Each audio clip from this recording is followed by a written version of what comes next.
Well, apart from the first city it'll add. We're good. Should have no ads on my channel. Wisebot Live is back.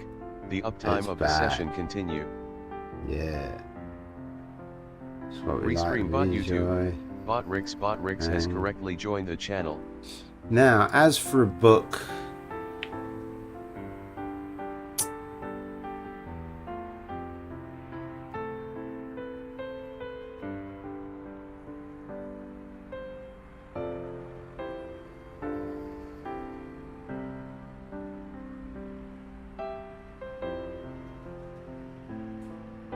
Judges 1.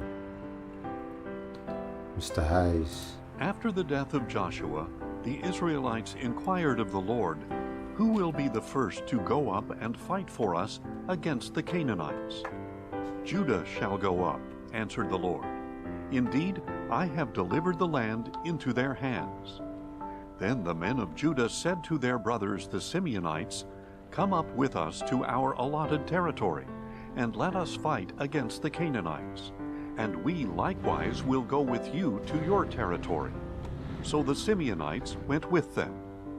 When Judah attacked, the Lord delivered the Canaanites and Perizzites into their hands, and they struck down 10,000 men at Bezek.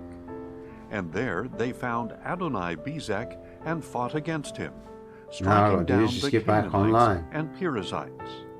As Adoni-Bezek fled, they pursued him, seized him, and cut off his thumbs and big toes. Then Adoni-Bezek said, 70 kings with their thumbs and big toes cut off have gathered the scraps under my table. As I have done to them, so God has repaid me. 1,000 people on and the they brought him to Jerusalem, where he died. Then the men of Judah fought against Jerusalem and captured it. They put the city to the sword and set it on fire. Afterward, the men of Judah marched down to fight against the Canaanites living in the hill country, in the Negev, and in the foothills. Judah also marched against the Canaanites who were living in Hebron, formerly known as Kiriath Arba, and they struck down Sheshai, Ahiman, and Talmai. From there, they marched against the inhabitants of Debir, formerly known as Kiriath-Sepher. And Caleb said, "To the man who strikes down Kiriath-Sepher and captures it, I will give my daughter Axa in marriage." So Othniel, son of Caleb's younger brother Kenaz, captured the city, and Caleb gave his daughter Axa to him in marriage. One day Axa came to Othniel and urged him to ask her father for a field. When she got off her donkey, Caleb asked her, "What do you desire?" "Give me a blessing," she answered. "Since you have given me land in the Negev, give me springs of water as well." So Caleb gave her both the upper and lower springs. Now the descendants of Moses' father-in-law, the Kenite, went up with the men of Judah from the city of palms to the wilderness of Judah in the Negev near Arad. They went to live among the people. Then the men of Judah went with their brothers the Simeonites, attacked the Canaanites living in Zephath, and devoted the city to destruction. So it was called Hormah. And Judah also captured Gaza, Ashkelon, and Ekron, each with its territory. The Lord was with Judah, and they took possession of the hill country. But they could not drive out the inhabitants of the plains because they had chariots of iron. Just as Moses had promised, Judah gave Hebron to Caleb, who drove out the descendants of the 3 sons of Anak. The Benjamites, however, failed to drive out the Jebusites living in Jerusalem. So to this day, the Jebusites live there among the Benjamites. The house of Joseph also attacked Bethel, and the Lord was with them. They sent spies to Bethel, formerly known as Luz, and when the spies saw a man coming out of the city, they said to him, "Please show us how to get into the city, and we will treat you kindly." So the man showed them the entrance to the city, and they put the city to the sword, but released that man and all his family. And the man went to the land of the Hittites, built a city, and called it Luz, which is its name to this day. At that time Manasseh failed to drive out the inhabitants of Beth-shean, Taanach, Dor, Ibleam, Megiddo, and their villages, for the Canaanites were determined to dwell in that land. When Israel became stronger, they pressed the Canaanites into forced labor, but they never drove them out completely. Go straight on. Ephraim also failed to drive out the Canaanites living in Gezer, so the Canaanites continued to dwell among them in Gezer. Zebulun failed to drive out the inhabitants of Kitron and Nahalal, so the Canaanites lived among them and served as forced laborers. Asher failed to drive out the inhabitants of Akko, Sidon, Alab, Aksib, Helba, Aphik, and Rehob. Get ready to turn. So the Asherites lived among the Canaanite inhabitants of the land, because they did not drive them out. Naphtali failed to drive out the inhabitants of Beth-shemesh and Beth-anath. So the Naphtalites also lived among the Canaanite inhabitants of the land, but the inhabitants of Beth-shemesh and Beth-anath served them as forced laborers. The Amorites forced the Danites into the hill country and did not allow them to come down into the plain. And the Amorites were determined to dwell in Mount Heres, Aichalon, and Shaalbim. But when the house of Joseph grew in strength, they pressed the Amorites into forced labor. And the border of the Amorites extended from the ascent of Akrabim to Selah and beyond. Now the angel of the Lord went up from Gilgal to Bochim, and said, I brought you up out of Egypt, and led you into the land that I had promised to your fathers. And I said, I will never break my covenant with you, and you are not to make a covenant with the people of this land, but you shall tear down their altars. Yet you have not obeyed my voice. What is this you have done? So now I tell you that I will not drive out these people before you. They will be thorns in your sides, and their gods will be a snare to you. When the angel of the Lord had spoken these words to all the Israelites, the people lifted up their voices and wept. So they called that place Bochim, and offered sacrifices there to the Lord. After Joshua had dismissed the people, the Israelites went out to take possession of the land, each to his own inheritance. And the people served the Lord throughout the days of Joshua and of the elders who outlived him, who had seen all the great works that the Lord had done for Israel. And Joshua, son of Nun, the servant of the Lord, died at the age of 110. They buried him in the land of his inheritance, at Timnath-Heres in the hill country of Ephraim, north of Mount Gaash. After that whole generation had also been gathered to their fathers, another generation rose up, who did not know the Lord, or the works that he had done for Israel. And the Israelites did evil in the sight of the Lord, and served the Baals. Thus they forsook the Lord, the God of their fathers, who had brought them out of the land of Egypt. And they followed after various gods of the peoples around them. They bowed down to them and provoked the Lord to anger, for they forsook him and served Baal and the Ashtoreths. Then the anger of the Lord burned against Israel, and he delivered them into the hands of those who plundered them. He sold them into the hands of their enemies all around, whom they were no longer able to resist. Wherever Israel marched out, the hand of the Lord was against them to bring calamity, just as he had sworn to them. So they were greatly distressed. Then the Lord raised up judges, who saved them from the hands of those who plundered them. Israel, however, did not listen to their judges. Instead, they prostituted themselves with other gods and bowed down to them. They quickly turned from the way of their fathers, who had walked in obedience to the Lord's commandments. They did not do as their fathers had done. Whenever the Lord raised up a judge for the Israelites, he was with that judge and saved them from the hands of their enemies while the judge was still alive. For the Lord was moved to pity by their groaning under those who oppressed them and afflicted them. But when the judge died, the Israelites became even more corrupt than their fathers, going after other gods to serve them and bow down to them. They would not give up their evil practices and stubborn ways. So the anger of the Lord burned against Israel, and he said, "Because this nation has transgressed the covenant I laid down for their fathers, and has not heeded my voice, I will no longer drive out before them any of the nations Joshua left when he died. In this way I will test whether Israel will keep the way of the Lord by walking in it as their fathers did." That is why the Lord had left those nations in place, and had not driven them out immediately by delivering them into the hand of Joshua.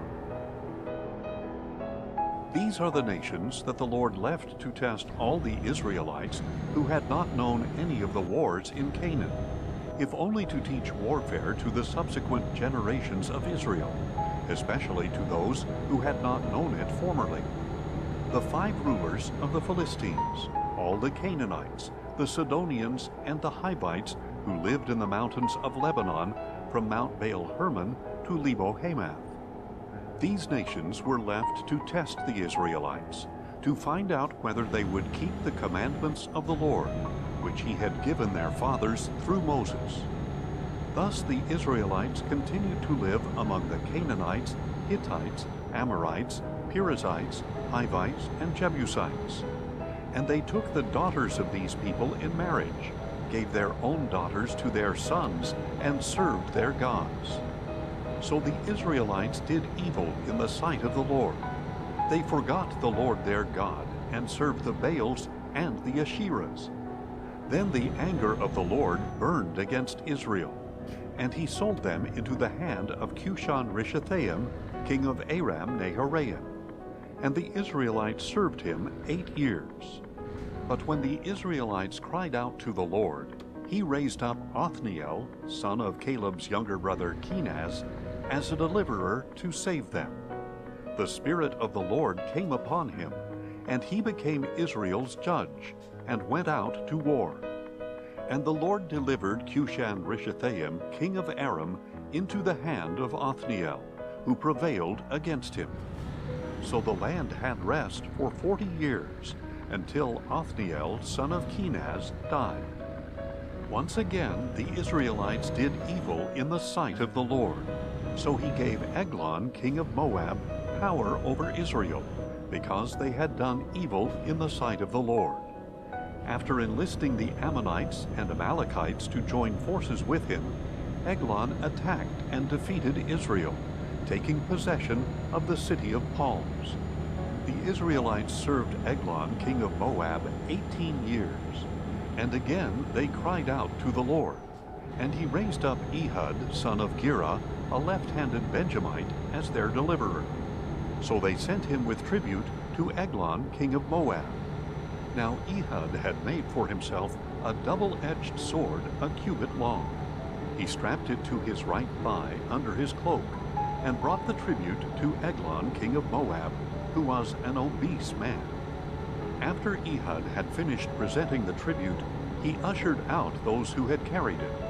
But upon reaching the idols near Gilgal, he himself turned back and said, "I have a secret message for you, O king." "Silence," said the king, and all his attendants left him.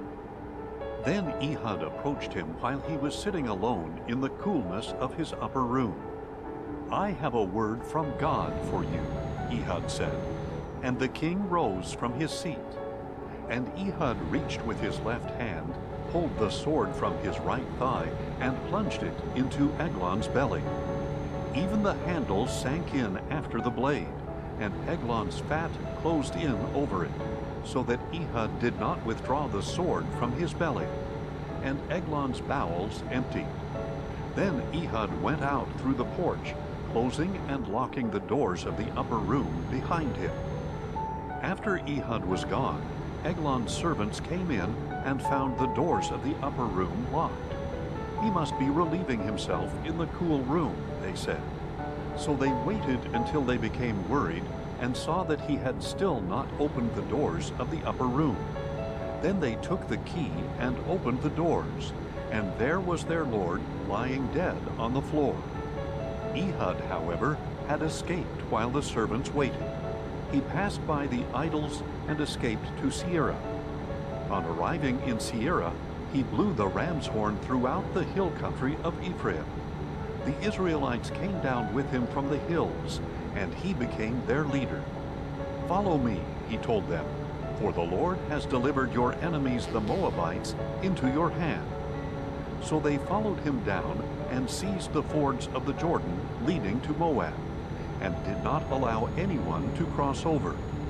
At that time they struck down about 10,000 Moabites, all robust and valiant men. Not one of them escaped. So Moab was subdued under the hand of Israel that day, and the land had rest for 80 years. After Ehud came Shamgar son of Anath, and he too saved Israel, striking down 600 Philistines with an ox goad. After Ehud died, the Israelites again did evil in the sight of the Lord. So the Lord sold them into the hand of Jabin, king of Canaan, who reigned in Hazor. The commander of his forces was Sisera, who lived in Harosheth Hagoyim. Then the Israelites cried out to the Lord, because Jabin had 900 chariots of iron, and he had harshly oppressed the Israelites for 20 years. Now Deborah, a prophetess, the wife of Lapidoth, was judging Israel at that time. And she would sit under the palm of Deborah between Ramah and Bethel, in the hill country of Ephraim, where the Israelites would go up to her for judgment. She summoned Barak, son of Abinoam, from Kedesh in Naphtali, and said to him, "Surely the Lord, the God of Israel, is commanding you, go and march to Mount Tabor, taking with you 10,000 men of Naphtali and Zebulun. And I will draw out Sisera, the commander of Jabin's army, his chariots and his troops, to the river Kishon, and I will deliver him into your hand." Barak said to her, "If you will go with me, I will go. But if you will not go with me, I will not go." "I will certainly go with you," Deborah replied, "but the road you are taking will bring you no honor, because the Lord will be selling Sisera into the hand of a woman." So Deborah got up and went with Barak to Kedesh, where he summoned Zebulun and Naphtali. 10,000 men followed him, and Deborah also went with him. Now Heber the Kenite had moved away from the Kenites, the descendants of Hobab, the father-in-law of Moses, and had pitched his tent by the great tree of Zaananim, which was near Kedesh. When Sisera was told that Barak son of Abinoam had gone up Mount Tabor, he summoned all 900 of his iron chariots and all the men with him, from Harosheth Hagoyim to the river Kishon. Heavy mouth. Then Deborah said to Barak, "Arise, for this is the day that the Lord has delivered Sisera into your hand. Has not the Lord gone before you?" So Barak came down from Mount Tabor with 10,000 men following him.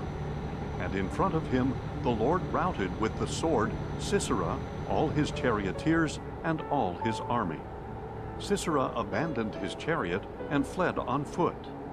Then Barak pursued the chariots and army as far as Harosheth Hagoyim, and the whole army of Sisera fell by the sword. Not a single man was left. Meanwhile, Sisera had fled on foot to the tent of Jael, the wife of Heber the Kenite, because there was peace between Jabin, king of Hazor, and the house of Heber the Kenite. Jael went out to greet Sisera and said to him, "Come in, my lord. Come in with me. Do not be afraid." So he entered her tent, and she covered him with a blanket. Sisera said to her, "Please give me a little water to drink, for I am thirsty." So she opened a container of milk, gave him a drink, and covered him again. "Stand at the entrance to the tent," he said, "and if anyone comes and asks you, 'Is there a man here?' say no." But as he lay sleeping from exhaustion, Heber's wife Jael took a tent peg, grabbed a hammer, and went silently to Sisera. She drove the peg through his temple and into the ground, and he died. When Barak arrived in pursuit of Sisera, Jael went out to greet him and said to him, "Come, and I will show you the man you are seeking." So he went in with her, and there lay Sisera dead, with a tent peg through his temple. On that day, God subdued Jabin, king of Canaan, before the Israelites. And the hand of the Israelites grew stronger and stronger against Jabin, king of Canaan, until they destroyed him.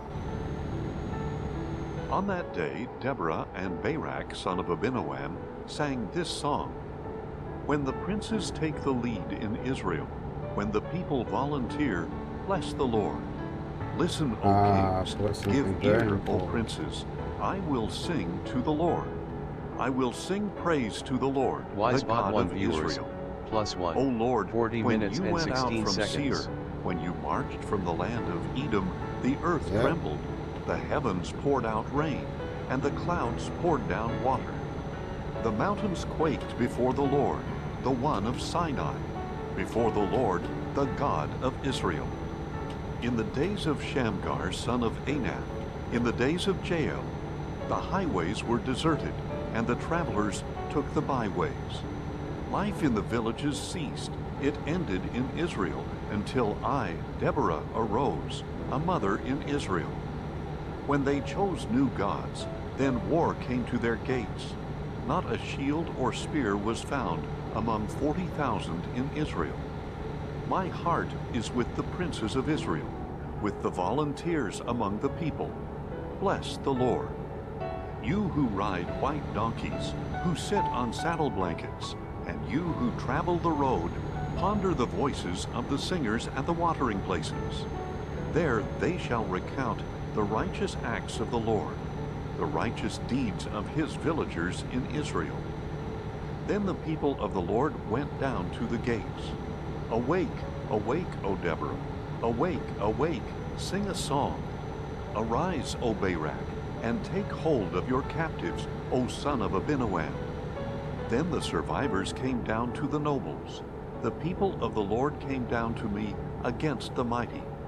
Some came from Ephraim, with their roots in Amalek. Benjamin came with your people after you. The commanders came down from Maker, the bearers of the marshal's staff from Zebulun. The princes of Issachar were with Deborah, and Issachar was with Barak, rushing into the valley We at should his remove the heels. location of that. In the clans of Reuben there was great indecision. Why did you sit among the sheepfolds to hear the whistling for the flocks? In the clans of Reuben there was great indecision. Gilead remained beyond the Jordan. 230 thing. I can Why live did with you that. linger by the ships? Asher Manasseh. stayed at the coast and remained in his harbors. Zebulun was a people who risked their lives. Naphtali, too, on the heights of the battlefield. Kings came and fought. Then the kings of Canaan fought at Taanach by the waters of Megiddo, but they took no plunder of silver. From the heavens the stars fought. From their courses they fought against Sisera. The river Kishon swept them away, the ancient river, the river Kishon. March on, O my soul, in strength.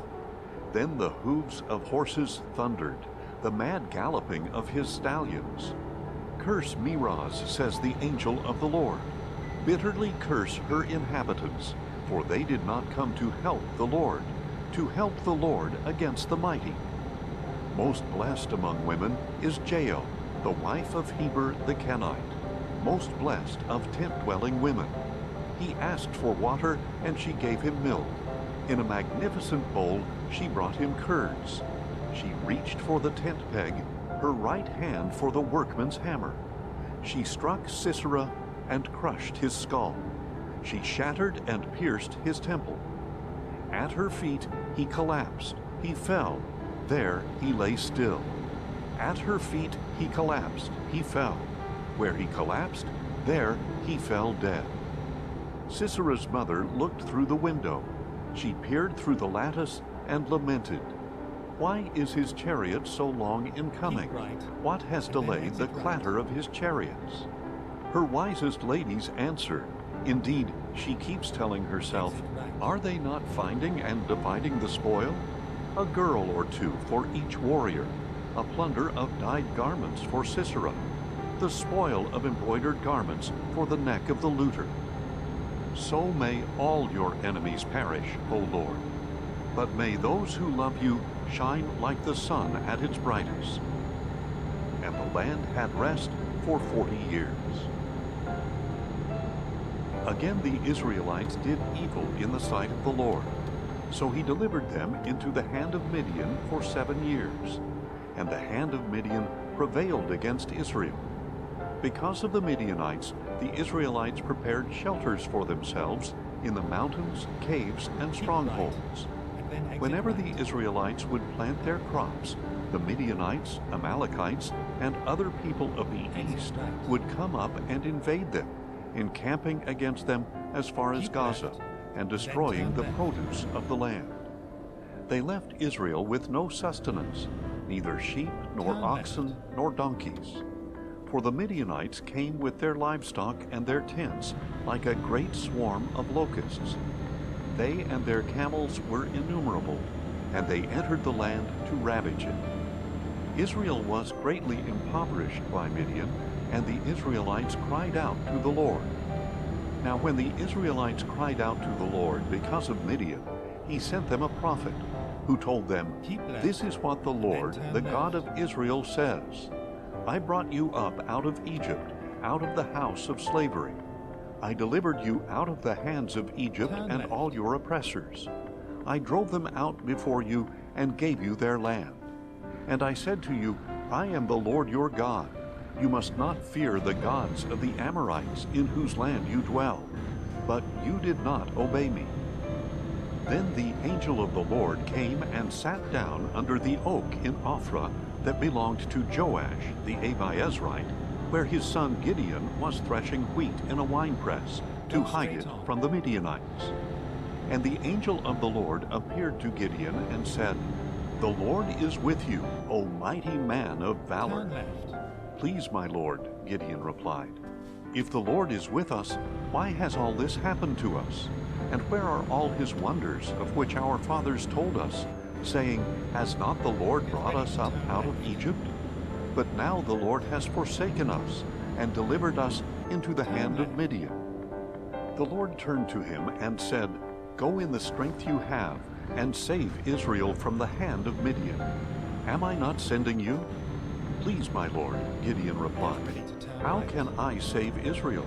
Indeed, my clan is the weakest in Manasseh, and I am the youngest in my father's house." "Surely I will be with you," the Lord replied, "and you will strike down all the Midianites as one man."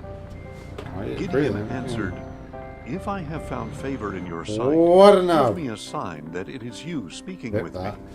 Please do not depart from this place until I return to you. Let me bring my offering and set it before you." And the Lord said, "I will stay until you return." So Gideon went in and prepared a young goat and unleavened bread and an ephah of flour. He placed the meat in a basket and the broth in a pot, It's going to be a nasty one, isn't it? to present to him under the oak. It always is. And the angel of God said to him, "Take the meat and the unleavened bread, lay them on this rock, and pour out the broth." And Gideon did so. Easy one. Then the angel of the Lord extended the tip of the staff that was in his hand and touched the meat and the unleavened bread. And fire flared from the rock and consumed the meat and the unleavened bread. Then the angel of the Lord vanished from his sight. When Gideon realized that it was the angel of the Lord, he said, "Oh no, Lord God, I have seen the angel of the Lord face to face." But the Lord said to him, "Peace be with you. Do not be afraid, for you will not die." So Gideon built an altar to the Lord there and called it, "The Lord is Peace." To this day it stands in Ophrah of the Abiezrites. On that very night the Lord said to Gideon, "Take your father's young bull and a second bull 7 years old. tear down your father's altar to Baal and cut down the Asherah pole beside it.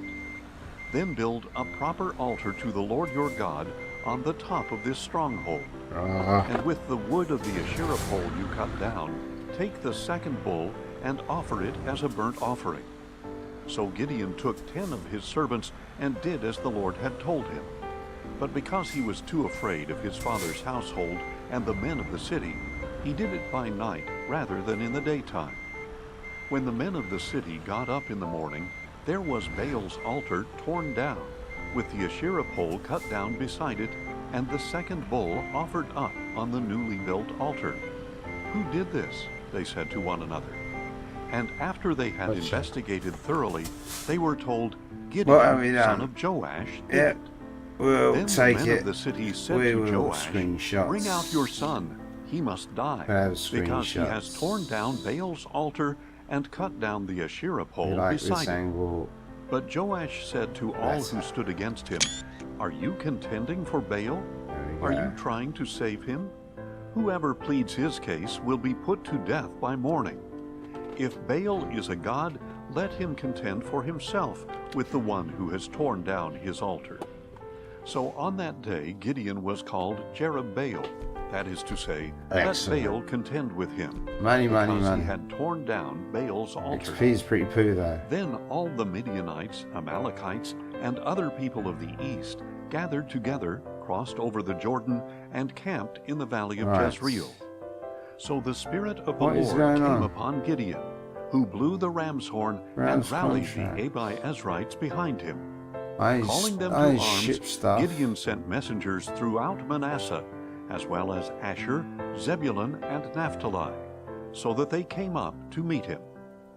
Then Gideon said to God, If you are going to save Israel by my hand, as you have said, then behold, I will place a fleece of wool on the threshing floor.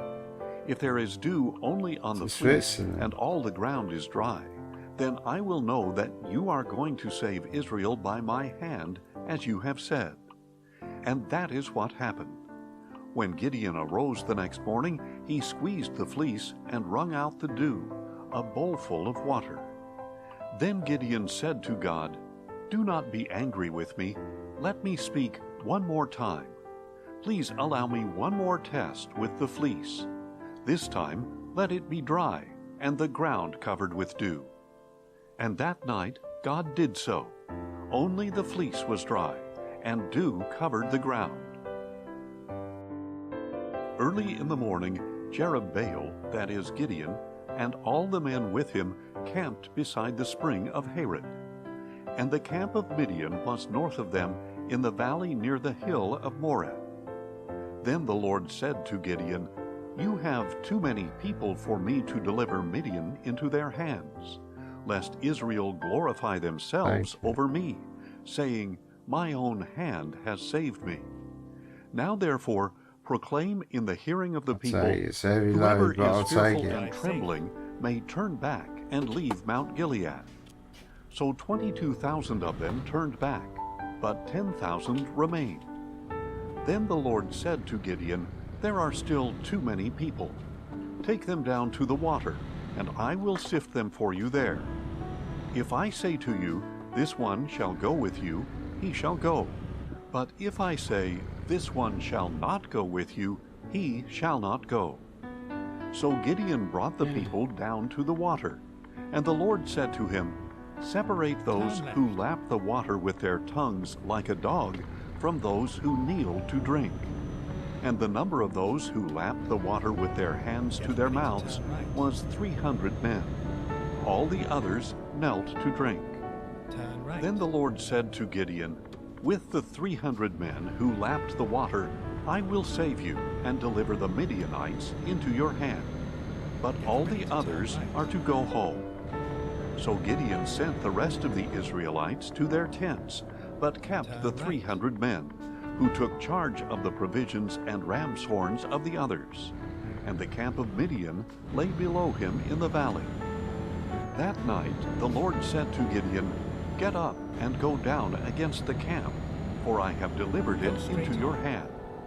But if you are afraid to do so, Then go down to the camp with your servant Purah, and listen to what they are saying. Then your hands will be strengthened to attack the camp.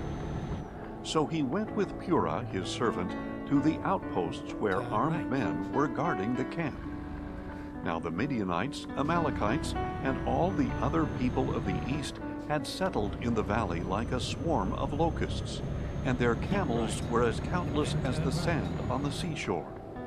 And as Gideon arrived, a man was telling his friend about a dream. Behold, I had a dream, he said, and I saw a loaf of barley bread come tumbling into the Midianite camp.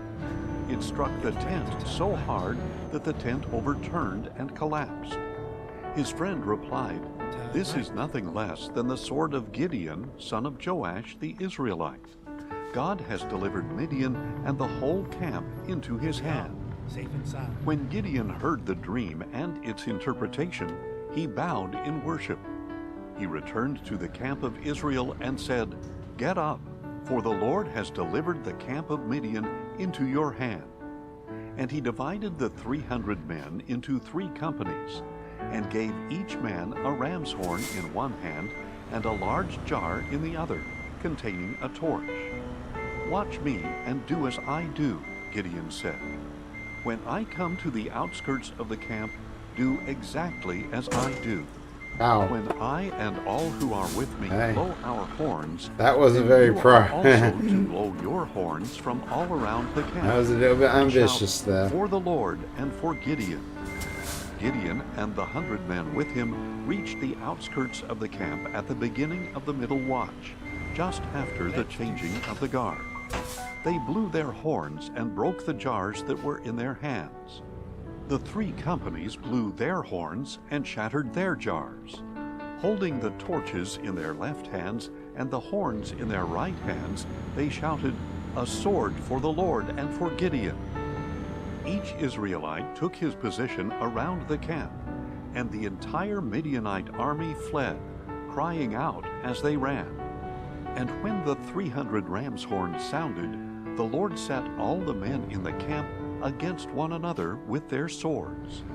The army fled to Bethshittah toward Zererah, as far as the border of Abel-Meholah near Tabbath.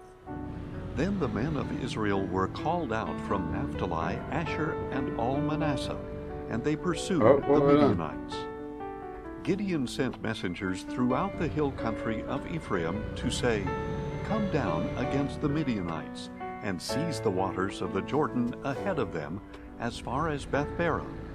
So all the men of Ephraim were called out, and they captured the waters of the Jordan as far as Beth-barah. Oh, that's what I've captured done. Oreb and Zeeb, What a the 2 klutz. princes of Midian. And they I didn't killed even see Oreb that at the there rock was a of bloody- Oreb, and Zeeb at Oh, the what a winepress of klutz. Zeeb. So they pursued the Midianites and brought the heads Oh, I'm of better off Oreb just and backing Zeeb this to thing out Gideon now, aren't on I? the other side of the Jordan. Then the men of Ephraim said to Gideon, "Why have you done this to us? Why did you fail to call us when you went to fight against Midian?" And they contended with him violently. But Gideon answered them, "Now what have I accomplished compared to you? Are not the gleanings of Ephraim better than the grape harvest of Abiezer?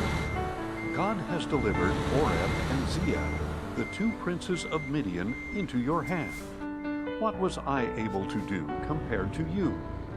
When he had said this, their anger against him subsided. Bro. Then Gideon and his 300 men came to the Jordan and crossed it, exhausted yet still in pursuit. So Gideon said to the men of Succoth, "Please give my troops some bread, for they are exhausted, and I am still pursuing Zebah and Zalmunna, the kings of Midian."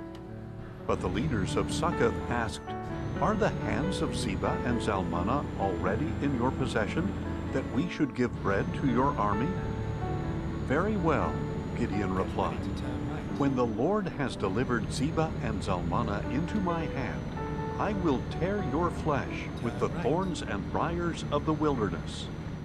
From there he went up to Penuel and asked the same from them.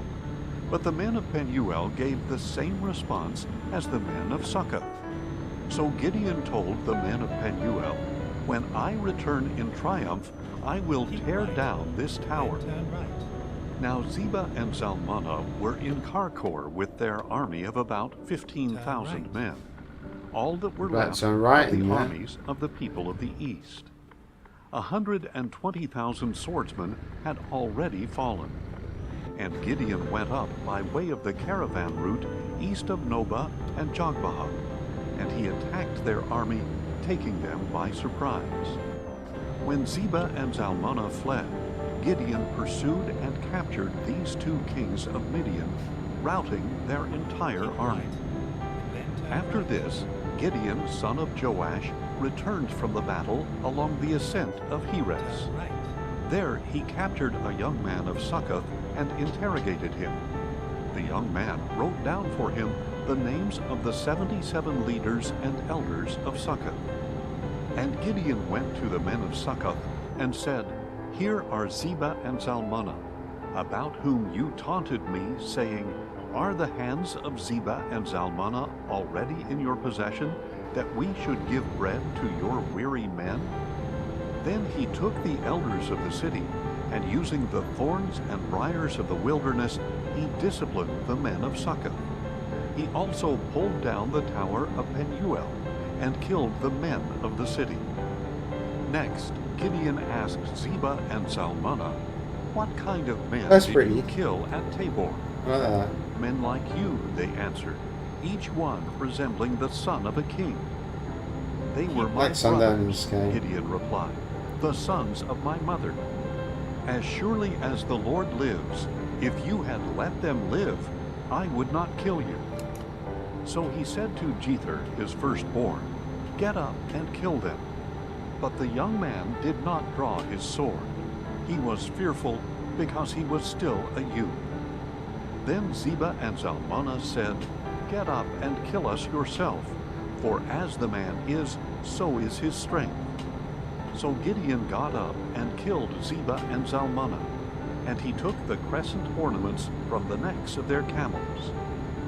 Then the Israelites said to Gideon, "Rule over us, you and your son and grandson, for you have saved us from the hand of Midian." But Gideon replied, "I will not rule over you, nor will my son. The Lord shall rule over you." Then he added, "Let me make a request of you, that each of you give me an earring from his plunder." For the enemies had gold earrings because they were Ishmaelites. "We will give them gladly," they replied. So they spread out a garment, and each man threw an earring from his plunder onto it.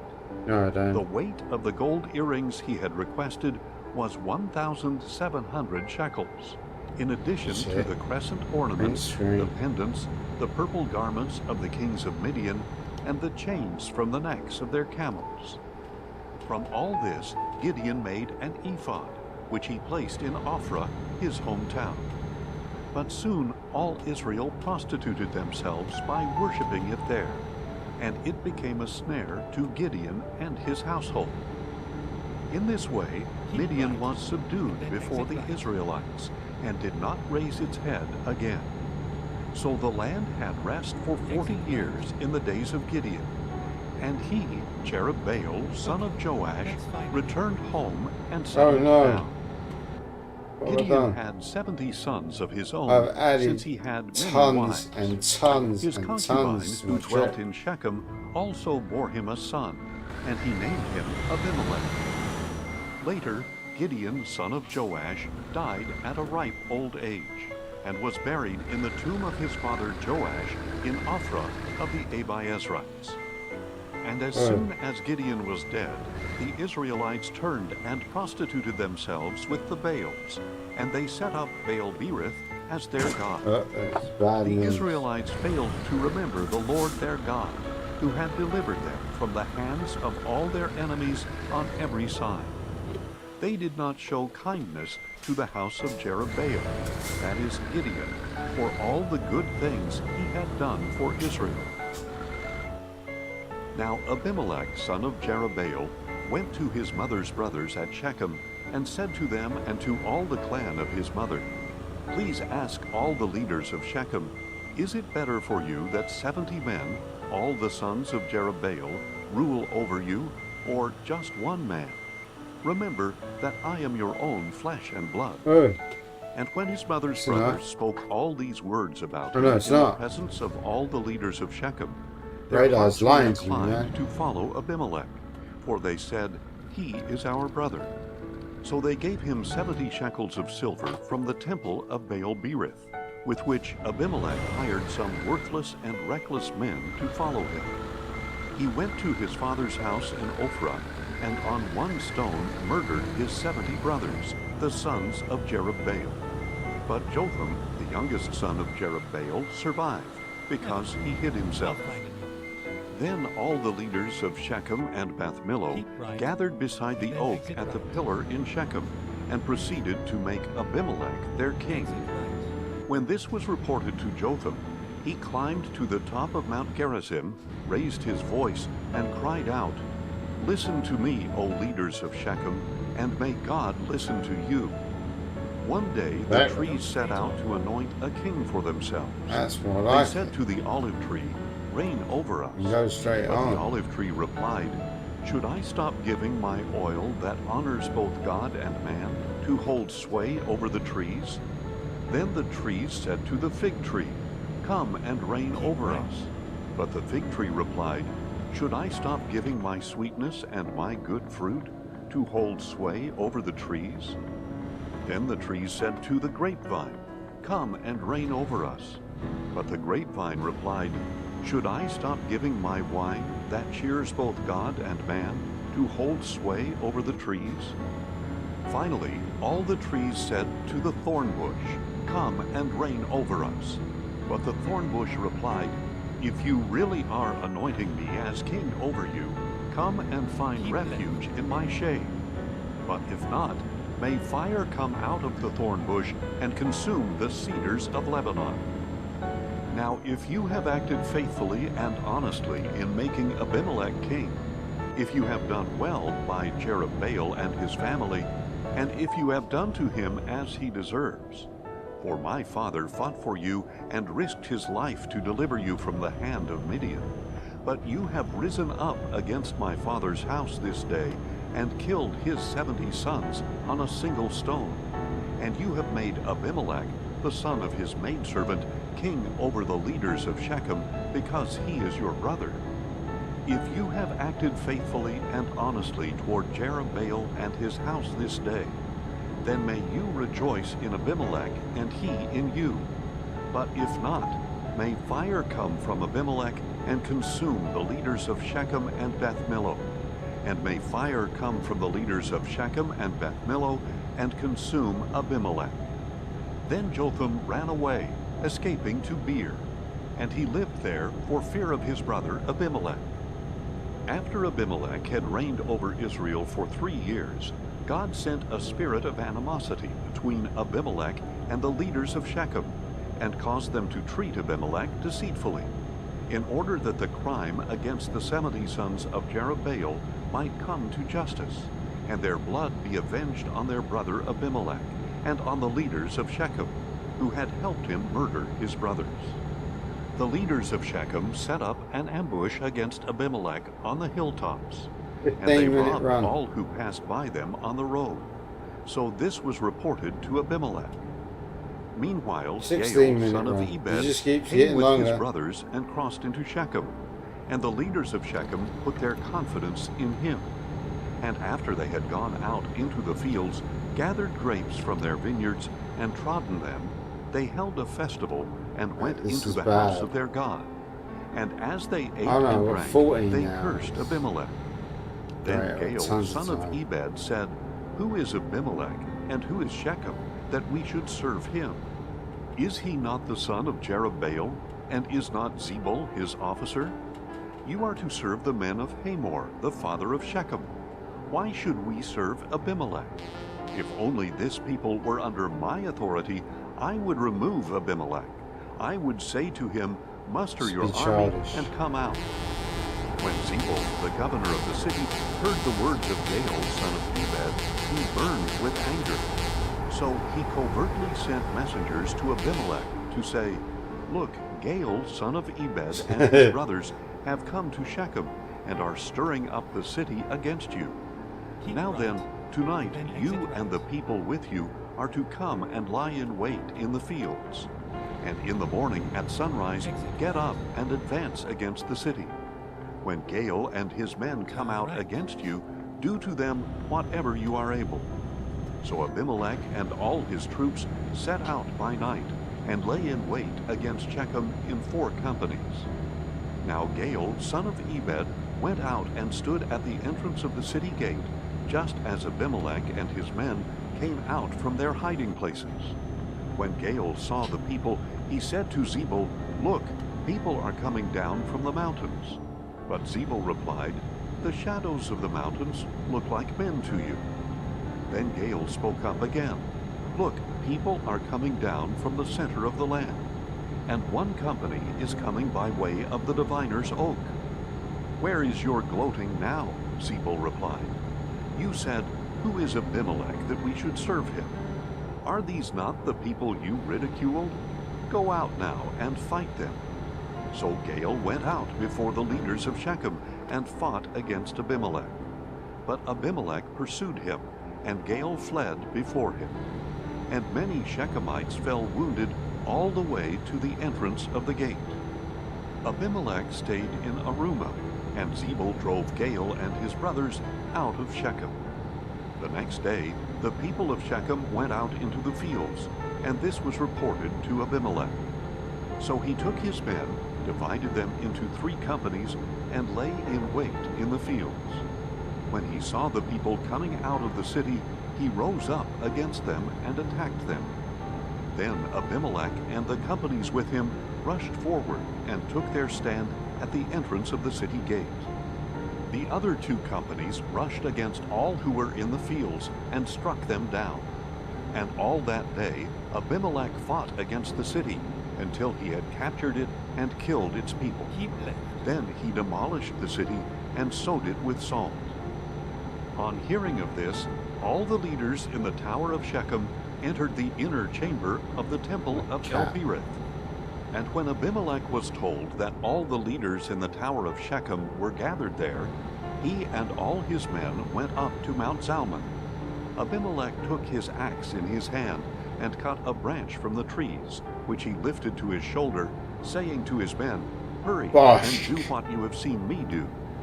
So each man also cut his own branch and followed Rams his face and bosh. Then they piled the branches against the inner chamber and set it on fire above them, killing everyone in the tower of Shechem, about 1,000 men and women. Then Abimelech went to Thebez, encamped against it, and captured it. But there was a strong tower inside the city, and all the men, women, and leaders of the city fled there. They locked themselves in and went up to the roof of the tower. When Abimelech came to attack the tower, he approached its entrance to set it on fire. But a woman dropped an upper millstone on Abimelech's head, crushing his skull. He quickly called his armor-bearer, saying, "Draw your sword and kill me, lest they say of me, 'A woman killed him.'" So Abimelech's armor-bearer ran his sword through him, and he died. And when the Israelites saw that Abimelech was dead, I'll take the chances that it was that, and it in was. this way, God repaid the Should've wickedness that Abimelech had listened done to to his no. father in murdering his 70 brothers. And God also brought all the wickedness of the men of Shechem back upon their own heads. So the Boys, curse do of it so. Jotham, son of Jerubbaal, came upon them. After the time of Abimelech, a man of Issachar, Tola, son of Puah, the son of Dodo, rose up to save Israel. He lived in Shamer in the hill country of Ephraim. Tola judged Israel 23 years, and when he died, he was buried in Shamer. Tola was followed by Jair the Gileadite, who judged Israel 22 years. He had 30 sons who rode on 30 donkeys, and they had 30 towns in the land of Gilead, which to this day are called Haveth Jair. When Jair died, he was buried in Kamon. And again the Israelites did evil in the sight of the Lord. They served the Baals, the Ashtoreths, the gods of Aram, Sidon, and Moab, and the gods of the Ammonites and Philistines. Thus they forsook the Lord, and did not serve him. So the anger of the Lord burned against Israel, and he sold them into the hands of the Philistines and Ammonites, who that very year harassed and oppressed the Israelites, and did so for 18 years to all the Israelites on the other side of the Jordan in Gilead, the land of the Amorites. The Ammonites also crossed the Jordan to fight against Judah, Benjamin, and the house of Ephraim, and Israel was in deep distress. Then the Israelites cried out to the Lord, saying, Hello We have there. sinned against you, Happy trucking. for we have indeed forsaken our God and served the Baals. God The bless. Lord replied, When the Egyptians, Amorites, Ammonites, Philistines, Sidonians, Amalekites, and Maonites oppressed you, and you cried out to me, did I not save you from their hands? But you have forsaken me, and served other gods, so I will no longer save you. Go and cry out to the gods you have chosen. Let them save you in your time of trouble. We have sinned, the Israelites said to the Lord. Deal with us as you see fit, but please deliver us today. Mr. Gunny Boy So sub they Johnny put Boy. away Yo, the it's the foreign gods Gunny from among them, Meister. and served the Lord. Hello, And he bro. could no longer bear the misery of Israel. Then the Ammonites were called to arms Mr. How you Gunny doing, Boy. man? in Gilead, and the Israelites Mr. assembled Gunny and Boy, camped hello. at Mizpah. Hello, mate. It's And nice the rulers to of Gilead said see one you on the another, platform. Whoever will launch Mr. the Gunny attack Boy looking against great, the man. Ammonites Yeah, I will know, be the right? death Check of my all hair. who live in Gilead. Styled it and stuff. Now I've got a Jephthah the military Gileadite cap, but I thought, was no, a we'll mighty style man the of hair valor. up, you know. He was the son of a Do the old prostitute, trucking. and Gilead was his father. Skin dark. And Gilead's wife Mr. bore Gunny him Boy, I'm sons fine. who grew up, Was stuck in the drove mud. Jephthah out, and said Oh, to him, really? Stuck You in the shall mud. have no inheritance In our real land, life, Mr. Johnny or Boy you forced do to mud become running? grass. You are the son of another woman.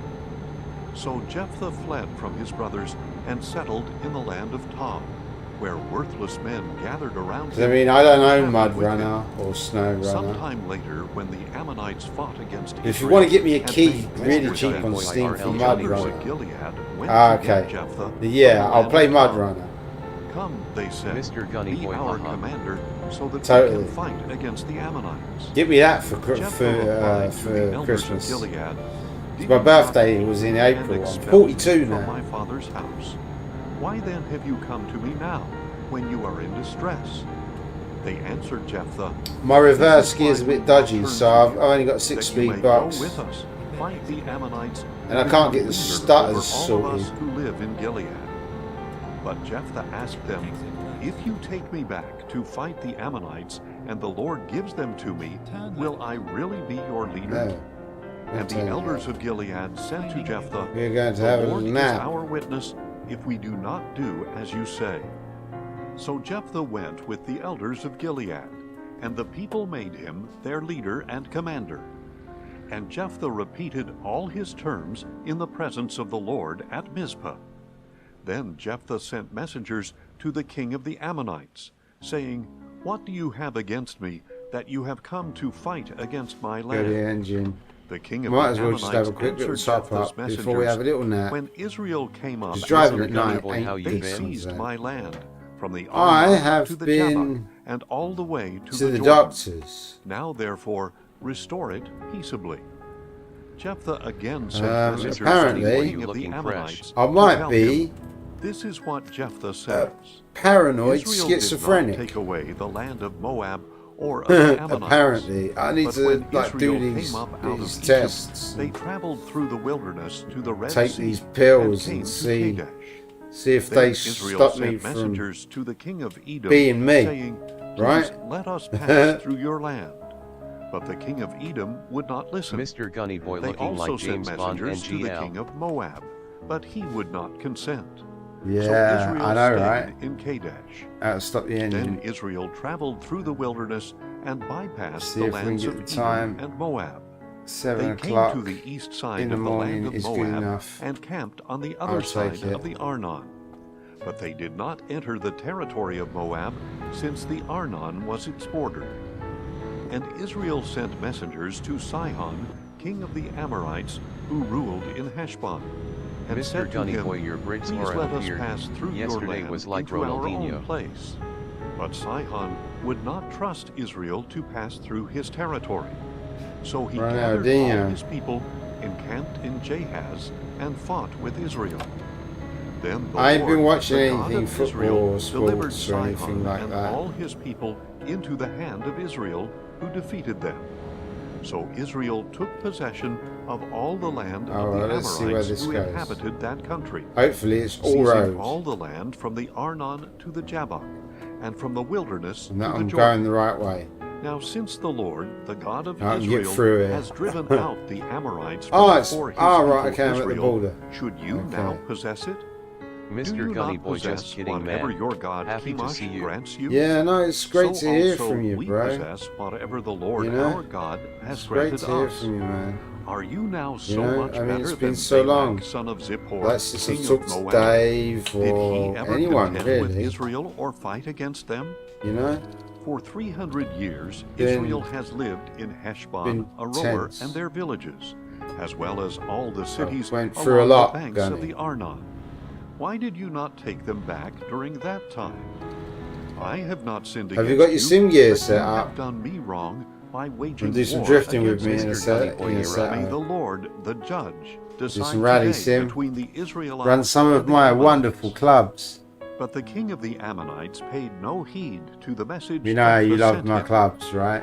Then the Spirit of the Lord came upon Jephthah, and he passed through Gilead and Manasseh, then through Mizpah of Gilead. And from there he advanced against the Ammonites. Jephthah made this vow to the Lord: "If Mr. indeed Gunny you will Boy, you deliver got the the game. Ammonites into my hand, Oh, then what? Dirt whatever Rally comes 2? out the Yeah, I door got of my that. house Dirt to Rally greet 2. me on I my don't have triumphant EA return Sports from the WRC. My Ammonites video will card belong can't to run the it. Lord, and I will offer it up as a burnt offering." So Wise bot Jephthah 1 crossed viewers, over to the smiley Ammonites to face. fight You know, with I them. got Dirt Rally 21 And the Lord 2.0. delivered That the runs Ammonites nice. into his hand. With a Um, great blow, he devastated 20 cities. I've got Flat from Out Aroer 2, to the bro, vicinity of okay? Minnith, as Go far onto as Steam Abel-Keramim. right now So the and Ammonites buy were or subdued wish before the list Gunny Boy, Israelites. unfortunate. Flat And when Out Jephthah 2, returned bro. home to Mizpah, It's the only game you was need. his It's the daughter best coming Flat out Out game to there meet is. him Flat with Out 2. tambourines and dancing. Because She was his there's a only mod child. that lets you He play had it no online son again. or daughter And to Flat Out dance 2 her. is just for action As racing. soon as Jephthah saw her, Like, play it with he a tore video his game clothes controller and pad said, if you really want "No, to, but not like, my daughter. it's You not have got brought me full to wheel my support. knees. You have You need to brought use great 360 misery DOR. upon me, for I have You know? given my word to the Lord and cannot take it back." Mr. Gunny "My Boy, father," cool, good she to know. replied, Yeah, Flat have Out given 2, your bro. word to the Game Lord. is crack. "Do to me I as call it you Crack said, Out 2. for the Lord So has addictive. avenged you of If your you like to enemies, the drive, if you are Ammonites." competitive, Boy, you Also if you want to said, race, "My if you want to father, boost let me nitro, do some this jumps. one thing. Let me wander for 2 Well, I months mean, through I'll the do this mountains delivery, with my and then friends if you're and still mourn here, my I will virginity." fire Some up bounce just boss. for you. "So," he said, and he sent I her will away load for 2 up months. Flat Out 2, So and she I will went show you with some her friends amazing and stuff. mourned Some her amazing virginity stuff. upon the mountains. After I'll 2 show you. I'll months, show you Johnny she Racer returned boy. to Johnny her boy, father, cool. and he did to Yeah, her left foot as he had braking, vowed, clutch kicking, and she had never had relations you know what I mean? with a man. Limited slip So it differential. has become a custom in Israel that each year the young women of Israel go out for 4 days to lament the daughter of Jephthah the Gileadite. Then the men of Ephraim assembled. But for now, across the I'm Jordan on to delivery. Zaphon. My They said to delivery should be Jephthah, done in 2 "Why have you minutes. crossed over to fight the Ammonites without calling us to go with you? We will burn your house down with you inside." But Jephthah Lovely. replied, They'll "My burn people their and house down I with him had a inside. serious conflict with the Ammonites, and when I called, you did not save me out of their hand. Mr. Gunny Boy, When no I saw pressure, that man. you would not Enjoy save me, what you do. I risked I'm my enjoying. life and crossed Yeah, over to bro. the Ammonites. No, I totally. I The Lord would love to delivered show them you into Flat my Out hand. too. Give me Why an then excuse have you to come play it, today right? to fight against me? Game is just Jephthah then action, gathered all the men you know? of Gilead and fought against Ephraim. But yeah, I'm trying to do like racing stuff with my wheel, you know, staying away from stuff like devils and demons and death and anything that does not pertain of the kingdom of heaven, God. You see what I'm saying, bro?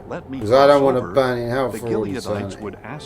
So basically, what I've done over the last year and a half, I've decided to give my life to Jesus, bro. He could not pronounce it correctly. They seized You know what I him mean? I serve the King of Kings, the Lord of Lords. So at that time, Mr. Gunny Boy, good word. Yeah, that's it. Spreading the good word, bro, in everything I do. I've got my guitar behind me. When he died, he was buried in one of the cities of Gilead. You know what I mean? I park up and it's a bit of dodgy. It's a bit of a he had 30 sons as well hassle as 30 to get daughters, out of its case. in marriage to men outside See, I've got like a and for cardboard his case. sons, he brought back 30 wives from elsewhere. Ibzan judged Israel 7 years. Then Ibzan died, and he was buried in Bethlehem. After Ibzan, Elon the Zebulunite judged Israel. This is a flatbed low loader then as well. Elon the Zebulunite died, What I'm all in. and he was buried in Aijalon. We're all in some heavy duty Volvo gear. After Elon, Abdon, We're son in of the Hillel construction from business. Pirathon, judged Israel. He had 40 sons and 30 grandsons, who rode on 70 donkeys. And he judged Israel 70 8 donkeys. years. Mr. Gunny Boy, Then what's That's a listening? lot. Abdon, son of Hillel, from Pirathon. Ah, what am I died, listening to? And he was buried I'm listening at to some Pirathon DMC in the hill DMCA country of the free Amalekites. piano music of some Christian Again, the worship Israelites songs. did evil in the sight Called of the Lord. So he delivered Hillsong. them into the hand of the Philistines for 40 years. Now there was a man from Zorah named Manoah, from the clan Have a of the little Danites, stretch. whose wife was barren and had no children. Mosquitoes, Angel of the man. Lord They're everywhere. appeared to Mr. the Gunny woman Boy sounds and like said AI to reading her, Bible "It kind of is stuff. true that you Yeah. are barren Yeah, and that's what have it no is. children. I've But got Christian you will background conceive music and give that birth to a son. Twitch and Now, please be YouTube can't do careful me not for. to drink wine or And strong then I've drink, got and a not text to to eat speech anything unclean. Bible page For behold, that you will no one can do me conceive for and give copyright. birth to a son, and see no what I'm saying? razor shall come over his I just head, loop this and because the boy will put be a DMCA Nazarite free to God from stuff the womb, on, and and he will begin Mr. the Gunny deliverance Boy, oh of no. Israel Not many people from must the stream. hand Johnny of Boy. the Philistines. oh So the really? woman went and Don't told tell her me husband, no. a man of God My came to me. stream broke. His appearance was like the angel Really? of God, exceedingly awesome. I Mr. did Gunny not Boy, you ask kicked the him where cable. he came from, and he did not tell me his name. Did I kick the But he said cable? to me, Behold, Apparently you I'm will good. conceive and give birth to a son. Total data Now output therefore, do 2.9 not drink gig. wine or strong drink, Stream and do live not eat inactive anything display. Mr. Gunny unclean, Boy, welcome back. because the boy will be Okay, a it looks Nazarite like I'm to back. God from the womb Excellent. until the day of his I death. don't know if I've got Then transcoding or Manoah not. prayed to the Lord, Please, O Lord, let the man of God you sent us come to us again. Please tell me Teach I us have how to raise transcoding. the boy who is to be born. And It God looks like I have listened to the voice of transcoding. Yeah, Manoah. excellent. And the angel Mr. of God Gunny Boy, no, it's returned to back. the woman as she was sitting in the field. Okay. But her husband Manoah was not with her. Anyway, The woman ran quickly let's to tell her husband, get this Behold, the man who delivered came to because me I the want to show other you day flat out has too. It's a reappeared." brilliant game going. So Manoah Like got it'll up get you back in and your sim followed his rig. wife. It really will. It is When he great. came to Like the man, he I just asked, went on and "Are you on the and man on who and spoke on to and on my and on wife?" to Dave to get I it. am, he said. Right? Then We can Manoah play asked, multiplayer, and "When it your is words a come to laugh, pass, man. It what is a will be laugh. the It's boy's great rule of multiplayer. life and mission?" It's So got the good angel single of the player Lord campaign. answered Manoah, "Your wife is to do everything I'm I on told her. the She must not expensive, eat the street anything that comes cars, from the grinding vine, street nor cars drink now. any wine or strong drink, nor eat anything unclean. Finally, we are She here. must do everything I have commanded her. Please stay here," Right, where does Manoah it want said it? to the angel of the Lord, "and we will prepare How a does it young want goat it? for you." And the We'll angel soon of the find Lord out, I replied, guess. "Even if I stay, I will not eat your food. Of course, it wants But it like if you that. prepare a burnt offering, offer it to the Lord." For Manoah did not know that it was the angel of the Lord. Oh, this is going to be hard ones to park. The Lord, what is Oh, your name, so how am I that going we to do may this? honor you when your word comes to Third pass? gear. Why do you ask my name, said the angel of the Lord, since it is beyond comprehension? Then Manoah took a young goat and a grain offering, and offered them on a rock to the Lord. And as Manoah and his wife looked on, the Lord did a marvelous thing. When the flame went up from the altar to the sky, the angel of the Lord ascended in the flame. This is going to be... When Manoah and his wife saw this, this is going to be hilarious, right? To the ground. Alright. And when the I'm going to foul did hard not on this appear one. again to Manoah and his wrong way. wife, Manoah realized that it had been the angel of the Lord. We are going to die, he said to his wife, for we have seen God. But his wife replied, if the Lord had intended to kill us, he would not have accepted the burnt offering and the grain offering from our hands, nor would he have shown us all these things or spoken to us this way. So the woman gave birth to a son and named him Samson. The boy grew, and the Lord blessed him. And the Spirit of the Lord began to stir him at Mahanadan, between Zorah and Eshtaol. One day Samson went down to Timnah, where he saw a young Philistine woman. So he returned and told his father and mother, I have seen a daughter of the Philistines in Timnah. Now get her for me as a wife. But his father and mother replied, can't you find a young woman among your relatives or among any of our people? I got this. Must you go to the uncircumcised Philistines to get a wife? But Samson told his father, get her for me, for she is pleasing to my eyes. Now his father and mother did not know this was from the Lord, who was seeking an occasion to move against the Philistines. For at that time the Philistines were ruling over Israel. Then Samson went down to Timnah with his father and mother, and came to the vineyards of Timnah. Suddenly a young lion came roaring at him, and the Spirit of the Lord came powerfully upon him. And he tore the lion apart with his bare hands, as one would tear a young goat. But he did not tell his father or mother what he had done. Then Samson continued on his way down and spoke to the woman, because she was pleasing to his eyes. Oh no, when this Samson is terrible. returned later to take her, How am I going to he fit left it the in? road to see the lion's carcass, and I'm in going to have to it drag was it a out. swarm of bees I'm going to along drag with their it out honey. over here. So he back scooped some it honey in. into his hands and ate it as he went along. And when he returned to his father and mother, he gave some to them, and they ate it. But he did not tell them that he had taken the honey from the lion's carcass. Then his father went to visit the woman, and Samson prepared a feast there, as was customary for the bridegroom. And when the Philistines saw him, they selected 30 men to accompany him. Let me tell you a riddle, Samson said to them. If you can solve it for me within the 7 days of the feast, I will give you 30 linen garments and 30 sets of clothes. But let me just make sure that I'm actually trying to park this in the right place. Garments and 30 sets of clothes. Tell us your riddle, okay, they replied. Yeah, that is the right place. So he said to them, out of the eater came something to eat, and out of the strong right in between came something it's the sweet. horrible one, this one. For 3 days they were unable to explain the riddle.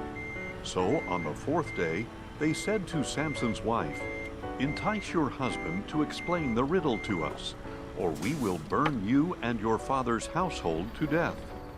Did you invite us here to rob us? Then Samson's wife came to him weeping, and said, you hate me. You do not really love me. You have posed to my people a riddle, but have not explained it to me. Look, he said, I have not even explained it to my father or mother, so why should I explain it to you?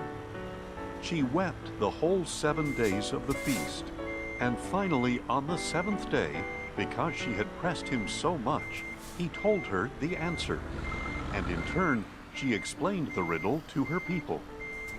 Before sunset on the 7th day, this is it. The men of the city said to Samson, what is sweeter than honey, and what is stronger than a lion?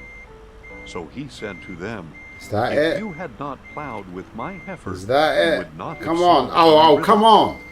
Then the Spirit of the Oh, Lord come on. came mightily upon him, and he went down to Ashkelon, killed 30 I of don't their care. men, I'm going to get this took done. their Now, apparel, I've spent this and much gave time their on it. clothes to those who had solved the riddle.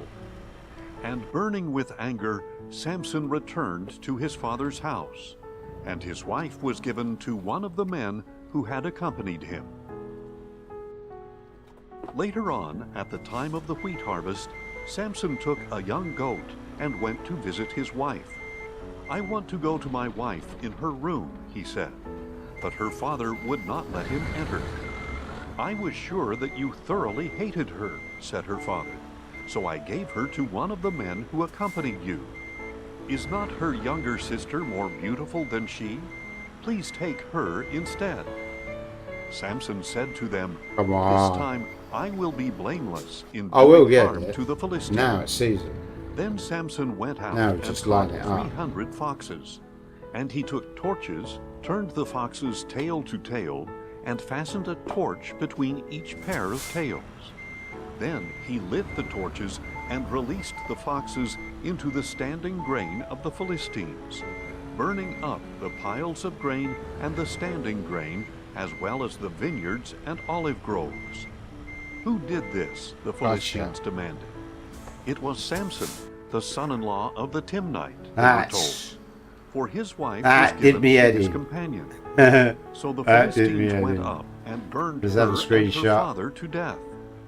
And Samson told them, "Because you have done this, I will not rest until I have taken vengeance upon you."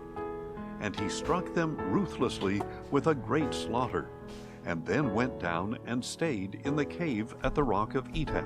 Then the Philistines went up, camped in Judah, and deployed themselves near the town of Lehi. Take it. "Why have you attacked us?" System, said the men save of Judah. game, pro mods The live. Philistines replied, "We have come to arrest Samson and pay him back still there? for what he has done to us." In response, 3,000 men of Judah went to the cave at the rock of Etam, and they asked Samson, "Do you not realize that the Philistines rule over us? Bro. What have you done to us?" "I have done to them what they did to me," What I need to do is open But they up said to him, "We have my come software. down to arrest you and hand you over to the Philistines." Select all Samson of them, replied, and "Swear of to course me public. that you will not kill me Gotta yourself." upload my "No," screenshots to they my answered, "we will not kill you, Steam, but right? we will tie you up securely and hand you over to them." So they bound him with 2 new ropes and led him up from the rock. When Samson arrived in Lehi, the Philistines came out shouting against him. Crackout 2. And the Spirit of the Lord came Where's mightily my upon Crackout him. 2? The ropes on his arms became like burnt flax, and the bonds broke loose from his hands. He found the fresh jawbone of a donkey, reached out his hand I have and no took idea it, what's happened and here. struck down 1,000 Where is my... men. Then I'll do Samson it said, thing. "With the jawbone of a donkey, I have piled them into Flat heaps. out 2. With the Flat out jawbone 2 of a is just donkey, amazing. I have slain Gang, it's 1,000 amazing. men." And when This game's Samson so good. had finished speaking, he cast the So jawbone good. from his hand, and he named that place Ramoth Lehi. And being very thirsty, 9:16 Samson cried to out to the Lord, Default "You have accomplished this aspect great samples, deliverance through your servant. Must I sound now die output, of thirst and fall into the direct hands of the sound, uncircumcised?" primary So God sound opened driver, up the hollow aspect place ratio in Lehi, 16:9. and water came Good. out of it. When Samson drank, his strength returned, and he was revived. That is why he Make named sure it that- En-Hakkore, and it remains in Lehi Oh to this no, day. don't tell me it hasn't And picked it Samson up. judged That Israel for sucks. 20 years in the Main days of the capture. Philistines. Any full screen One day application. Samson went to Gaza. Capture There he this. saw a prostitute and went in to spend the night with her. When the Gazites heard that Samson Change was my there, DLR. they surrounded that place and lay in wait for him all night at the city gate. Device, They were quiet throughout the night, controllers, saying, "Let properties, us wait until dawn, settings, then we will kill him." But Samson lay there 360. only until midnight, when he got up, took hold of the doors of the city gate and both gate posts, and pulled them 365. out, bar and all. Then he put them on his shoulders and took them to the top of the mountain overlooking Hebron. Sometime later, Samson fell in love with a woman in the valley of Sorek, whose name was Delilah. Okay, there we go. The lords of the Philistines went to her and said, "Entice him and find out the source of his great strength and how we can overpower him to tie him up and subdue him. Then each one of us will give you 1,100 shekels of silver." So Delilah said to Samson, "Please tell me the source of your great strength and how you can be tied up and I've still got this thing. Samson told her, Damn, I need "If to they grind tie up me up with 7 credits. fresh I need to go to bowstrings the that have garage not been dried, I will become as weak as any other I'm man." saving up to get this So the thing. lords of the Philistines brought her It's my 7 starter fresh car. bowstrings that had not been dried, Is gonna and she tied be him up with them. While the men were hidden in her room, she called out, "Samson, the Philistines are here." 42. But he snapped the bowstrings like a strand of yarn seared by a flame. So the source of his strength remained unknown. Then Delilah said to Samson, "You have I mocked don't me mind and the lied to Scorpion. me. Now please tell It's me all right, how you but can be tied up." He replied, "If they tie me up 36 with new ropes grand that have never is been a lot of used, money that I need to I save will up become as to weak get into as that any class. other man." So Delilah But we will took go new race. ropes, tied him up with them, and called out, "Samson, the Philistines are here." But while the men were hidden in her room, he snapped the ropes off his I arms forgot what like buttons they were I've binded threads. to what. Then There we go. Delilah said to Samson, "You have mocked me and lied to me all along. Tell me how you can be tied up." He told her, "If you weave the 7 braids of my head into the web of a loom and tighten it with a pin, I will become as Should weak really as any restart. other man." So while he slept, Delilah took the 7 braids of his hair and wove them into the web. Then she tightened it with a pin and called to him, "Samson, the Philistines are here." But he awoke from his sleep and pulled out the pin with the loom and the web. "How can you say, 'I love you,'" she asked, "when your heart is not with me? This is the 3rd time you have mocked me and failed to reveal to me the source of your great no, strength." man. Finally, after she had pressed him daily with her words and pleaded until he was sick to death, Samson told her all that was in his heart. "My hair has never been cut, because I have been a Nazirite to God from my mother's womb. If I am shaved, my strength will leave me, and I will become as weak as any other man." When Delilah realized that he had revealed to her all that was in his heart, she sent this message to the lords of the Philistines. Am I going the right way Once though? more, for he has revealed to me all that is in his heart. Wisebot 1 viewers, Then the lords smiley of the face, Philistines 1 came to hour her, 42 bringing minutes the and money 22 in their seconds. hands. And having lulled him to sleep on her lap, she called a man to shave off the 7 braids of his head. In this way, she began to subdue him. Oh no! You know, I think I might. "Samson, the Philistines are here." When Samson awoke from his This sleep, is he right. thought, Try "I this will again. It's escape been a while. as I did before, Warm up. and shake myself free." But he did not know that the Lord had departed from him. Then the Philistines seized him, gouged out his eyes, and brought him down to Gaza, where he was bound with bronze shackles and forced to run the grain in the prison. However, the hair of his head began to grow back after it had been shaved. Man. Now the lords of the Philistines gathered together to offer a great sacrifice to their god Dagon. They rejoiced and said, "Our God has delivered Samson, our enemy, into our hands." And when the people saw him, they praised their God, saying, "Our God has delivered into our hands our enemy who destroyed our land and multiplied our dead." And while their hearts were merry, they said, "Call for Samson to entertain us." So So they called Samson out of the prison to entertain them, and they stationed him between the that practice and I forgot the Samson track. said to the servant who held his hand, "Lead me where I can feel the pillars supporting the temple, so I can lean against them." Now the temple was full of men and women. All the lords of the Philistines were there, and about 3,000 men and women were on the roof, watching Samson entertain them. Then Samson called out to the Lord, "O Lord God, please remember me. Strengthen me, O God, just once more, so that with one vengeful blow Which I button may is pay reset? back the Philistines for my 2 eyes." Yeah. And Samson reached out for the 2 central pillars supporting the temple, bracing himself against them with his right hand on Height one and pillar track on and this his car. This left car hand isn't on really the other. set up Samson for said, off-road. "Let him die I bought the with wrong Philistines." suspension on it. Then he pushed with Should all have given his it a might, bouncier and the suspension, temple but I set it fell up on as a the mid-rear lords race and car. all the people in it. Circuit So racing. in his death, he killed more than he had killed in his life. Then Samson's brothers and his father's family came down, carried him back, and buried him between Zorah and Eshtaol in the tomb of his father Manoah. And he had judged Israel 20 years. Now a man named Micah from the hill country of Ephraim sent to his mother, "The 1,100 shekels of silver that were taken from you, and about which I heard you utter a curse, I have the silver here with me. I took it." Then his mother said, Yes. "Blessed be my son by the Lord."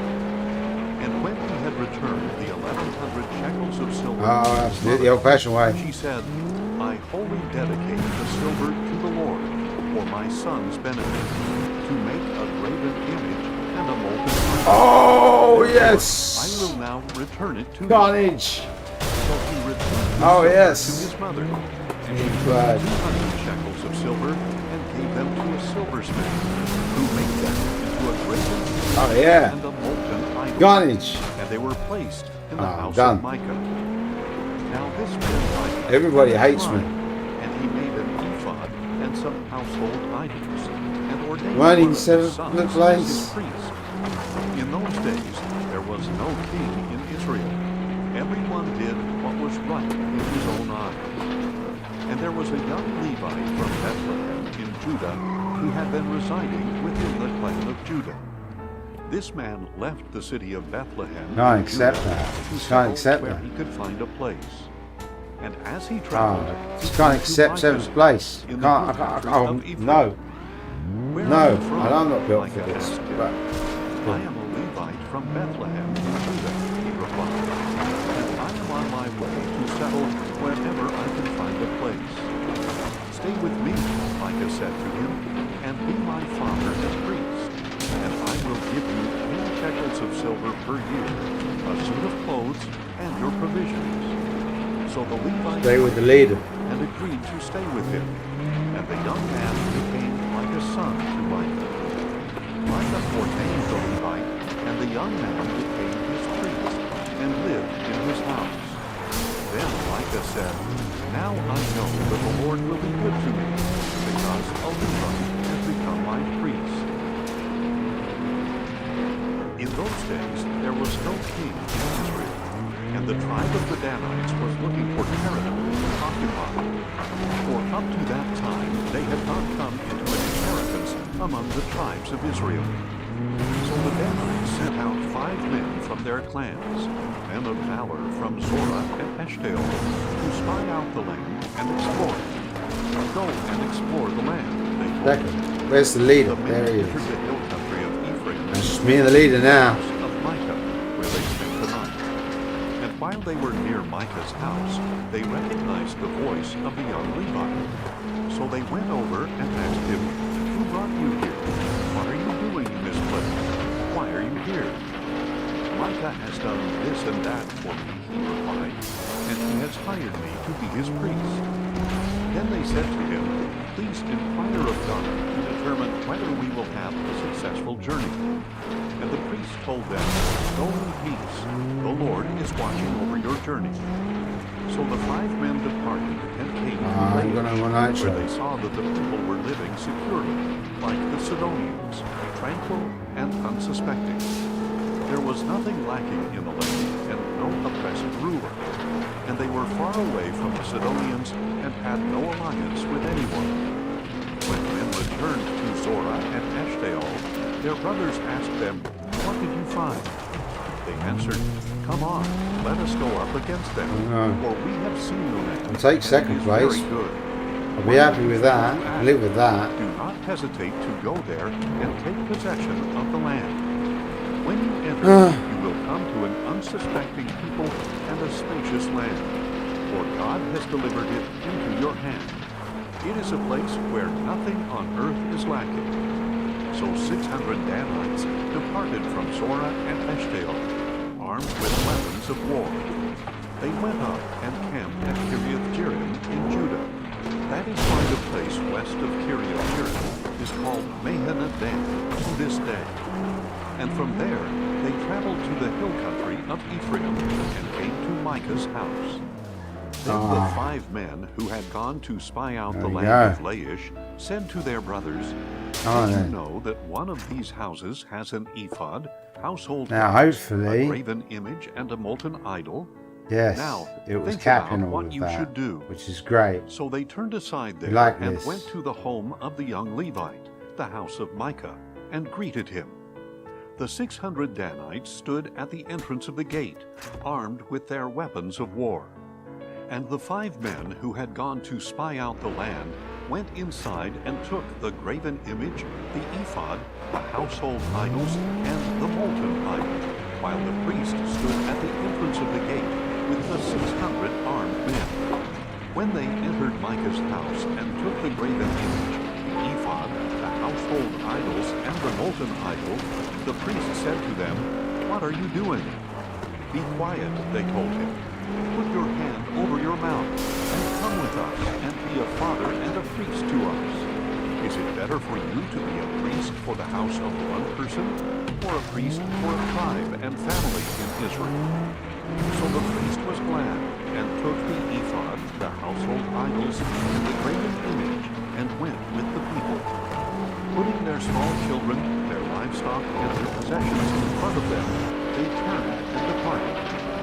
After they were some distance from Micah's house, the men in the houses near Micah's house mobilized and overtook the Danites. When they called out after them, the Danites turned to face them and said to Micah, "What is the matter with you that you have called out such a company?" He replied, "You took the gods I had made and my priest and went away. What else do I have? How can you say to me, 'What is the matter with you?'" The Danites said to him, "Do not raise your voice against us, or angry men will attack you, and you and your family will lose your lives." So the Danites went on their way, and Micah turned to go back home, because he saw that they were too strong for him. After they had taken Micah's idols and his priest, they went to Laish, to a tranquil and unsuspecting people, and they struck them with their swords and burned down the city. There was no one to deliver them, because the city was far from Sidon and had no alliance with anyone. It was in a valley near Beth-rehob. And the Danites rebuilt the city and lived there. They named it Dan, after their forefather Dan, who was born to Israel, though the city was formerly named Laish. The Danites set up idols for themselves, and Jonathan, son of Gershom, the son of Moses, and his sons were priests for the tribe of Dan until the day of the captivity of the land. So they set up for themselves Micah's graven image, and it was there the whole time the house of God was in Shiloh. Now in those days, when there was no king in Israel, a Levite who lived in the remote hill country of Ephraim took for himself a concubine from Bethlehem in Judah. But she was unfaithful to him, and left him to return to her father's house in Bethlehem in Judah. After she had been there 4 months, her husband got up and went after back, taking his servant and a pair of donkeys. So the girl brought him into her father's house, and when her father saw him, he gladly welcomed him. His father-in-law, the girl's father, persuaded him to stay, so he remained with him 3 days, eating, drinking, and lodging I have to there. just take it. On the 4th day, they got up early in the morning and prepared to depart. But the girl's father said to his son-in-law, "Refresh your heart with Oh yeah, I forgot. You just don't press anything and it just disappears. So they sat down, and the two of them ate and Oh. drank together. Then the girl's This game father makes you said work to her, really hard, "Please agree to stay overnight." but you can get some Let your heart spectacular The replays man got up in this to game. depart. Spectacular. His father-in-law persuaded him. So he stayed there The that sound night. design is brilliant as On the well. 5th People day, flying they out got of up cars early in and the stuff. morning to depart. But the girl's father said, "Please refresh your heart." So they waited until late afternoon, and the two of them ate. When the man got up to depart with his concubine and his servant, his father-in-law, the girl's father, said to him, "Look, the day is drawing to a close. Please spend the night. See, the day is almost over. Spend the night here, that your heart may be merry. Probably will go And for you can the get up early tomorrow for your journey but the home." muscle car. But the man was unwilling to spend the night. He got up and departed. And the other and acceleration arrived for the Mitsubishi is nice, but Jerusalem, with his two handling, saddled donkeys and his it's full concubine. drive, isn't it? But then I When get they that were near horrible talk Jebus, steer. and No, the I day want was oversteer almost lots of gone, it. the servant said to his master, I'll worry "Please, about the let us oversteer. stop at this Jebusite city and spend the night here." But his master replied, "We will not turn aside to the city of foreigners where No, there I are should actually no go over to Israelites. Twitch We actually. will go on to Gibeah." And totally edit stream info because we're not playing Truck Sim anymore. So they We are continued now on their in journey, and the sun set as they neared Gibeah in Benjamin. They stopped to go in Flat and Out lodge 2. in Gibeah. The Levite went in and sat down in the city square. Yeah, but and no Flat one Out would 2 take now. him into his home for the night. That evening, an old man from the hill country of Ephraim, who was residing in Gibeah, the men of that place were Benjamites, came in from his work in the field. When he looked up and saw the traveler in the city square, the old man asked, "Where are you going, and where have you come from?" The Levite replied, "We are traveling from Bethlehem in Judah to the remote hill country You of get some Ephraim, action over where here. I am from. I went I think to it's on this Bethlehem bend. in Judah, and Send now this guy I am going to the absolutely house of the flying. Lord.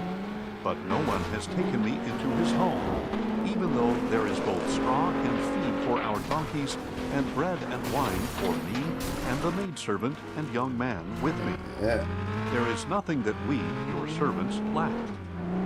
"Peace to you," said the old man. "Let me supply everything you need.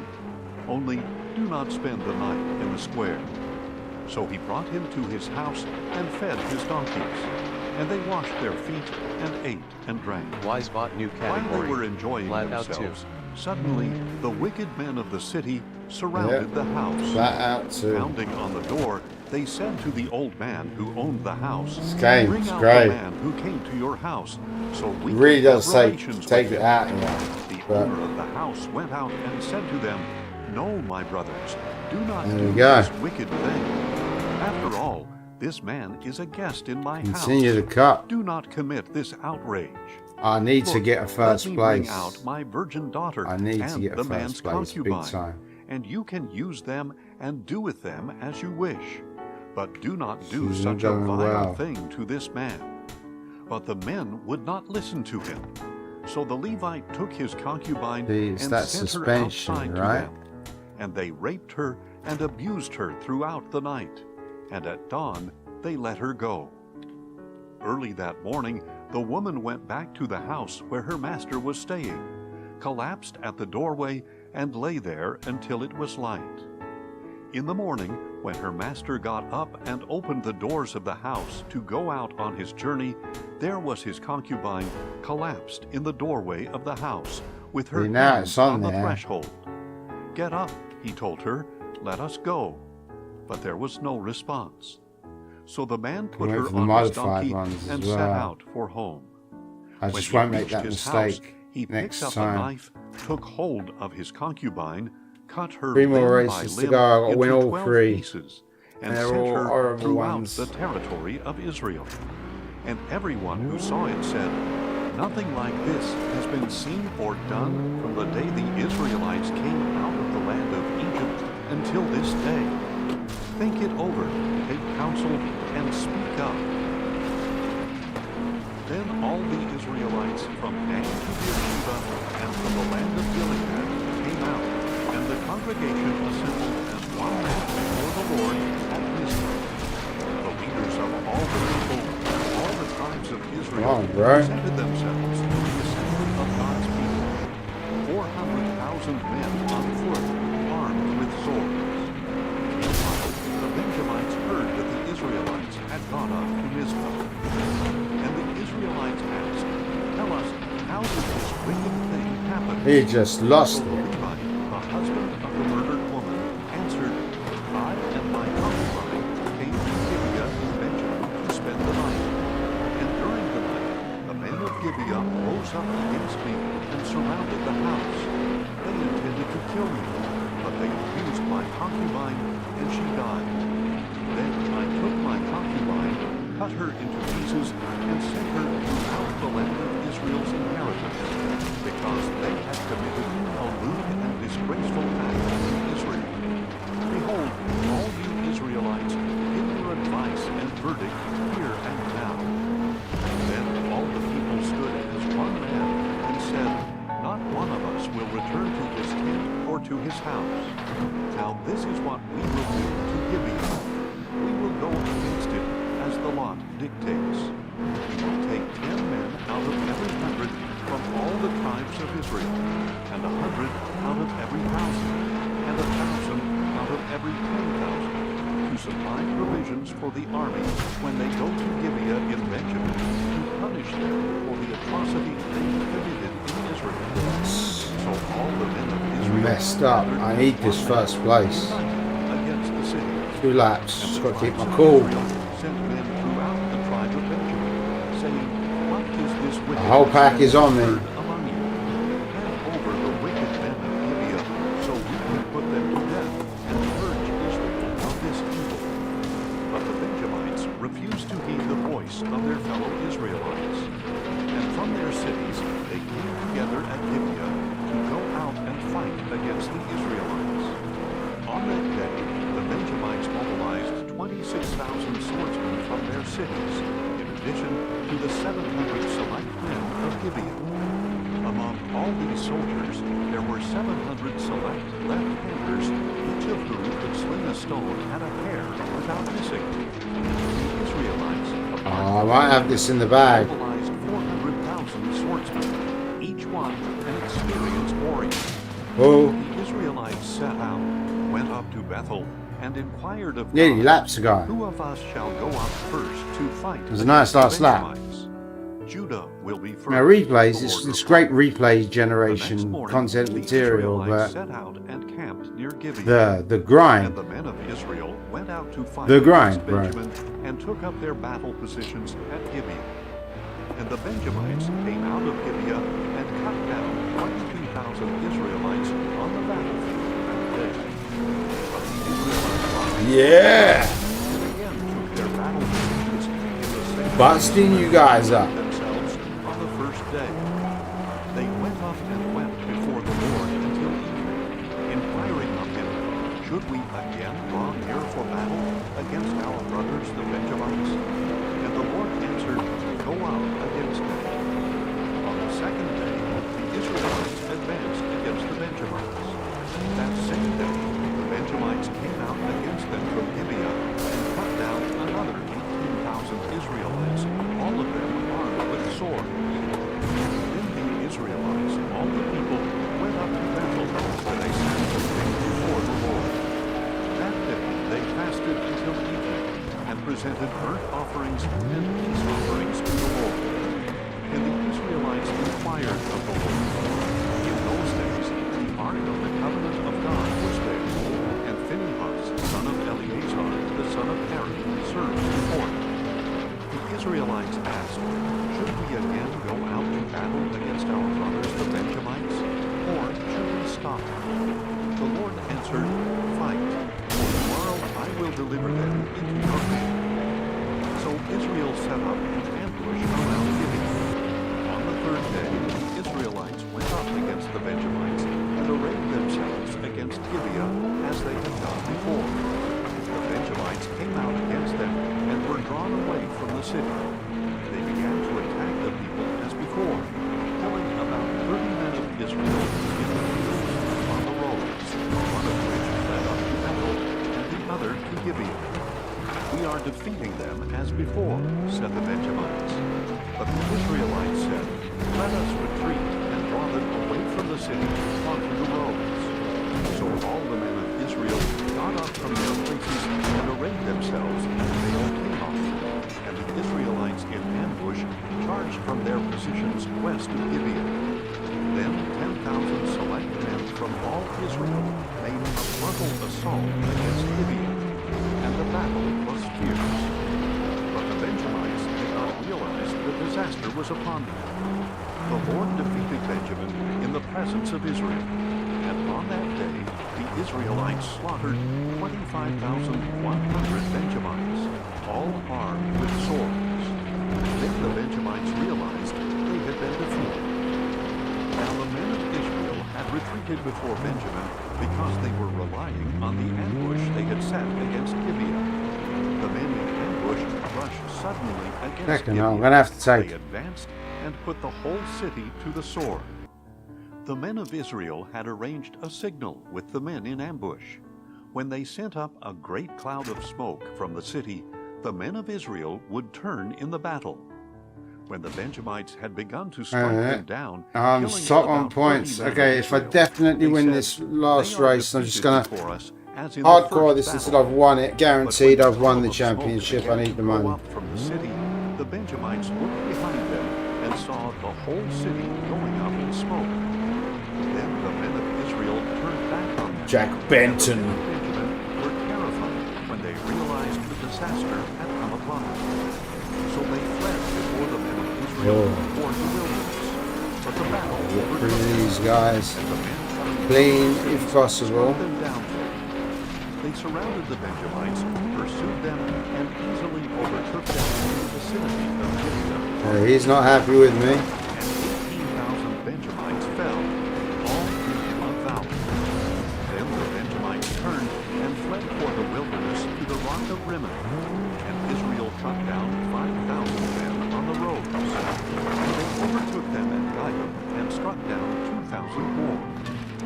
That day 25,000 Benjamite swordsmen fell, all men of valor. But 600 men turned and fled into the wilderness to the rock of Rimmon, where they stayed 4 months. And the men of Israel turned back against the other Benjamites and put to the sword all the cities, including the animals and everything else they found. And they burned down all the cities in their path. Now the men of Israel had sworn an oath at Mizpah, saying, not one of us will give his daughter in marriage to a Benjamite. So the people came to Bethel and sat there before God until evening, lifting up their voices and weeping bitterly. Why, O Lord God of Israel, they cried out, has this happened in Israel? Today in Israel, As the leader. one tribe is missing. The next day, the people got up early, built an altar there, and presented burnt offerings and peace offerings. The Israelites asked, who among all the tribes of Israel did not come to the assembly before the Lord?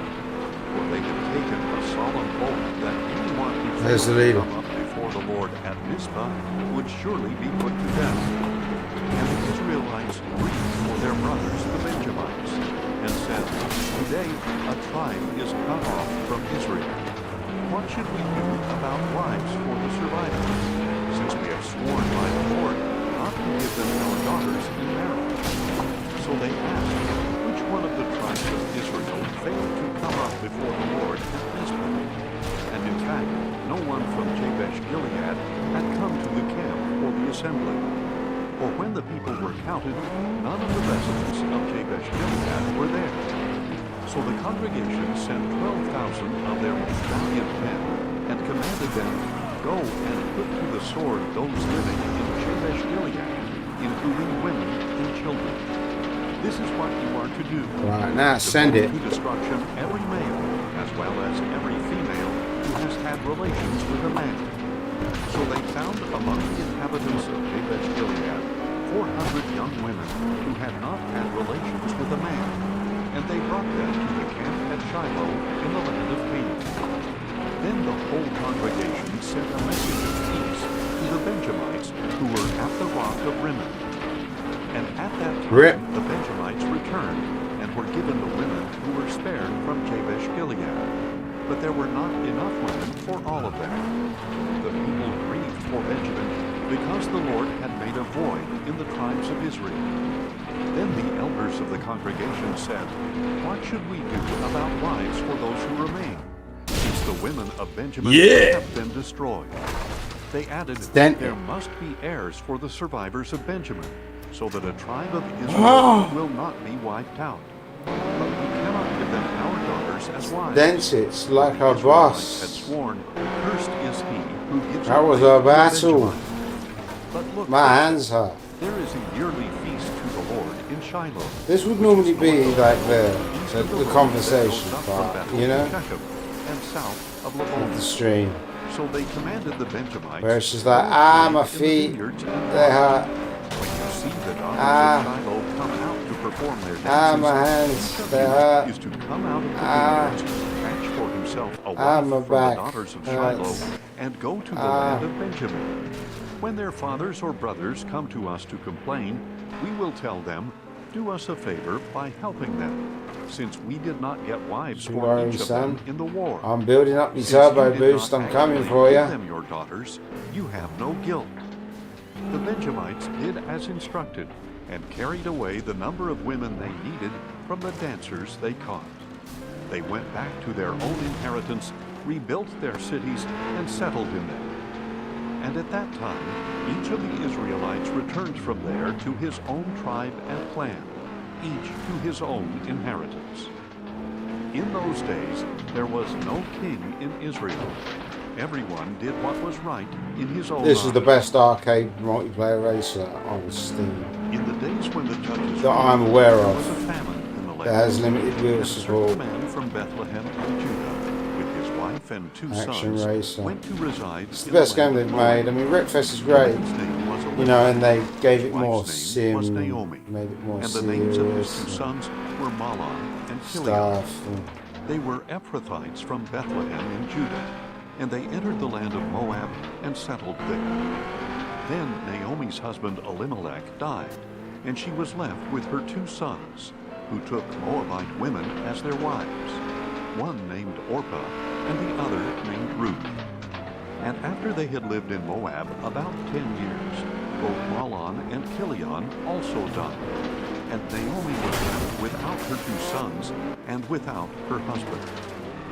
When Naomi heard in Moab that the Lord had attended to his people by providing them with food, she and her daughters-in-law prepared to leave the land of Moab.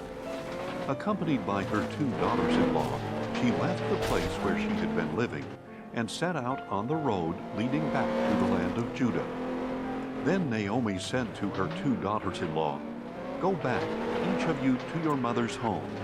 May the Lord show you loving devotion as you have shown to your dead and to me. Oh, May hilarious. the Lord enable each of you to find rest in the That's home where I got of the your clean new husband." And she Get kissed away. them as they wept aloud They and went for a said, nice clean last "Surely lap. we will return with you to your people." But Naomi Saving replied, every "Return home, my daughter. tiny juice, Why would you drop go of with juice, me? nitro Are there. there still sons in my womb to become That's your fourth husbands? gear, that is. Return home, my daughters. Go on, for I am too old to have another husband. Even if I thought there was hope for me to have a husband tonight and to bear sons, would you wait for them to grow up? Would you refrain from having husbands? No, my daughters. It grieves me very much for your sakes that the hand of the Lord has gone out against me. Again they wept aloud, and Orpah kissed her mother-in-law goodbye, but Ruth clung to her. "Look," said Naomi, "your sister We are has done. gone back to her people and We forgotten are to done. follow her back home." But Ruth replied, "Do not urge me to leave Continue you the or cup. to We are turn the from champion. following you. For wherever you go, I will go, and wherever you live, I will Best live. wrecker. Your people will be my I didn't people, get anything. and your God will be my God. But I Where am you the die, winner. I will die, and Clean. there I will be buried. May the Lord punish me, and ever so severely, if anything but death separates you and me." $5,500. When Naomi saw that Ruth was determined to go with her, she stopped trying to persuade her. So Naomi and Ruth traveled until they came to Bethlehem. That's the thing, you see, I need When the they street entered car. Bethlehem, the whole city was stirred because of them. 35 grand. And the women of the city 36 grand. I exclaimed, might as well go for the "Can this 36 be grand Naomi?" one and "Do drive not that call thing. me Naomi," she replied. So don't have "Call 42 me grand. Mara, because the Almighty has dealt quite bitterly with me. I went away full, but the Lord has brought me back empty. 42 grand. I Why mean, it's call not very me fast. Naomi? See. After all, the Lord has After testified that, against me, and the Almighty has You've got afflicted that me." thing that goes to So 4. Naomi returned from the Well, we land of really wanna Moab go with for her this thing. daughter-in-law, Ruth the Moabitess. The speed And shifter. they arrived in Bethlehem at the beginning of the barley harvest. Now Naomi had a Speed relative Devil. on her husband's side, a prominent man of Road noble King. character from the clan of Elimelech, But it whose GT. name was Boaz. And Ruth the Moabitess said to Naomi, "Please let me go into the fields and It's glean heads faster. of grain after someone in whose But sight I like the look may of the find thing. I want to favor." go for the Road King. "Go ahead, my daughter," Naomi That's what I'm replied. going to go for. So Ruth departed and went out into the field and gleaned after the harvesters. And she happened to come to the part of the field belonging to Boaz, who was from the clan of Elimelech. Just then Boaz arrived from Bethlehem and Well, said to the they're still doing harvesters, races. "The Lord be with you." "The Lord bless you," they replied. Oh, yeah. And Boaz Cut asked the foreman of prices. his harvesters, "Whose young woman is I this?" need a lot of money. The foreman answered, "She is the Moabitess who returned with Naomi from the land of Moab. She has said, 'Please let me glean and gather among the sheaves after the harvesters.' So she came out and That's has quite continued from hardcore morning though, isn't until it? now, except that she rested a short time in the shelter." Then Boaz said It's to got that Ruth, one horrible. "Listen, my daughter, do not go and glean in another field, and do not go away from this place, but stay here close to my servant girls. Let your eyes be on the field they are harvesting, and follow along after these girls. Sand Speedway. Indeed, What's I this? have ordered the young men not to touch you, Okay. and when you are thirsty, go and drink from the jars the youngest have filled."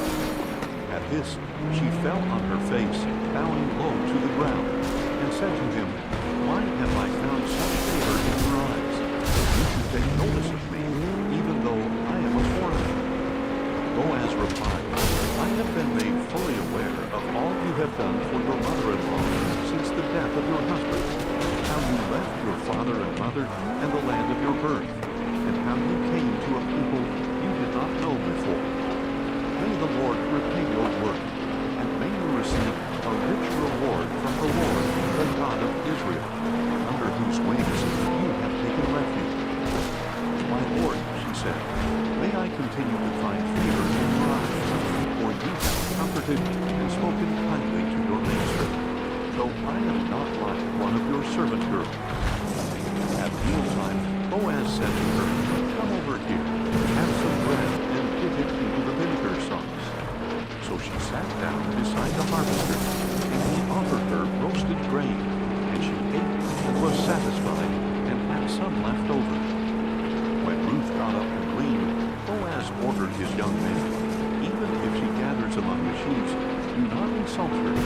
Rather, pull out for her some stalks from the bundles, and leave them for her to gather. Do not rebuke her." So Ruth gathered grain in the field until evening, and when she ate out what she had gleaned, it was about an ephah of barley. She picked up the grain and went into the town, where her mother-in-law saw what she had gleaned. And she brought out what she had saved from her meal and gave it to Naomi. Then her mother-in-law Oh, asked well, her, it is whatever "Where it did you is. glean today, and where Money, did you right? work?" Blessed be the man who noticed you." So she told her mother-in-law where she had worked. "The name of the man I worked with today is Boaz," she said. Then Naomi said to her daughter-in-law, "May he be blessed by the Lord, I'm not going to go for that, because that is just hellish. Now, I might do the 47 grand one. Naomi continued, "The Only man 3, is a yeah, I'll close just relative. farm this. He is one of our kinsman redeemers." How many laps is Then Ruth it? the Let's do the Moabitess said, "He also told me, Grrr. stay with my Right, young men okay. until they have We'll finished just gathering farm all this. my It's harvest." good, it's time. And Naomi said to her daughter-in-law Ruth, "My daughter, it is good for you to work with his young women, so that nothing will happen to you in another field." So Ruth stayed close to the servant girls of Boaz to glean grain until the barley and wheat harvests were finished. And she lived with her mother-in-law. One day, Ruth's mother-in-law Naomi said to her, "My daughter, should I not seek a resting place for you, that it may be well with you?" Now, is not Boaz, with whose servant girls you have been working, a relative of ours? In fact, tonight he is winnowing barley on the threshing floor. Therefore, wash yourself, put on perfume, and wear your best clothes. Go down to the threshing floor, but do not let the man know you are there until he has finished eating and drinking. When he lies down, note the place where he lies. Then go in and uncover his feet and lie down, and he will explain to you what you should do. "I will do everything you say," Ruth answered. So she went down to the threshing floor and did everything her mother-in-law had instructed her to do. After Boaz had finished eating and drinking and was in good spirits, he went to lie down at the end of the heap of grain. Then Ruth went in secretly, uncovered his feet, and lay down. At midnight, Boaz was startled, turned over, and there, lying at his feet, was a woman. "Who are you?" he asked. "I am your servant Ruth," she replied. "Spread the corner of your garment over me, for you are a kinsman redeemer." Then Boaz said, "May the Lord bless you, my daughter. You have shown more kindness now than before, because you have not run after the younger men, whether rich or poor. And now, do not be afraid, my daughter. I will do for you whatever you request, since all my fellow townspeople know that you are a woman of noble character. Yes, it is true that I am a kinsman redeemer, but there is a redeemer nearer than I. Stay here tonight, and in the morning, if he wants to redeem you, good, let him redeem you. But if he does not want to redeem you, as surely as the Lord lives, I will. Now lie here until morning." So she lay down at his feet until morning, but she got up before anyone else could recognize her. Then Boaz said, "Do not let it be known that a woman came to the threshing floor." And he told her, "Bring the shawl you are wearing and hold it out." When she did so, he shoveled 6 measures of barley into her shawl. Then he went into the city. When Ruth returned to her mother-in-law, Naomi asked her, "How did it go, my daughter?" Then Ruth told her all that Boaz had done for her. And she said, "He gave me these 6 measures of barley." For he said, "Do not go back to your mother-in-law empty-handed." "Wait, my daughter," said Naomi, "until you find out how things go. For he will not rest until he has resolved the matter today." Yes! Meanwhile, Boaz went What to the a gate and finish. sat down there. Look at Soon the that. kinsman redeemer of whom he had spoken came I didn't along. actually see what And Boaz you said. What there? "Come over here, my friend, and sit down." So he went over and sat down. Oh, Then it was my Boaz butt took talking 10 to of me. the elders of the city and said, "Sit That's here." And they sad. did so. And he said to the kinsman redeemer, I wonder what "Naomi, happened. who has That's returned from the land of Moab, is selling the piece of land that belonged to our brother Oh, Elimelech. well. I thought I should inform you that you may buy it back in the presence of those seated here and in the Continue to presence cut. of the elders of my people. If you want to redeem it, do so. But if you I think will one not of these redeem is it, a really long tell me one. so I may know, because there is no 2 one but you laps. to redeem it, and I am next after you. I will redeem it, he replied. Then Boaz said, on the day you buy the land from Naomi, and also from Ruth the Moabitess, you must also acquire the widow of the deceased, in order to raise up the name of the deceased on his inheritance. The kinsman redeemer replied, I cannot redeem it myself, for I would jeopardize my own inheritance. Take my right of redemption, because I cannot redeem it. Now in former times in Israel, concerning the redemption or exchange of property, to make any matter legally binding, a man would remove his sandal and give it to the other party. And this was a confirmation in Israel. So the kinsman redeemer removed his sandal and said to Boaz, buy it for yourself. At this, Boaz said to the elders and all the people, you are witnesses today that I am buying from Naomi all that belonged to Elimelech, Chilion, and Mahlon. Moreover, I have acquired Ruth the Moabitess, Mahlon's widow, as my wife, to raise up the name of the deceased through his inheritance, so that his name will not disappear from among his brothers, or from the gate of his home. You are witnesses today. We are witnesses, said the elders and all the people at the gate. May the Lord make the woman entering your home like Rachel and Leah, who together built up the house of Israel. May you be prosperous in Ephrathah and famous in Bethlehem. And may your house become like the house of Perez, whom Tamar bore to Judah, because of the offspring the Lord will give you by this young woman. So Boaz took Ruth, and she became his wife. And when he had relations with her, the Lord enabled her to conceive, and she gave birth to a son.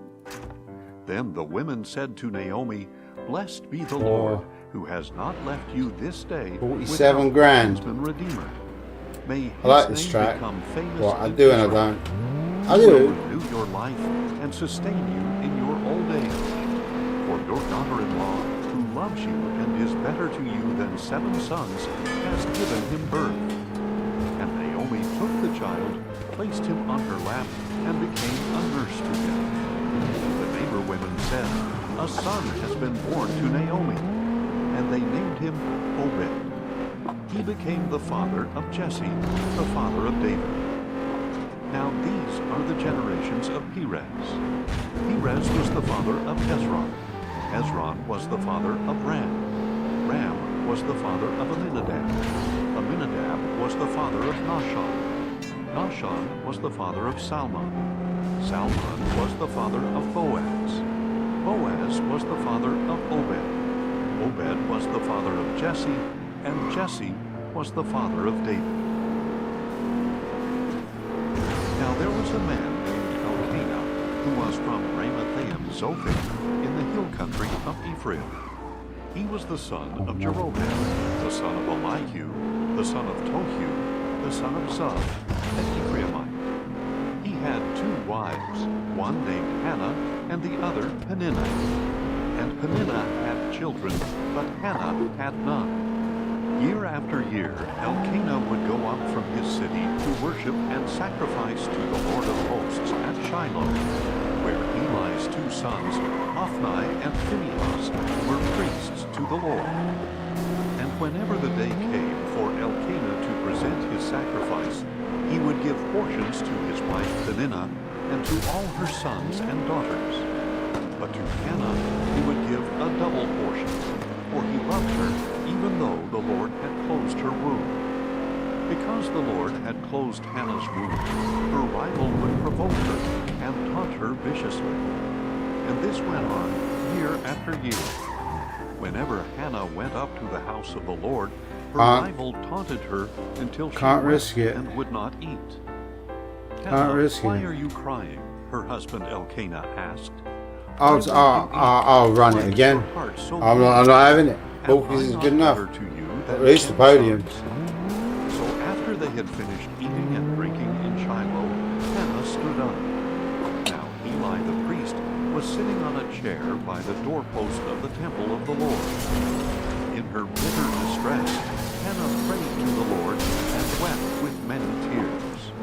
And she made a vow, pleading, O Lord of hosts, if only you will look upon the affliction of your maidservant and remember me, not forgetting your maidservant, but giving her a son, then I will dedicate him to the Lord all the days of his life, and no razor shall ever come over his head. As Hannah kept on praying before the Lord, Eli watched her mouth. Hannah was praying in her heart, and though her lips were moving, her voice could not be heard. So Eli thought she was drunk, and said to her, How long will you be drunk? Put away your wine. No, my lord, Hannah replied. I am a woman oppressed in spirit. I have not had any wine or strong drink, but I have poured out my soul before the Lord. Do not take your servant for a wicked woman, for all this time I have been praying out of the depth of my anguish and grief. Go in peace, Eli replied, and may the God of Israel grant the petition you have asked of him. May your maidservant find favor with you, said Hannah.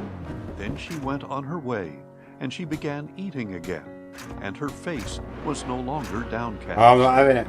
Not The having next it. morning, Elkanah and Hannah got up early to bow in worship before the Lord, and then returned home to Ramah.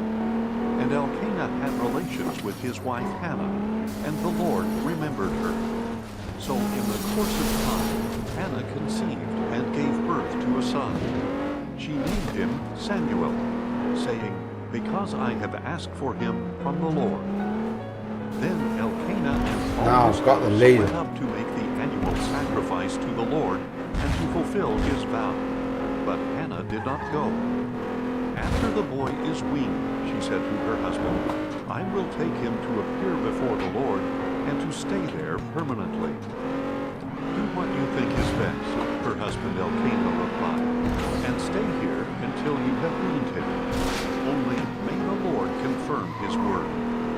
So Hannah stayed and nursed her son until she had weaned him. Once she had weaned him, Hannah took the boy with her, along with a 3-year-old bull, an ephah of flour, and a skin of wine. Though the boy was still young, she brought him to the house of the Lord at Shiloh. And when they had slaughtered the bull, they brought the boy to Eli. Please, my lord, said Hannah, as surely as you live, my lord, I am the woman who stood here beside you, praying to the Lord. I prayed for this boy, and since the Lord has granted me what I asked of him, I now dedicate the boy to the Lord. For as long as he lives, he is dedicated to the Lord. So they worshipped the Lord there. At that time, Hannah prayed, My heart rejoices in the Lord, in whom my horn is exalted.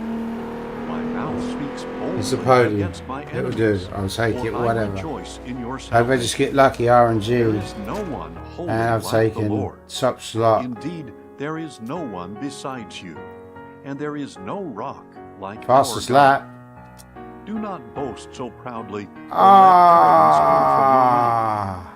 For the Lord is a God who knows, and by him actions are weighed. The bows of the mighty are broken, but the feeble We'll do equipped it with again. strength. The well-fed hire themselves out for food, but the starving After that, hunger 47 no more. grand. The barren woman gives birth to 7, but she who has many sons Get better. pines away. The Lord brings death and gives life. He brings down to Sheol and raises up. The Lord sends poverty and wealth. He humbles and he exalts. He raises the poor from the dust and lifts the needy from the ash heap. He seats them among princes and bestows on them a throne of honor. For the foundations of the earth are the Lord's, and upon them he has set the world. He guards the steps of his faithful ones, but the wicked perish in darkness. For by his own strength shall no man prevail. Those who oppose the Lord will be shattered. He will thunder from heaven against them. The Lord will judge the ends of the earth and will give power to his king. He will exalt the horn of his anointed. Then Elkanah went home to Ramah, but the boy began ministering to the Lord before Eli the priest. Now the sons of Eli were wicked men. They had no regard for the Lord or for the custom of the priests with the people. When any man offered a sacrifice, the servant of the priest would come with a three-pronged meat fork while the meat was boiling, and plunge it into the pan or kettle or cauldron or cooking pot. And the priest would claim for himself whatever the meat fork brought up. This is how they treated all the Israelites in Shiloh. Even before the fat was burned, the servant of the priest would come and say to the man who was sacrificing, "Give the priest some meat to roast, because he will not accept boiled meat from you, but only raw." And if any man said to him, "The fat must be burned first, then you may take whatever you want," the servant would reply, "No, you must give it to me right now. If you refuse, I will take it by force." Thus the sin of these young men was severe in the sight of the Lord, for they were treating the Lord's offering with contempt. Now Samuel was ministering before the Lord, a boy wearing a linen ephod. Each year his mother would make him a little robe and bring it to him when she went with her husband to offer the That has annual cost me the sacrifice. race. And Eli would bless Elkanah and his wife, saying, "May the Lord give you children by this woman in place of the one she dedicated to the Lord." Then they would go home. So the Lord attended to Hannah, and she conceived and gave birth to 3 sons and 2 daughters. Meanwhile, the boy Samuel grew up in the presence of the Lord. Now Eli was very old, and he heard about everything his sons were doing to all Israel, and how they were sleeping with the women who served at the entrance to the tent of meeting. "Why are you doing these things?" Eli said to his sons. "I hear about your wicked deeds from all these people. No, my sons, it is not a good report I hear circulating among the Lord's people. If a man sins against another man, God can intercede for him. But if a man sins against the Lord, who can intercede for him?" But they would not listen to their father, since the Lord intended to put them to death. And the boy Samuel continued to grow in stature and in favor with the Lord and with man. Then a man of God came to Eli and told him, "This is what the Lord says. Did I not clearly reveal myself to your father's house when they were in Egypt under Pharaoh's house? And out of all the tribes of Israel, I selected your father to be my priest, to offer sacrifices on my altar, to burn incense, and to wear an ephod in my presence. I also gave to the house of your father all the offerings of the Israelites made by fire. Why then do you king at my sacrifice and offering that I have prescribed for my dwelling place? You have honored your sons more than me, by fattening yourselves with the best of all the offerings of my people Israel. Therefore, the Lord, the God of Israel, declares, I did indeed say that your house and the house of your father would walk before me forever. But now the Lord declares, far be it from me. For I will honor those who honor me, but those who despise me will be disdained. Behold, the days are coming when I will cut off your strength and the strength of your father's house, so that no older man will be left in your house. You will see distress in my dwelling place. Despite all that is good in Israel, no one in your house will ever again reach old age. And every one of you that I do not cut off from my altar, your eyes will fail, and your heart will grieve. All your descendants will die by the sword of men. And This sign shall come to you concerning your 2 sons, Hophni and Phinehas. They will both die on the same day. Then I will raise up for myself a faithful priest. He will do whatever is in my heart and mind. And I will build for him an enduring house, and he will walk before my anointed one for all time. And everyone left in your house will come and bow down to him for a piece of silver or a morsel Here's what I'm of going to bread, get, I think. pleading, please appoint me Take to it. some priestly office so that I can eat a 8 piece of bread. points. 8, And the boy Samuel 16, ministered to the 24. Lord before Eli. Now in those days, Let's the get a word of win. the Lord was rare, and visions were scarce. And at that time Eli, whose eyesight had grown so dim that he could not see, was lying in his room. Before the lamp of God had gone out, Samuel was lying down in the temple of the Lord, where the ark of God was located. Then the Lord called to Samuel, and he answered, Here I am. He ran to Eli and said, Here I am, for you have called me. I did not call, Eli replied. Go back and lie down. So he went and lay down. Once again the Lord called, Samuel. So Samuel got up, went to Eli, and said, Here I am, for you have called me. My son, I did not call, Eli replied. Go back and lie down. Now Samuel did not yet know the Lord, because the word of the Lord had not yet been revealed to him. Once again, for the 3rd time, the Lord called to Samuel. He got up, went to Eli, and said, Here I am, for you have called me. Then Eli realized that it was the Lord who was calling the boy. Go and lie down, he said to Samuel. And if he calls you, say, Speak, Lord, for your servant is listening. So Samuel went and lay down in his place. Then the Lord came and stood there, calling as before, Rage. Samuel, Samuel. And Samuel Rage. answered, Speak, for your servant is listening. Then the Lord said to Samuel, I am about to do something in Israel at which the ears of all who hear it I ain't will having it, tingle. man. On that day, I Smash will him. carry out against Eli Lynch everything him. I have You'll spoken smash him. about his family, Take this well from off. beginning to end. Oh, I too told long. him that I would judge his house forever for the iniquity of which he knows, because his sons blasphemed God, and he did not restrain them. Therefore I have sworn to the house of Eli, the iniquity of Eli's house shall never be atoned for by sacrifice or offering. Samuel lay down until the morning.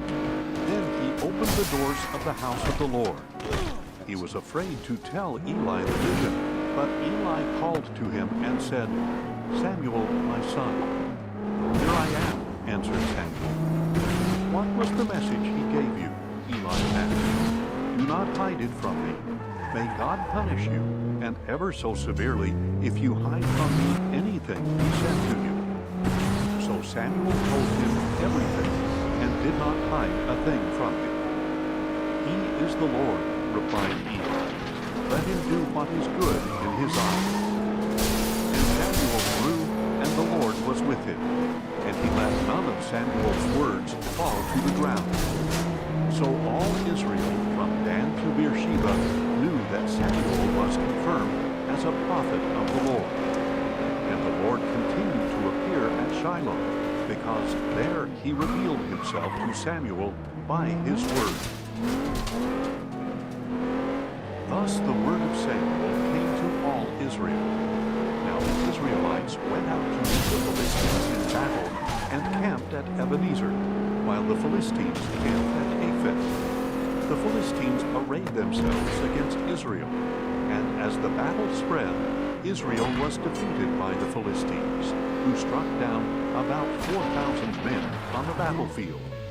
When the troops returned to the camp, the elders of Israel asked, Why has the Lord brought defeat on us before the Philistines today? Let us bring the ark of the covenant of the Lord from Shiloh, so that it may go with us to save us from the hand of our enemies. So the people sent men to Shiloh, and they brought back the ark of the covenant of the Lord of hosts, who sits enthroned between the cherubim. And the two sons of Eli, Hophni and Phinehas, were there with the ark of the covenant of God. When the ark of the covenant of the Lord entered the camp, all the Israelites raised such a great shout that it shook the ground. On hearing the noise of the shout, the Philistines asked, "What is this loud shouting in the camp of the Hebrews?" And when they realized that the ark of the Lord had entered the camp, the Philistines were afraid. "The gods have entered their camp," they said. "Woe to us, for nothing like this has happened before. Woe to us! Who will deliver us from the hand of these mighty gods? These are the gods who struck the Egyptians with all kinds of plagues in the wilderness. Take courage and be men, O Philistines. Otherwise you will serve the Hebrews just as they served you. Now be men and fight." So the Philistines fought, and Israel was defeated, and each man fled to his tent. The slaughter was very great. 30,000 foot soldiers of Israel fell. The ark of God was captured, and Eli's two sons, Hophni and Phinehas, died. That same day a Benjamite ran from the battle line all the way to Shiloh, with his clothes torn and dirt on his head. When he arrived, there was Eli, sitting on his chair beside the road and watching, because his heart trembled for the ark of God. When the man entered the city to give a report, the whole city cried out. Eli heard the outcry and asked, "Why this commotion?" So the man hurried over and reported to Eli. Now Eli was 98 years old, and his gaze was fixed because he could not see. "I have just come from the battle," the man said to Eli. "I fled from there today." "What happened, my son?" Eli asked. The messenger answered, "Israel has fled before the Philistines, and there has been a great slaughter among the people. Your two sons, Hophni and Phinehas, are both dead, and the ark of God has been captured." As soon as the ark of God was mentioned, Eli fell backward from his chair by the city gate, and being old and heavy, he broke his neck and died. And Eli had judged Israel 40 years. Now Eli's daughter-in-law, the wife of Phinehas, was pregnant and about to give birth. When she heard the news of the capture of God's ark and the deaths of her father-in-law and her husband, she collapsed and gave birth, for her labor pains overtook her. Not much As space she was here. dying, the women What it attending is to her simmering said, is "Do not be afraid, is for a you have task. given birth to a son." wiring Did and not stuff. respond or pay any heed. And she named the boy Ichabod, saying, "The glory has departed from Israel," because the ark of God had been 16. captured, and her father-in-law and her husband had been If I get killed. second, "The glory has departed from If I can Israel," get second, she said, "for the there's ark no of way they God can stop me. has been captured." No way they can stop me.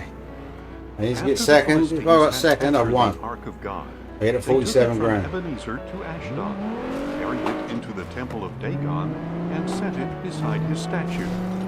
When the people of Ashdod got up early the next morning, there was Dagon fallen on his face before the ark of the Lord. So they took Dagon and returned him to his place. But when they got up early the next morning, there was Dagon fallen on his face before the ark of the Lord, with his head and his hands broken off and lying on the threshold. Only the torso remained. That is why to this day the priests of Dagon and all who enter the temple of Dagon in Ashdod do not step on the threshold. Now the hand of the Lord was heavy on the people of Ashdod and its vicinity, ravaging them and afflicting them with tumors. And when the men of Ashdod saw what was happening, they said, "The ark of the God of Israel must not stay here with us, because his hand is heavy upon us and upon our god Dagon." So they called together all the rulers of the Philistines and asked, what shall we do with the Ah, ark of the God total of this Israel? run. It must be Total moved it. to Gath, they replied. So they carried away the ark of the God of Israel. But after they had moved the ark to Gath, the Lord's hand was also against that city, throwing it into great confusion and afflicting the men of the city, both young and old, with an outbreak of tumors. So they sent the ark of God to Ekron.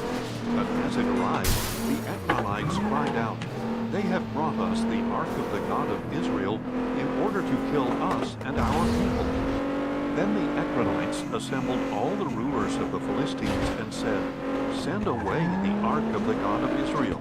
It must return to its place, so that it will not kill us and our people." For a deadly confusion had pervaded the city. The hand of God was heavy upon it. Those who did not die were afflicted with tumors, and the outcry of the city went up to heaven. When the ark of the Lord had been in the land of the Philistines 7 months, the Philistines summoned the priests and diviners, saying, "What shall we do with the ark of the Lord? Tell us how to send it back to its place." They replied, "If you return the ark of the God of Israel, do not send it away empty, but by all means return it to him with a guilt offering. Then you will be healed, and you will understand why his hand has not been lifted from you." "What guilt offering should we send back to him?" asked the Philistines. 5 gold tumors and 5 gold rats, they said, according to the number of rulers of the Philistines, since the same plague has struck both you and your rulers. Make images of the tumors and of the rats that are ravaging the land. Give glory to the God of Israel, and perhaps he will lift his hand from you and your gods and your Get land. it. Why harden your 47 hearts grand. as the Egyptians and Pharaoh hardened theirs? When he afflicted them, did they not send the people on their way as they departed? Ah, Now, come therefore, on. prepare 1 new cart Well, I with need 2 milk 34 cows grand. that have never been yoked. Hitch the cows to the cart, but take their Yeah, calves boy. away and pen them We up. got shopping. Take the Bling, ark bling. of the Lord, set Bling, it bling, on the bling. cart, and in a chest beside it, put Now, the gold I objects really you are did kind of sending want him as a guilt offering. but it's front wheel Then drive. send That's the four ark wheel on its drive. way, but keep 42 watching it. grand. No. If it goes up the road to its homeland Oh, I need toward 36 Beth-Shemesh, grand. it is the Lord who has brought on us this great disaster. But if it does not, then 36 we will grand. know that it was not Now, his buy that hand thing, that that punished poo. us, and that it happened by You chance. know what I mean? So the men did as instructed. They took 2 milk Acceleration's cows, good. hitched them to the cart, The and handling's pinned up good. their calves. It's Then they slow. put the ark of the Lord Yeah, on we'll the go for the cart, Scorpion. along with the We'll chest definitely containing go the for gold rats and the images of the Scorpion. tumors. And the cows headed straight up the road toward Beth-Shemesh, staying on that one highway and lowing as they went, never straying to the right or to the left. The rulers of the Philistines followed behind them to the border of Beth-Shemesh. Now the people of Beth-Shemesh were harvesting Stone wheat in the skipper. valley, and when they looked up and saw the ark, they were overjoyed at the Oh, sight. it's one of Ethan's. The cart Right. came Oh, I to the like field that. of Joshua of Beth-Shemesh What we and got stopped here? there near a large rock. The Speedboat. people chopped Let's up try the the cart speedboat. and offered the cows as a burnt offering to the Lord. And the Levites took down the ark of the Lord and the chest containing the gold objects, and they placed them on the large rock. That day the men of Beth-Shemesh offered burnt offerings and made sacrifices to the Lord. And when the 5 rulers of the Philistines saw this, they returned to Ekron that same day. As a guilt offering to the Lord, the Philistines had sent back 1 gold tumor for each city: Ashdod, Gaza, Ashkelon, Gath, and Ekron. The number of gold rats also corresponded to the number of Philistine cities belonging to the 5 rulers, the fortified cities and their outlying villages. And the large rock on which they placed the ark of the Lord stands to this day in the field of Joshua of Beth-Shemesh. But God struck down some of the people of Beth-Shemesh because they looked inside the ark of the Lord. He he struck down 70 men, and the people mourned because the Lord had struck them with a great slaughter. The men of Beth-Shemesh asked, "Who can stand in the presence of the Lord, this holy God? To whom should the ark go up from here?" So they sent messengers to the people of Kiriath-Jearim, saying, "The Philistines have returned the ark of the Lord. Come down and take it up with you." Then the men of Kiriath-Jearim came for the ark of the Lord and took it into Abinadab's house on the hill. And they consecrated his son Eleazar to guard the ark of the Lord. And from that day a long time passed, 20 years in all, as the ark remained at Kiriath-Jearim. And all the house of Israel mourned and sought after the Lord.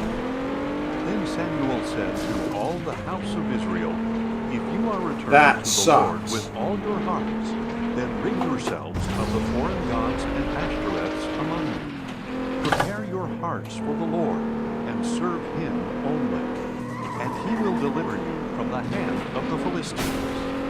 So the Israelites put away the Baals and Ashtoreths, and served only the Lord. Then Samuel said, "Gather all Israel to Mizpah, and I will pray to the Lord on your behalf." When they had gathered at Mizpah, they drew water and poured it out before the Lord. On that day they fasted, and there they confessed, "We have sinned against the Lord." And Samuel judged the Israelites at Mizpah. When the Philistines heard that the Israelites had gathered at Mizpah, their rulers marched up toward Israel. And when the Israelites learned of this, they feared the Philistines, and said to Samuel, "Do not stop crying out to the Lord our God for us, that he may save us from the hand of the Philistines." Then Samuel I could have it, and I kind of want it, offered it as a whole but it's burnt front-wheel offering drive. to the Lord. We don't do Cried out to front-wheel the Lord drive. on behalf of Israel, and the Lord answered him. As the Philistines drew near to fight against Israel, Samuel was sacrificing the burnt offering. But that day the Lord thundered loudly against the Philistines, and threw them into such confusion that they fled before Israel. Then the men of Israel charged out of Mizpah and pursued the Philistines, striking them down all the way to an area below Beth-kar. Afterward Samuel took a stone and set it up between Mizpah and Shen. He named it Ebenezer, saying, "Thus far the Lord has helped us." So the Philistines were subdued, and they stopped invading the territory of Israel. And the hand of the Lord was against the Philistines all the days of Samuel. The cities from Ekron to Dan, which the Philistines had taken, were restored to Israel, who also delivered the surrounding territory from the hand of the Philistines. And there was peace between the Israelites and the Amorites. So Samuel judged Israel all the days of his life. Every year he would go on a circuit from Bethel to Gilgal to Mizpah, judging Israel in all these places. Then he would return to Ramah, because his home was there, and there he judged Israel and built an altar to the Lord. When Samuel grew old, he appointed his sons as judges over Israel. The name of his firstborn son was Joel, and the name of his second was Abijah. They were judges in Beersheba. But his sons did not walk in his ways. They turned aside toward dishonest gain, accepting bribes and perverting justice. So all the elders of Israel gathered together and came to Samuel at Ramah. "Look," they said, "you are old, and your sons do not walk in your ways. Now appoint a king to judge us like all the other nations." That's expensive. But when they said, "Give us a king to judge us," their demand was displeasing in the sight of Samuel. So he prayed to the Lord. And the Lord said to Samuel, "Listen to the voice of the people in all that they say to you. For it is not you they have rejected, but they have rejected me as their king. Just as they have done from the day I brought them up out of Egypt until this day, forsaking me and serving other gods, so they are doing to you. Now listen to them, but you must solemnly warn them and show them the manner of the king who will reign over them." So Samuel spoke all the words of the Lord to the people who were asking him for a king. He said, "This will be the manner of the king who will reign over you. He will take your sons and appoint them to his own chariots and horses, to run in front of his chariots. He will appoint some for himself as commanders of thousands and of fifties, and others to plow his ground, I think we will to go reap with his just harvest, engine to for make now. his weapons of war, and to equip his chariots. Pork polish. And he will take your daughters to be perfumers, cooks, and bakers. He will take the best of your fields and vineyards and olive groves, and give them to his servants. Okay, we'll take engines. He will take a tenth of your we'll grain take it. and grape harvest, and give it to his officials and We'll race servants. it.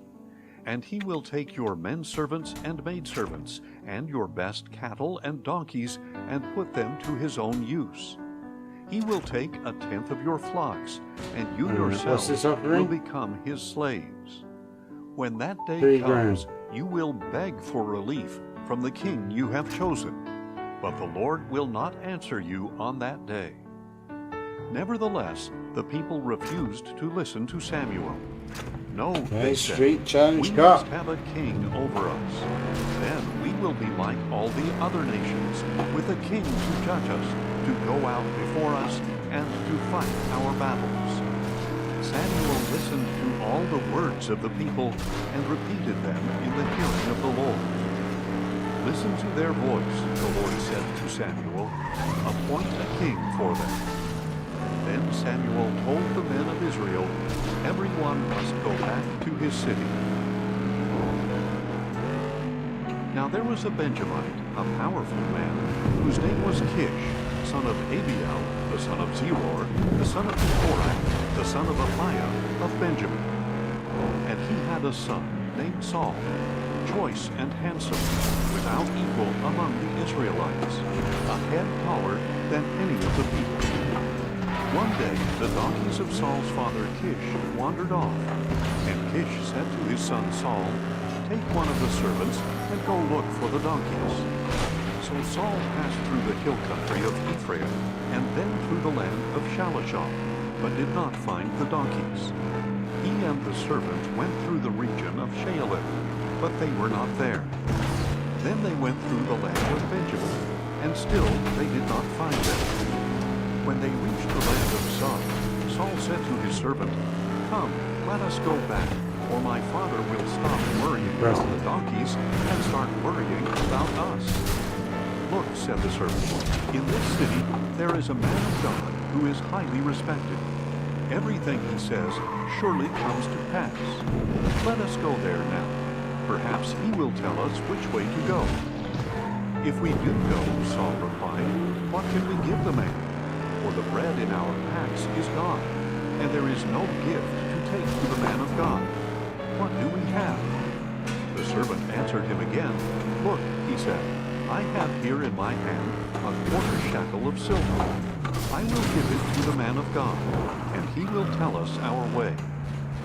Formerly in Israel, a man on his way to inquire of God would say, "Come, let us go to the seer." For the prophet of today was formerly called the seer. "Good," said Saul to his servant, "come, let us go." So they set out for the city where the man of God was.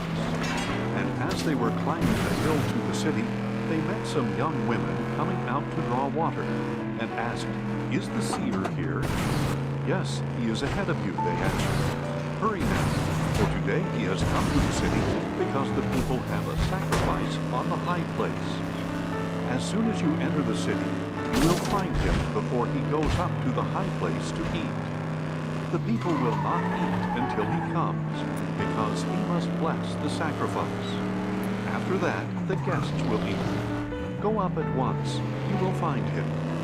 So Saul and his servant went up toward the city, and as they were entering it, there was Samuel coming toward them on his way up to the high place. Now on the day before Saul's arrival, the Lord had revealed to Samuel, "At this time tomorrow, I will send you a man from the land of Benjamin, and you are to anoint him leader over my people Israel. He will save them from the hand of the Philistines. For I have looked upon my people, because their cry has come to me. When Samuel saw Saul, the Lord told him, Here is the man of whom I spoke. He shall rule over my people. Saul approached Samuel in the gateway and asked, Would you please tell me where the seer's house is? I am the seer, Samuel replied. Go up before me to the high place, for you shall eat with me today. And when I send you off in the morning, I will tell you all that is in your heart. As for the donkeys you lost 3 days ago, do not worry about them, for they have been found. And upon whom is all the desire of Israel, if not upon you and all your father's house?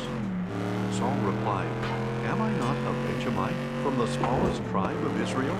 And is not my clan the least of all the clans of Benjamin? So why would you say such a thing to me?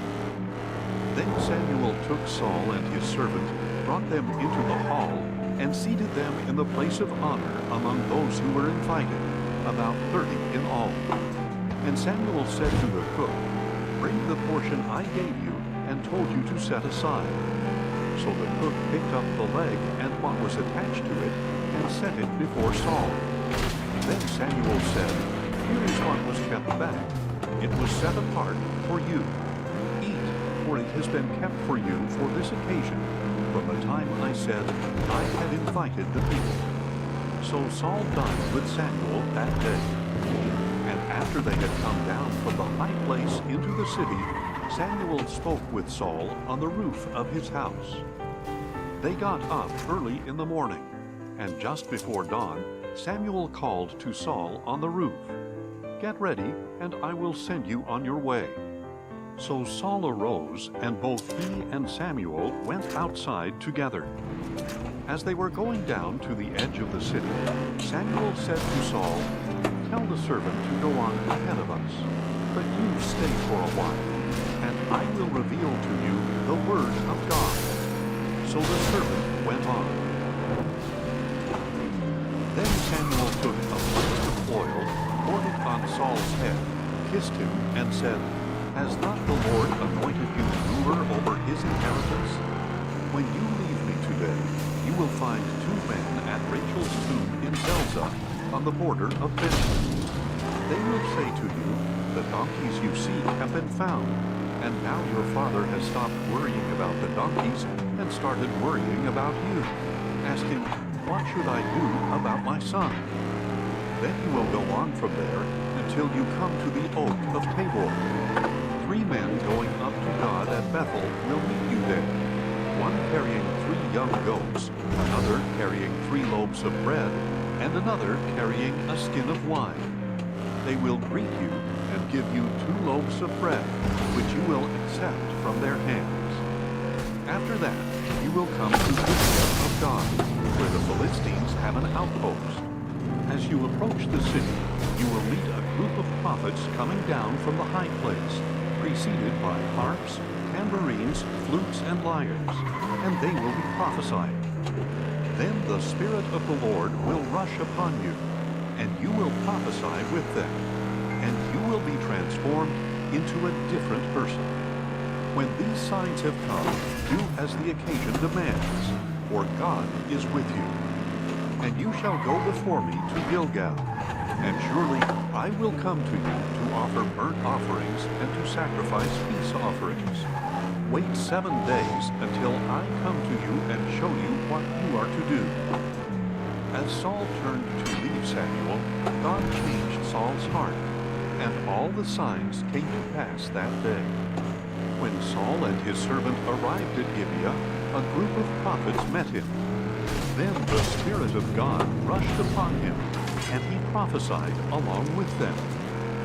All those who had formerly known Saul and saw him prophesying with the prophets asked one another, What has happened to the son of Kish? Is Saul also among the prophets? Then a man who lived there replied, And who is their father? So the saying became a proverb, is Saul also among the prophets? When Saul had finished prophesying, he went up to the high place. Now Saul's uncle asked him and his servant, "Where did you go?" "Look for the donkeys," Saul replied. "When we saw they were not to be found, we went to Samuel." "Tell me," Saul's uncle asked, "what did Samuel say to you?" And Saul replied, "He assured us that the donkeys had been found." But Saul did not tell his uncle what Samuel had said about the kingship. After this, Samuel summoned the people to the Lord at Mizpah, and said to the Israelites, "This is what the Lord, the God of Israel, says. I brought Israel up out of Egypt, and I rescued you from the hands of the Egyptians and of all the kingdoms that Brother, read my on because I got stuff I got to do. You have rejected your God, who saved you from all your troubles and afflictions. And you have said to him, 'No, set a king over us.' Now therefore, present yourselves before the Lord by your tribes and clans." Thus Samuel had all the tribes of Israel come forward, and the tribe of Benjamin was selected. Then he had the tribe of Benjamin come forward by its clans, and the clan of Matri was selected. Finally, Saul, son of Kish, was selected. But when they looked for him, they could not find him. So again they inquired of the Lord, "Has the man come here yet?" And the Lord replied, "Behold, he has hidden himself among the baggage." So they ran and brought Saul, and when he stood among the people, he was a head taller than any of the others. Samuel said to all the people, "Do you see the one the Lord has chosen? There is no one like him among all the people." And all the people shouted, "Long live the king!" Then Samuel explained to the people the rights of kingship. He wrote them on a scroll and laid it up before the Lord. And Samuel sent all the people away, each to his own home. Saul also went to his home in Gibeah, and the men of valor whose hearts God had touched went with him. But some worthless men said, "How can this man save us?" So they despised him and brought him no gifts. But Saul remained silent about it. Soon Nahash the Ammonite came up and laid siege to Jabesh Gilead. All the men of Jabesh said to him, "Make a treaty with us, and we will serve you." But Nahash the Ammonite replied, "I will make a treaty with you on one condition, that I may put out everyone's right eye and bring reproach upon all Israel." "Hold off for 7 days," replied the elders of Jabesh, "and let us send messengers throughout Israel. If there is no one to save us, we will surrender to you." When the messengers came to Gibeah of Saul and relayed these words in the hearing of the people, they all wept aloud. Just then Saul was returning from the field behind his oxen. "What troubles the people?" asked Saul. "Why are they weeping?" And they relayed to him the words of the men from Jabesh. When Saul heard their words, the Spirit of God rushed upon him, and he burned with great anger. He took a pair of oxen, cut them into pieces, and sent them by messengers throughout the land of Israel, proclaiming, "This is what will be done to the oxen of anyone who does not march behind Saul and Samuel." Then the terror of the Lord fell upon the people, and they turned out as one man. And when Saul numbered them at Bezek, there were 300,000 Israelites and 30,000 men of Judah. So they said to the messengers who had come, "Tell the men of Jabesh Gilead, deliverance will be yours tomorrow by the time the sun is hot." And when the messengers relayed this to the men of Jabesh, they rejoiced. Then the men of Jabesh said to Nahash, "Tomorrow we will come out, and you can do with us whatever seems good to you." The next day Saul organized the troops into 3 divisions, and during the morning watch they invaded the camp of the Ammonites and slaughtered them, until the hottest part of the day. Jameson And the survivors were so Thanks for scattered hitting that that follow no button. two of them were left together. Wise bot bust in silhouette Then the new people follow. said to S. Samuel, "Who Jameson said that underscore Saul one should welcome. not reign over us? Bring those men 398 here followers so we can kill them." plus one. But Saul ordered, "No one shall be put to death this day, for today the Lord has worked salvation in Israel." Then Samuel said to the people, "Come, let us go to Gilgal and renew the kingship there." So all the people went to Gilgal and confirmed Saul as king in the presence of the Lord. There they sacrificed peace offerings before the Lord, and Saul and all the Israelites rejoiced greatly. Then Samuel said to all Israel, "I have listened to your voice in all that you have said to me, and I have set over you a king. Now here is the king walking before you, and I am old and gray, and my sons are here with you. I have walked before you from my youth until this day. Here I am, bear witness against me before the Lord and before his anointed. Whose ox or donkey have I taken? Whom have I cheated or oppressed? From whose hand have I accepted a bribe and closed my eyes? Tell me, and I will restore it to you." "You have not wronged us or oppressed us," they replied, "nor have you taken anything from the hand of man." Samuel said to them, "The Lord is a witness against you, and his anointed is a witness today, that you have not found anything in my hand." "He is a witness," they replied. Then Samuel said to the people, "The Lord is the one who appointed Moses and Aaron, and who brought your fathers up out of the land of Egypt. Now present yourselves so that I may confront you before the Lord with all the righteous acts he has done for you and your fathers. When Jacob went to Egypt, your fathers cried out to the Lord, and he sent them Moses and Aaron, who brought your fathers out of Egypt and settled them in this place. But they forgot the Lord their God, and he sold them into the hand of Sisera, the commander of the army of Hazor, and into the hands of the Philistines and the king of Moab, who fought against them. Then they cried out to the Lord and said, 'We have sinned, for we have forsaken the Lord and served the Baals and Ashtoreths. Now deliver us from the hands of our enemies, that we may serve you.' So the Lord sent Jerubbaal, Barak, Jephthah, and Samuel, and he delivered you from the hands of your enemies on every side, and you dwelt securely. But when you saw that Nahash, king of the Ammonites, was moving against you, you said to me, 'No, we must have a king to rule over us,' even though the Lord your God was your king. Now here is the king you have chosen, the one you requested. Behold, the Lord has placed a king over you.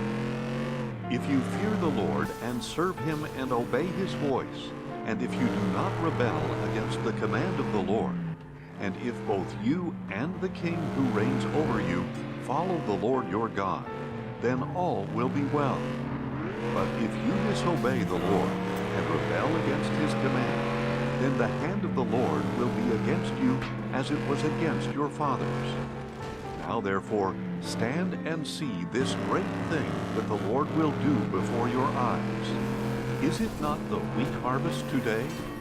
I will call on the Lord to send thunder and rain, so that you will know and see what a great evil you have committed in the sight of the Lord by asking for a king." So Samuel called to the Lord, and on that day the Lord sent thunder and rain. As a result, all the people greatly feared the Lord and Samuel. They pleaded with Samuel, "Pray to the Lord your God for your servants, so that we will not die. For we have added to all our sins the evil of asking for a king." "Do not be afraid," Samuel replied. "Even though you have committed all this evil, do not turn aside from following the Lord, but serve the Lord with all your heart. Do Do not turn aside after worthless things that cannot profit you or deliver you, for they are empty. Indeed, for the sake of his great name, the Lord will not abandon his people, because he was pleased to make you his own. As for me, far be it from me that I should sin against the Lord by ceasing to pray for you, and I will continue to teach you the good and right way. Above all, fear the Lord and serve him faithfully with all your heart. Consider what great things he has done for you. But if you persist in doing evil, both you and your king will be swept away. Saul was 30 years old when he became king, and he reigned over Israel 42 years. He chose for himself 3,000 men of Israel. 2,000 were with Saul at Michmash and in the hill country of Bethel, and 1,000 were with Jonathan in Gibeah of Benjamin. And the rest of the troops he sent away, each to his own home. Then Jonathan attacked the Philistine outpost at Geba, and the Philistines heard about it. So Saul blew the ram's horn throughout the land, saying, "Let the Hebrews hear." And all Israel heard the news. We should Saul be back. has attacked an outpost of the Philistines. Hopefully. And now Yep, we're Israel back and we're has racing. become a stench to the Philistines. Then the people were summoned to join Saul at Gilgal. Now the Philistines assembled to fight against Israel with 3,000 chariots, 6,000 horsemen, and troops as numerous as the sand on the seashore. They went up and camped at Michmash, east of Bethaven. Seeing that they were in danger because their troops were hard-pressed, the men of Israel hid in caves and thickets among the rocks it hard, and boys. in cellars and cisterns. Some Hebrews even crossed the Jordan into the land of Gad and Gilead. Saul, however, remained at Gilgal, and all his troops were quaking in fear. And Saul waited 7 days for the time appointed by Samuel. But Samuel did not come to Gilgal, and the troops began to desert Saul. So he said, "Bring me the burnt offering and the peace offerings." And he offered up the burnt offering. Just as he finished offering the burnt offering, Samuel arrived, and Saul went out to greet him. "What have you done?" Samuel asked. And Saul replied, "When I saw that the troops were deserting me, and that you did not come at the appointed time, and the Philistines were gathering at Michmash, I thought, now the Philistines will descend upon me at Gilgal, and I have not sought the favor of the Lord. So I felt compelled to offer the burnt offering." "You have acted foolishly," Samuel declared. "You have not kept the command that the Lord your God gave you. If you had, the Lord would have established your kingdom over Israel for all time. But now your kingdom will not endure. The Lord has sought a man after his own heart and appointed him ruler over his people, because you have not kept the command of the Lord." Then Samuel set out from Gilgal and went up to Gibeah in Benjamin. And Saul numbered the troops who were with him, about 600 men. Get the acceleration Now up on this Saul thing. and Jonathan his son and the troops with them were staying in Gibeah of Benjamin, while the Philistines camped at Michmash. And raiders went out of the Philistine camp in 3 divisions. One headed toward Ophrah in the land of Shual, another toward Beth-horon, and the third down the border road overlooking the valley of Zeboim, facing the wilderness. And no blacksmith could be found in all the land of Israel, because the Philistines had said, "The Hebrews must not be allowed to make swords or spears." Instead, all the Israelites would go down to the Philistines to sharpen their plowshares, mattocks, axes, and sickles. The charge was a pin for sharpening a plowshare or mattock, a third of a shekel for sharpening a pitchfork or an axe, and a third of a shekel for repointing an ox goad. So on the day of battle, not a sword or spear could be found in the hands of the troops with Saul and Jonathan. Only Saul and his son Jonathan had weapons. And the garrison of the Philistines had gone out to the pass at Michmash. One day Jonathan, son of Saul, said to the young man bearing his armor, "Come, let us cross over to the Philistine outpost on the other side." But Jonathan did not tell his father. Meanwhile, Saul was staying under the pomegranate tree in Migron on the outskirts of Gibeon. And the troops who were with him numbered about 600 men, including Ahijah, who was wearing an ephod. He was the son of Ichabod's brother Ahitub, son of Phinehas, the son of Eli, the priest of the Lord in Shiloh. But the troops did not know that Jonathan had left. Now there were cliffs on both sides of the pass that Jonathan intended to cross to reach the Philistine outpost. One was named Bozez, and the other Sina. One cliff stood to the north toward Michmash, and the other to the south toward Geba. Jonathan said to the young man bearing his armor, "Come, let us cross over to the outpost of these uncircumcised men. Perhaps the Lord will work on our behalf. Nothing can hinder the Lord from saving, whether by many or by few." His armor-bearer replied, "Do all that is in your heart. Go ahead. I am with you, heart and soul." "Very well," said Jonathan. "We will cross over toward these men and show ourselves to them. If they say, 'Wait until we come to you,' then we will stay where we are and will not go up to them. But if they say, 'Come on up,' then we will go up, because this will be our sign that the Lord has delivered them into our hands."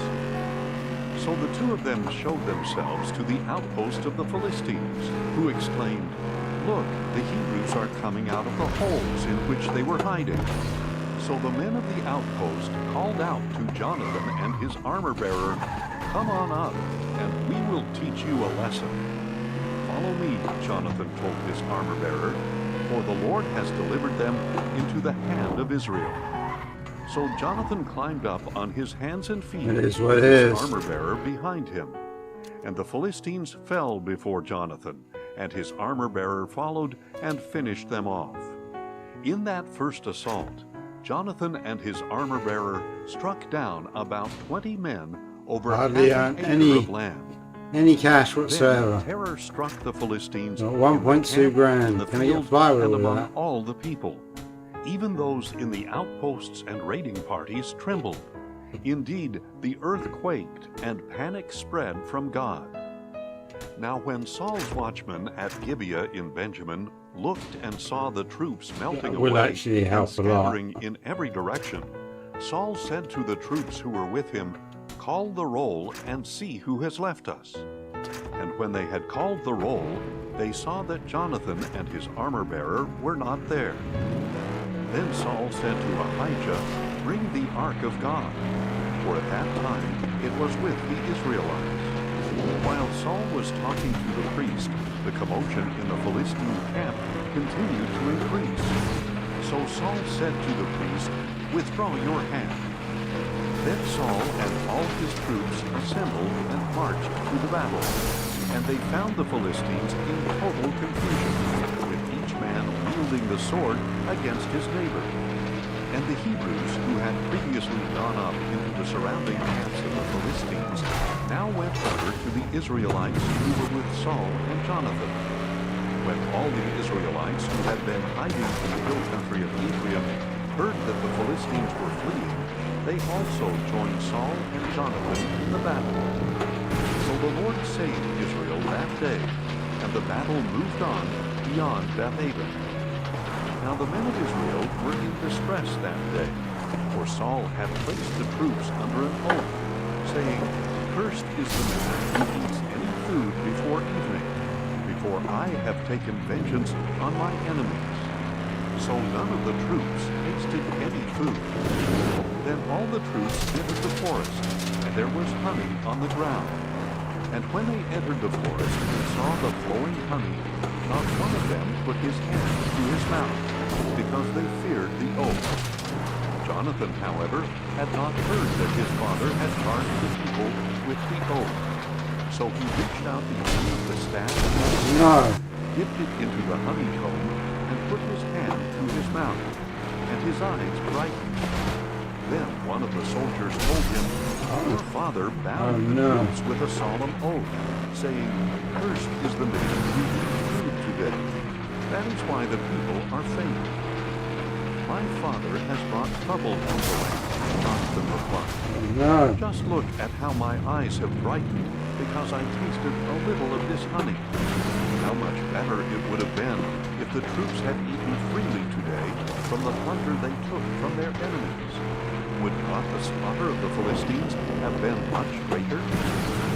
That day, after the Israelites had struck down the Philistines from Michmash to Aijalon, the people were very faint.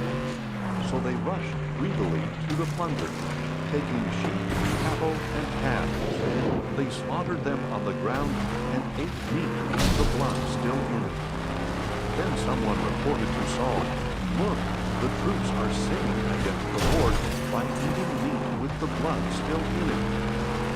"You have broken faith," said Saul. "Roll a large stone over here at once." Then he said, "Go among the troops and tell them, each man must bring me his ox or his sheep, slaughter them in this place, and then eat. Do not sin against the Lord by eating meat with the blood still in it." So that night everyone brought his ox and slaughtered it there. Then Saul built an altar to the Lord. It was the first time he had built an altar to the Lord. And Saul said, "Let us go down after the Philistines by night, and plunder them until dawn, leaving no man alive." "Do what seems good to you," the troops replied. But the priest said, "We must consult God here." So Saul inquired of God, "Shall I go down after the Philistines, give them into the hand of Israel?" But God did not answer him that day. Therefore Saul said, "Come here, all you leaders of the troops, and let us investigate how this sin has occurred today. As surely as the Lord who saves Israel lives, even if it is my son Jonathan, he must die." But not one of the troops said a word. Then Saul said to all Israel, "You stand on one side, and I and my son Jonathan will stand on the other side." "Do what seems good to you," the troops replied. So Saul said to the Lord, the God of Israel, "Why have you not answered your servant this day? If the fault is with me or my son Jonathan, respond with Urim. But if the fault is with the men of Israel, respond with Thummim." And Jonathan and Saul were selected, but the people were clear of the charge. Then Saul said, "Cast the lot between me and my son Jonathan." And Jonathan was selected. "Tell me what you have done," Saul commanded. So Jonathan told him, "I only tasted a little honey with the end of the staff that was in my hand, and now I must die?" And Saul declared, "May God punish me, and ever so severely, if you, Jonathan, do not surely die." But the people said to Saul, "Must Jonathan die? He who accomplished such a great deliverance for Israel? Never! As surely as the Lord lives, not a hair of his head will fall to the ground. For with God's help, he has accomplished this today." So the people rescued Jonathan, and he did not die. Then Saul gave up his pursuit of the Philistines, and the Philistines returned to their own land. After Saul had assumed the kingship over Israel, he fought against all his enemies on every side: the Moabites, the Ammonites, the Edomites, the kings of Zobah, and the Philistines. Wherever he turned, he routed them. He fought valiantly and defeated the Amalekites, delivering Israel from the hands of its plunderers. Now the sons of Saul were Jonathan, Ishvi, and Malchishua. His two daughters were named Merab, his firstborn, and Michal, his younger daughter. His wife's name was Ahinoam, daughter of Ahimaaz. The name of the commander of his army was Abner, the son of Saul's uncle, Ner. Saul's father, Kish, and Abner's father, Ner, were sons of Abiel. And the war with the Philistines was fierce for all the days of Saul. So whenever he noticed any strong or brave man, Saul would enlist him. Then Samuel said to Saul, "The Lord sent me to anoint you king over his people Israel. Now therefore, listen to the words of the Lord. This is what the Lord of hosts says. I witnessed what the Amalekites did to the Israelites when they ambushed them on their way up from Egypt. Now go and attack the Amalekites and devote to destruction all that belongs to them. Do not spare them, but put to death men and women, children and infants, oxen and sheep, camels and donkeys." So Saul summoned the troops and numbered them at Telaim, 200,000 foot soldiers and 10,000 men of Judah. Saul came to the city of Amalek and lay in wait in the valley. And he warned the Kenites, "Since you showed kindness to all the Israelites when they came up out of Egypt, go on and get away from the Amalekites. Otherwise I will sweep you away with them." So the Kenites moved away from the Amalekites. Then Saul struck down the Amalekites all the way from Havilah to Shur, which is east of Egypt. He captured Agag, king of Amalek, alive, but devoted all the others to destruction with the sword. Saul and his troops spared Agag, along with the best of the sheep and cattle, the fat calves and lambs, and the best of everything else. They were unwilling to destroy them, but they devoted to destruction all that was despised and worthless. Then the word of the Lord came to Samuel, saying, "I regret that I have made Saul king, for he has turned away from following me and has not carried out my instructions." And Samuel was distressed and cried out to the Lord all that night. Early in the morning, Samuel got up to confront Saul, but he was told, "Saul has gone to Carmel, and behold, he has set up a monument for himself, and has turned and gone down to Gilgal."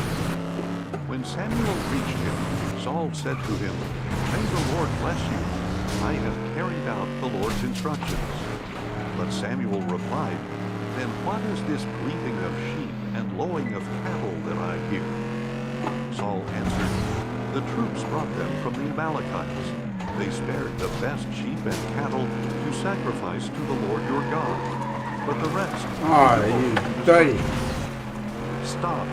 Dirty, dirty, dirty word, dirty word, dirty, dirty, dirty word, dirty word. "Tell me," Saul replied. Dirty word. And Samuel said, "Although you were once small in your own eyes, have you not become the head of the tribes of Israel? The Lord anointed you king over Israel and sent you on a mission, saying, 'Go and devote to destruction the sinful Amalekites.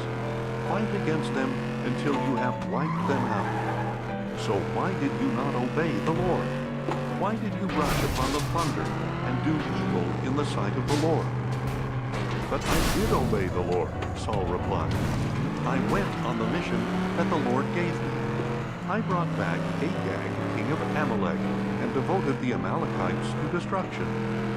The troops took sheep and cattle from the plunder, the best of the things devoted to destruction, in order to sacrifice them to the Lord your God at Gilgal." But Samuel declared, "Does the Lord delight in burnt offerings and sacrifices as much as in obedience to his voice?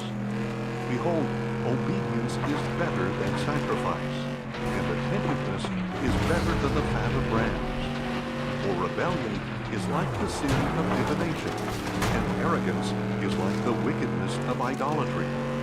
Because you have rejected the word of the Lord, he has rejected you as king." Then Saul said to Samuel, "I have sinned. I have transgressed the Lord's commandments and your instructions, because I feared the people and obeyed their voice. Now therefore, please forgive my sin and return with me, so I can worship the Lord. I will not return with you, dirty, Samuel replied. but it had to be For done. you have rejected the word of the And Lord. he got his revenge, And see? he has rejected you as king over Israel. As Samuel turned to go, Saul grabbed the hem of his robe, and it tore. So Samuel said to him, "The Lord has torn the kingdom of Israel from you today, and has given it to your neighbor who is better than you. Moreover, the glory of Israel does not lie or change his mind, for he is not a man that he should change his mind." "I have sinned," Saul replied. "Please honor me now before the elders of my people and before Israel. Come back with me, so that I may worship the Lord your God." So Samuel went back with Saul, and Saul worshipped the Lord. Then Samuel said, "Bring me Agag, king of the Amalekites." Agag came to him cheerfully, for he thought, "Surely the bitterness of death is past." But Samuel declared, "As your sword has made women childless, so your mother will be childless among women." And Samuel hacked Agag to pieces before the Lord at Gilgal. Then Samuel went to Ramah, but Saul went up to his home in Gibeah of Saul. And to the day of his death, Samuel never again visited Saul. Samuel mourned for Saul, and the Lord regretted that he had made Saul king over Israel. Now the Lord said to Samuel, "How long are you going to mourn for Saul, since I have rejected him as king over Israel? Fill your horn with oil and go. I am sending you to Jesse of Bethlehem, for I have selected from his sons a king for myself." "How can I go?" Samuel asked. "Saul will hear of it and kill me." The Lord answered, "Take a heifer with you and say, 'I have come to sacrifice to the Lord.' Then invite Jesse to the sacrifice, and I will show you what you are to do. You are to anoint for me the one I indicate." So Samuel did what the Lord had said and went to Bethlehem. When the elders of the town met him, they trembled and asked, "Do you come in peace?" "In peace," he replied. "I have come to sacrifice to the Lord. Consecrate yourselves and come with me to the sacrifice." Then he consecrated Jesse and his sons and invited them to the sacrifice. When they arrived, Samuel saw Eliab and said, "Surely here before the Lord is his anointed." But the Lord said to Samuel, "Do not consider his appearance or height, for I have rejected him. The Lord does not see as man does. For man sees the outward appearance, but the Lord sees the heart."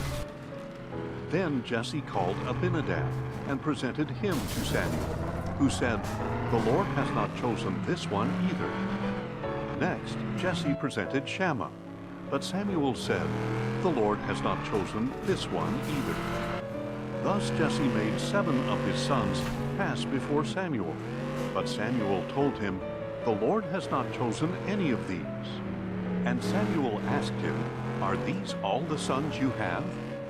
"There is still the youngest," Jesse replied, "but he is tending the sheep." "Send for him," Samuel replied, "for we will not sit down to eat until he arrives." So Jesse sent for his youngest son and brought him in. He was ruddy, with beautiful eyes and a handsome appearance. And the Lord said, "Rise and anoint him, for he is the one." So Samuel took the horn of oil and anointed him in the presence of his brothers. And the Spirit of the Lord rushed upon David from that day forward. Then Samuel set out and went to Ramah. After the Spirit of the Lord had departed from Saul, a spirit of distress from the Lord began to torment him. Saul's servant said to him, "Surely a spirit of distress from God is tormenting you. Let our Lord command your servants here to seek out someone who can skillfully play the harp. Whenever the spirit of distress from God is upon you, he is to play it, and you will be well." And Saul commanded his servants, "Find me someone who plays well, and bring him to me." One of the servants answered, "I have seen a son of Jesse of Bethlehem who knows how to play the harp. He is a mighty man of valor, a warrior, eloquent and handsome, and the Lord is with him." So Saul sent messengers to Jesse and said, "Send me your son David, who is with the sheep." And Jesse took a donkey loaded with bread, a skin of wine, and one young goat, and sent them to Saul with his son David. When David came to Saul and entered his service, Saul admired him greatly, and David became his armor-bearer. Then Saul sent word to Jesse, saying, "Let David remain in my service, for I am pleased with him." And whenever the Spirit from God came upon Saul, David would pick up his harp and play, and Saul would become well, and the spirit of distress would depart from him. Now the Philistines gathered their forces for war at Soko in Judah, and they camped between Soko and Azekah in Ephes-dammim. Saul and the men of Israel assembled and camped in the valley of Elah, arraying themselves for battle against the Philistines. The Philistines stood on one hill, and the Israelites stood on another, with the valley between them. Then a champion named Goliath, who was from Gath, came out from the Philistine camp. He was 6 cubits and a span in height, and he had a bronze helmet on his head.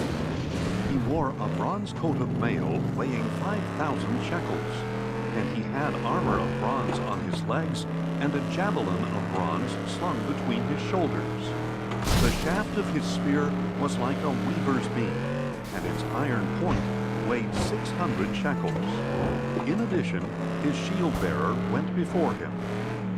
And Goliath stood and shouted to the ranks of Israel, "Why do you come out and array yourselves for battle? Am I not a Philistine, and are you not servants of Saul? Choose one of your men and have him come down against me. If he is able to fight me and kill me, then we will be your servants. But if I prevail against him and kill him, then you shall be our servants and labor for us." Then the Philistine said, "I defy the ranks of Israel this day. Give me a man to fight." On hearing the words of the Philistine, Saul and all the Israelites were dismayed and greatly afraid. Now David was the son of a man named Jesse, an Ephrathite from Bethlehem of Judah, who had 8 sons in the days of Saul. And Jesse was old and well along in years. The 3 older sons of Jesse had followed Saul into battle.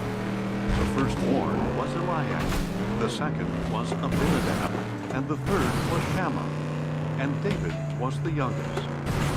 The 3 oldest had followed Saul, but David went back and forth from Saul to tend his father's sheep in Bethlehem. For 40 days the Philistine came forward every morning and evening to take his stand.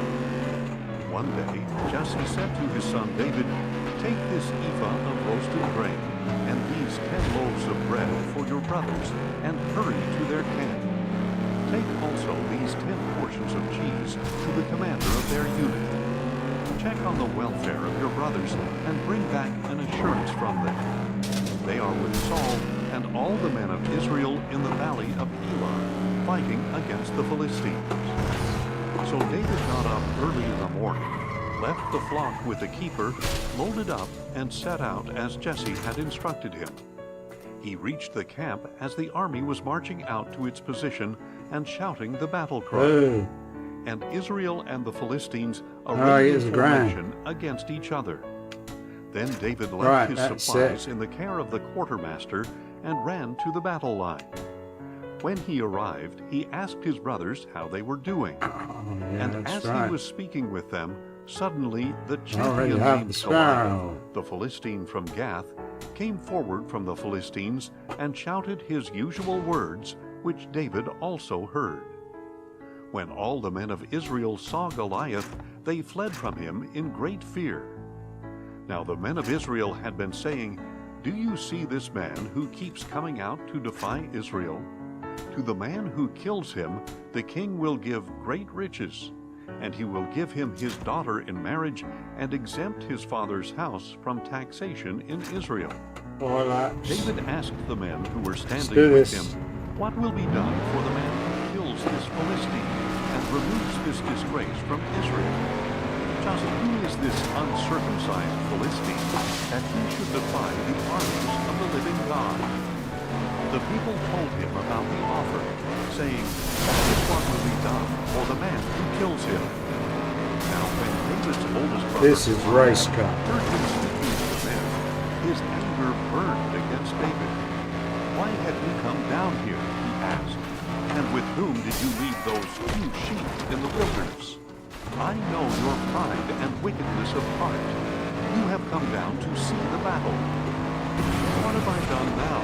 said David. "Was it not just a question?" Then he turned from him toward another and asked about the offer. And those people answered him just as the first ones had answered. Now David's words were overheard and reported to Saul, who called for him. And David said to Saul, "Let no man's heart fail on account of this Philistine. Your servant will go and fight him." But Saul replied, "You cannot go out against this Philistine to fight him. You are just a boy, and he has been a warrior from his youth." David replied, "Your servant has been tending his father's sheep, and whenever a lion or a bear came and carried off a lamb from the flock, I went after it, struck it down, and delivered the lamb from its mouth. If it reared up against me, I would grab it by its fur, strike it down, and kill it. Your servant has killed lions and bears. This uncircumcised Philistine will be like one of them, for he has defied the armies of the living God." David added, "The Lord, who delivered me from the claws of the lion and the bear, will deliver me from the hand of this Philistine." "Go," said Saul, "and may the Lord be with you." Then Saul clothed David in his own tunic, put a bronze helmet on his head, and dressed him in armor. David strapped his sword over the tunic and tried to walk, but he was not accustomed to them. "I cannot walk in these," David said to Saul. "I am not accustomed to them." So David took them off. And David took his staff in his hand, selected 5 smooth stones from the brook, and put them in the pouch of his shepherd's bag. And with his sling in hand, he approached the Philistine. Now the Philistine came closer and closer to David, with his shield-bearer before him. When the Philistine looked and saw David, he despised him, because he was just a boy, running to himself. "Am I a dog," he said to David, "that you come at me with sticks?" And the Philistine cursed David by his gods. "Come here," he called to David, "and I will give your flesh to the birds of the air and the beasts of the field." But David said to the Philistine, "You come against me with sword and spear and javelin, but I come against you in the name of the Lord of hosts, the God of the armies of Israel, whom you have defied. This day the Lord will deliver you into my hand. This day I will strike you down, cut off your head, and give the carcasses of the Philistines to the birds of the air and the creatures of the earth. Then the whole world will know that there is a God in Israel, and all those assembled here will know that it is not by sword or spear that the Lord saves. For the battle is the Lord's, and he will give all of you into our hands." As the Philistine started forward to attack him, David ran quickly toward the battle line to meet him. Then David reached into his bag, took out a stone, and slung it, striking the Philistine on the forehead. The stone sank into his forehead, and he fell face down on the ground. Thus David prevailed over the Philistine with a sling and a stone. Without a sword in his hand, he struck down the Philistine and killed him. David ran and stood over him. He grabbed the Philistine's sword and pulled it from its sheath and killed him. And he cut off his head with the sword. When the Philistines saw that their hero was dead, they turned and ran. Then the men of Israel and Judah charged forward with a shout and pursued the Philistines to the entrance of Gath and to the gates of Ekron. And the bodies of the Philistines were strewn along the Shaaraim road to Gath and Ekron. When the Israelites returned from their pursuit of the Philistines, they plundered their camps. David took the head of the Philistine and brought it to Jerusalem, and he put Goliath's weapons in his own tent. As Saul had watched David going out to confront the Philistine, he said to Abner, the commander of the army, "Abner, whose son is this young man?"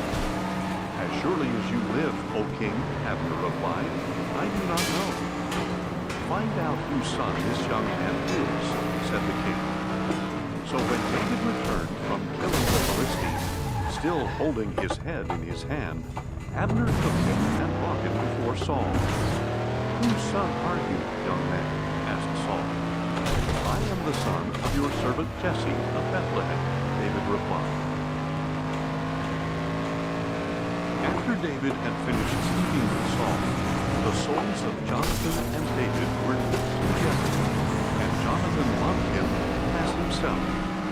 And from that day Saul kept David with him, and did not let him return to his father's house. Then Jonathan made a covenant with David because he loved him as himself. And Jonathan removed the robe he was wearing and gave it to David, along with his tunic, his sword, his bow, and his belt. So David marched out and prospered in everything Saul sent him to do.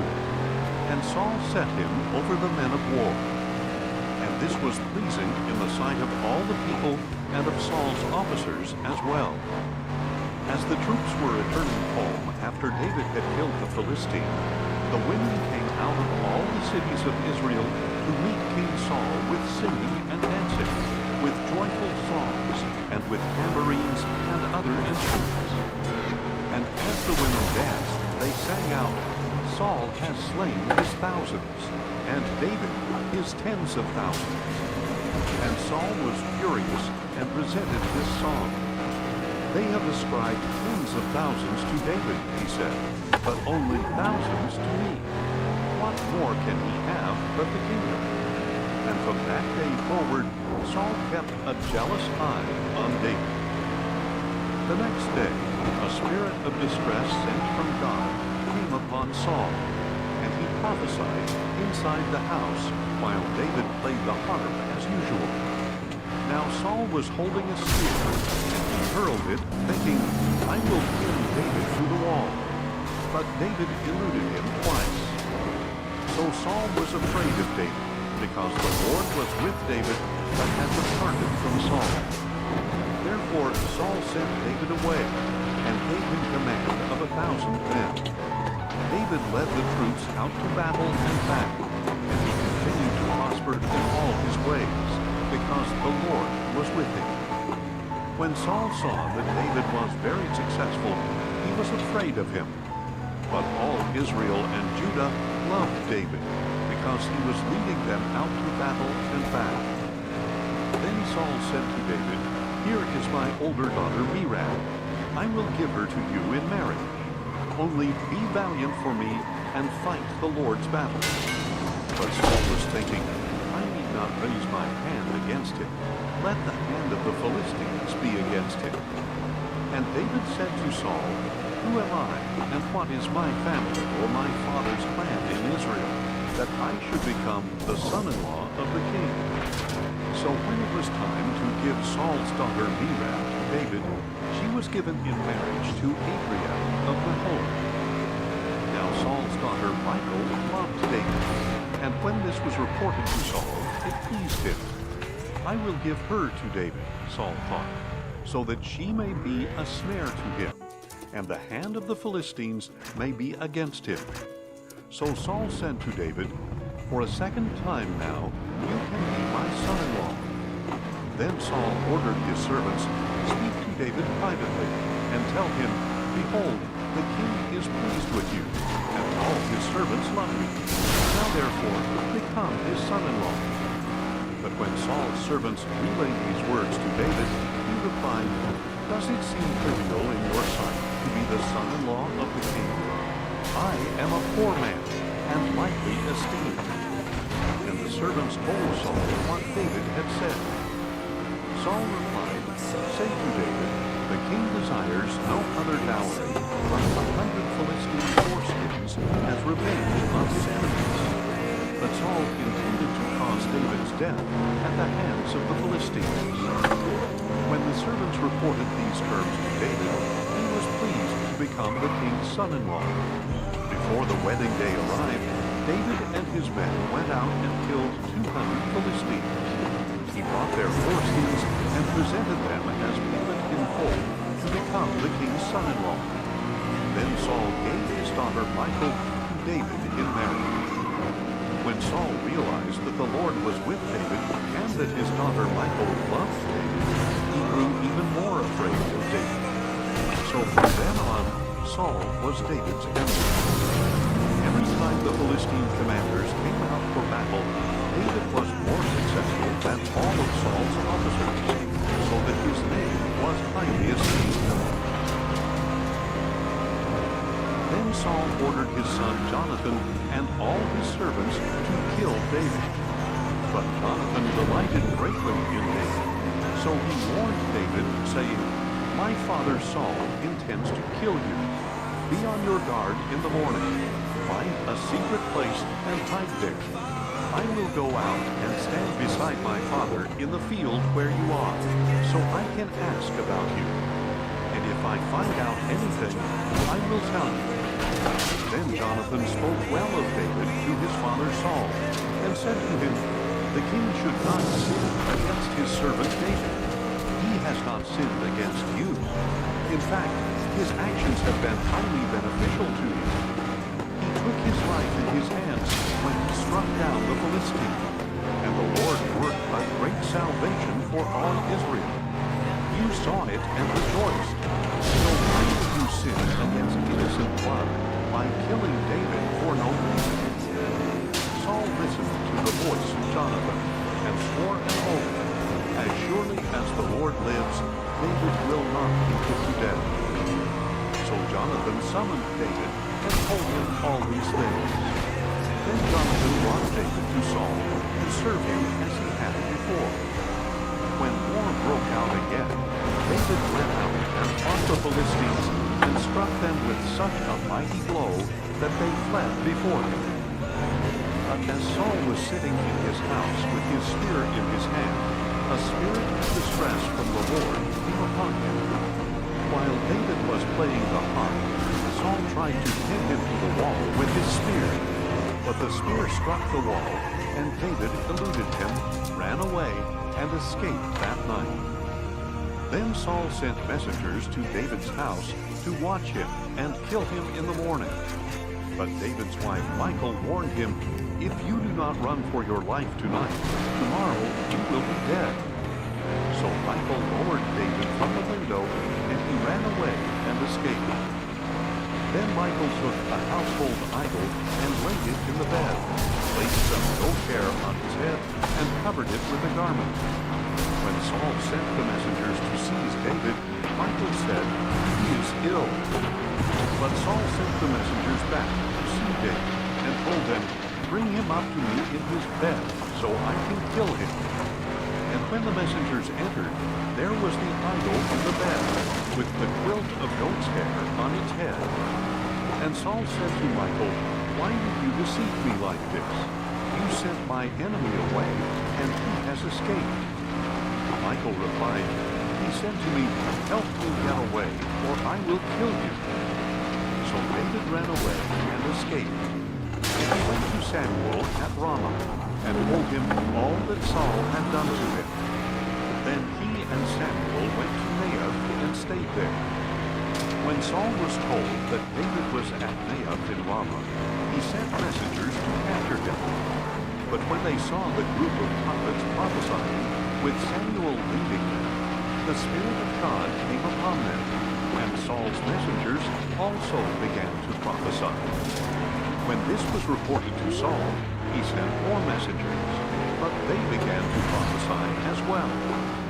So Saul tried again, and sent messengers a third time, and even they began to prophesy.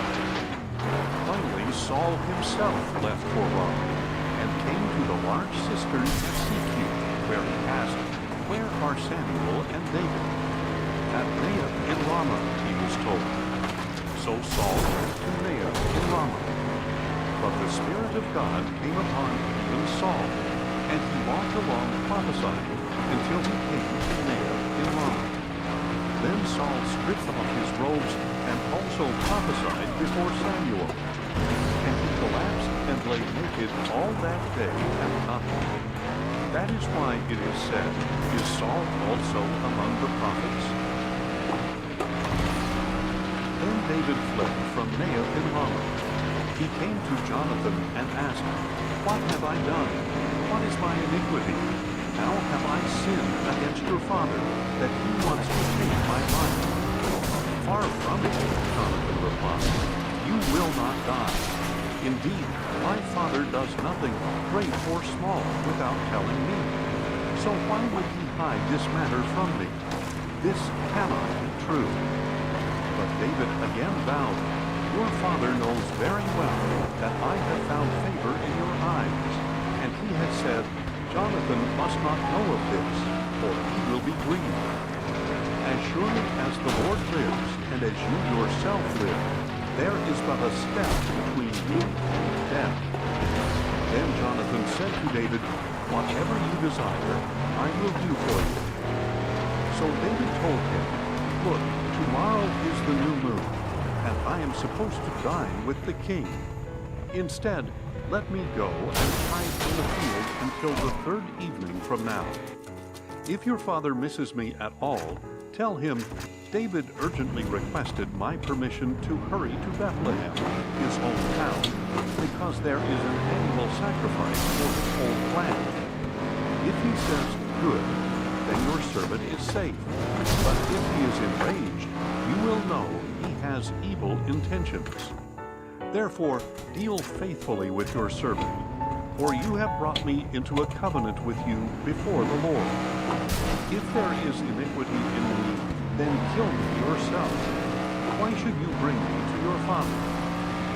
"Never," Jonathan replied. "If I ever found out that my father had evil intentions against you, would I not tell you?" Then David asked Jonathan, "Who will tell me if your father answers you harshly?" "Come," he replied, "let us go out to the field." So the two of them went out into the field. And Jonathan said, "By the Lord, the God of Israel, I will sound out my father by this time tomorrow or the next day. If he is favorable toward you, will I not send for you and tell you? But if my father intends to bring evil on you, then may the Lord punish me, and ever so severely, if I do not tell you and send you on your way in safety. May the Lord be with you, just as he has been with my father. And as long as I live, treat me with the Lord's loving devotion, that I may not die. And do not ever cut off your loving devotion from my household, not even when the Lord cuts off every one of David's enemies from the face of the earth."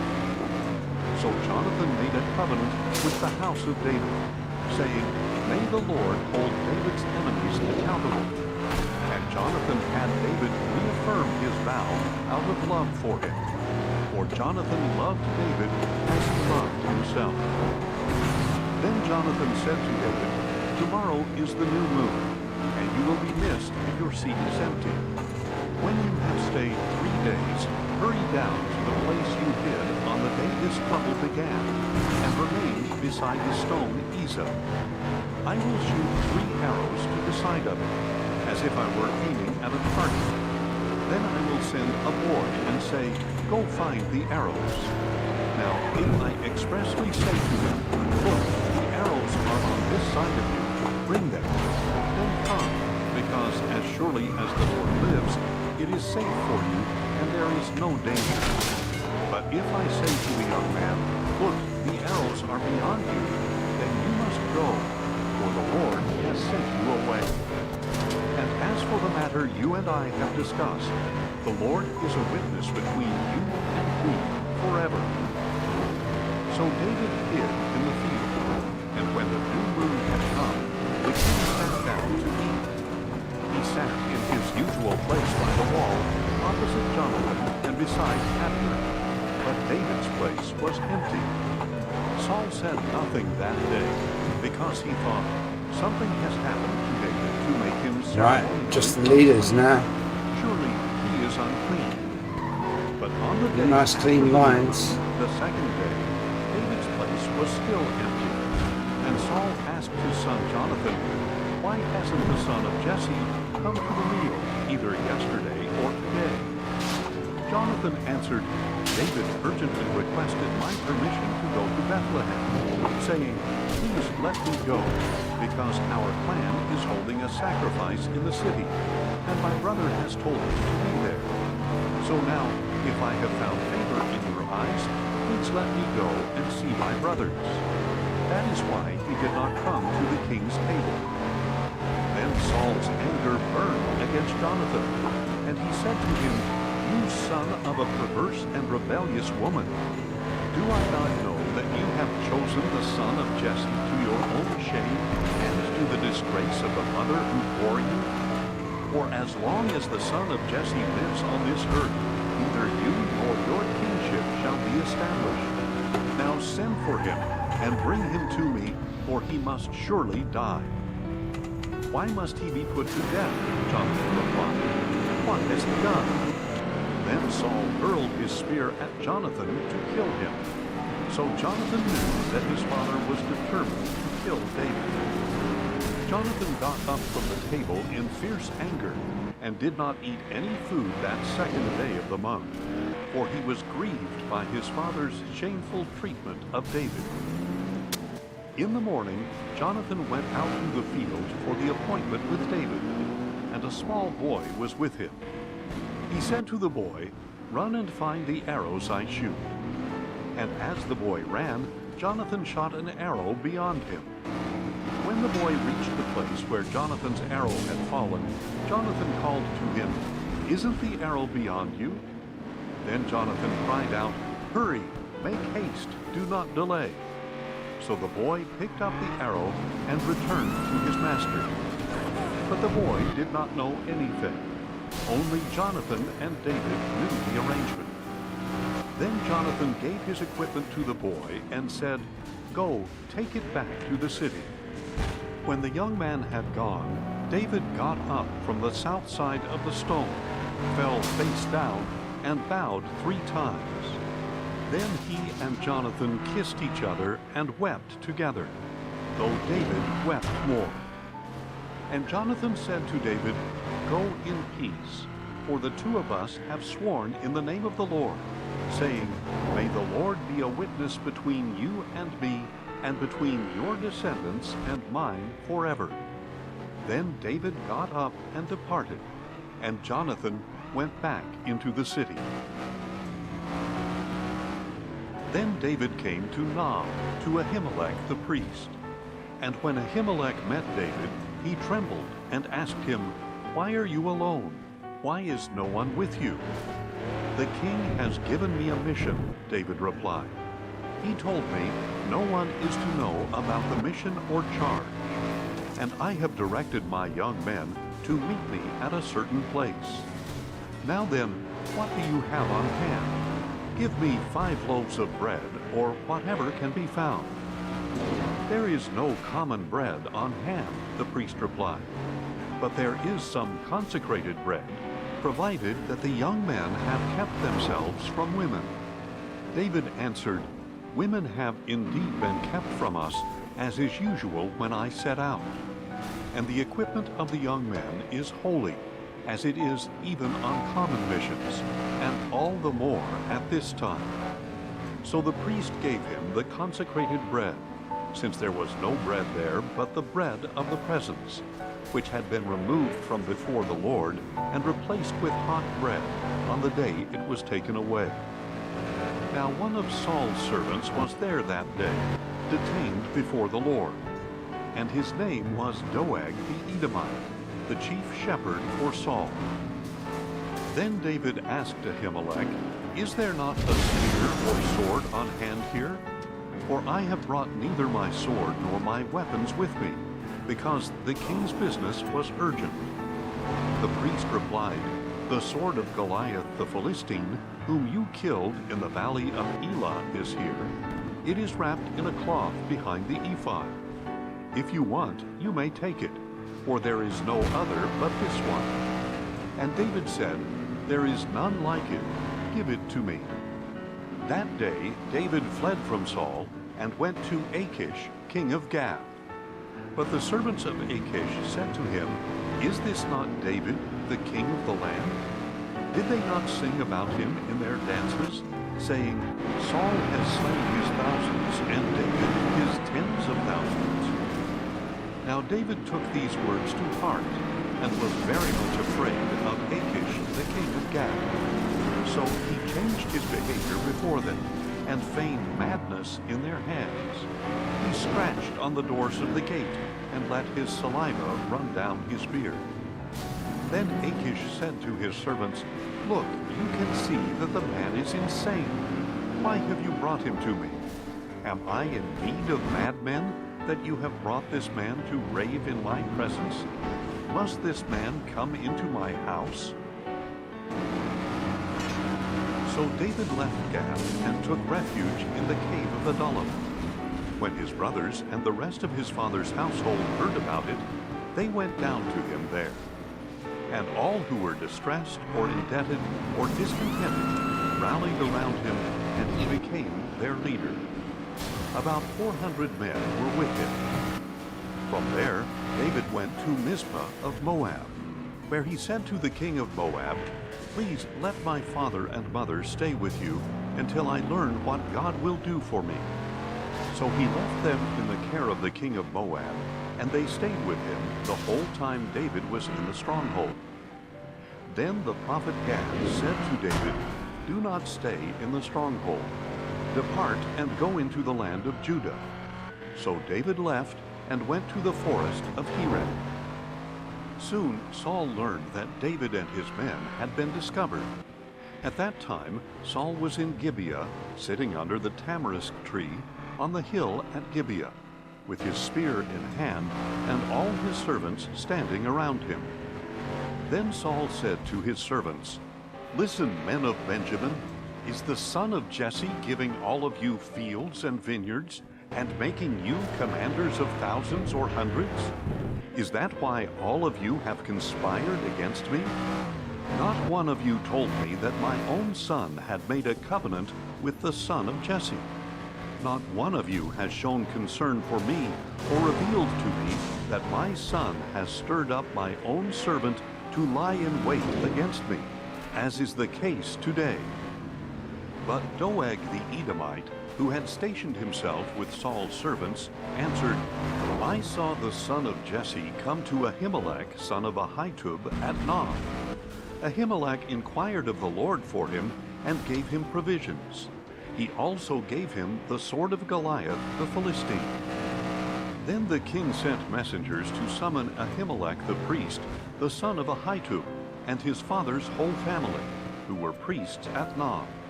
And all of them came to the king. "Listen now, son of Ahitub," said Saul. "Here I am, my lord," he replied. And Saul asked him, "Why have you and the son of Jesse conspired against me? You gave him bread and a sword, and inquired of God for him, so that he could rise up against me to lie in wait, as he is doing today." Ahimelech answered the king, "Who among all your servants is as faithful as David, the king's son-in-law, the captain of your bodyguard, who is honored in your house? Was that day the first time I inquired of God for him? Far be it from me. Let not the king accuse your servant or any of my father's household, for your servant knew nothing of this whole affair, not in part or in whole." But the king replied, "You will surely die, Ahimelech, you and all your father's house." Then the king ordered the guards at his side, turn and kill the priests of the Lord, because they too sided with David. For they knew he was fleeing, but they did not tell me. But the king's servants would not lift a hand to strike the priests of the Lord. So the king ordered Doeg, "You turn and strike down the priests." And Doeg the Edomite turned and struck down the priests himself. On that day he killed 85 men who wore the linen ephod.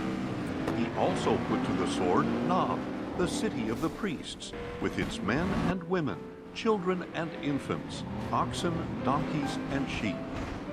But one of the sons of Ahimelech, son of Ahitub, escaped. His name was Abiathar, and he fled to David.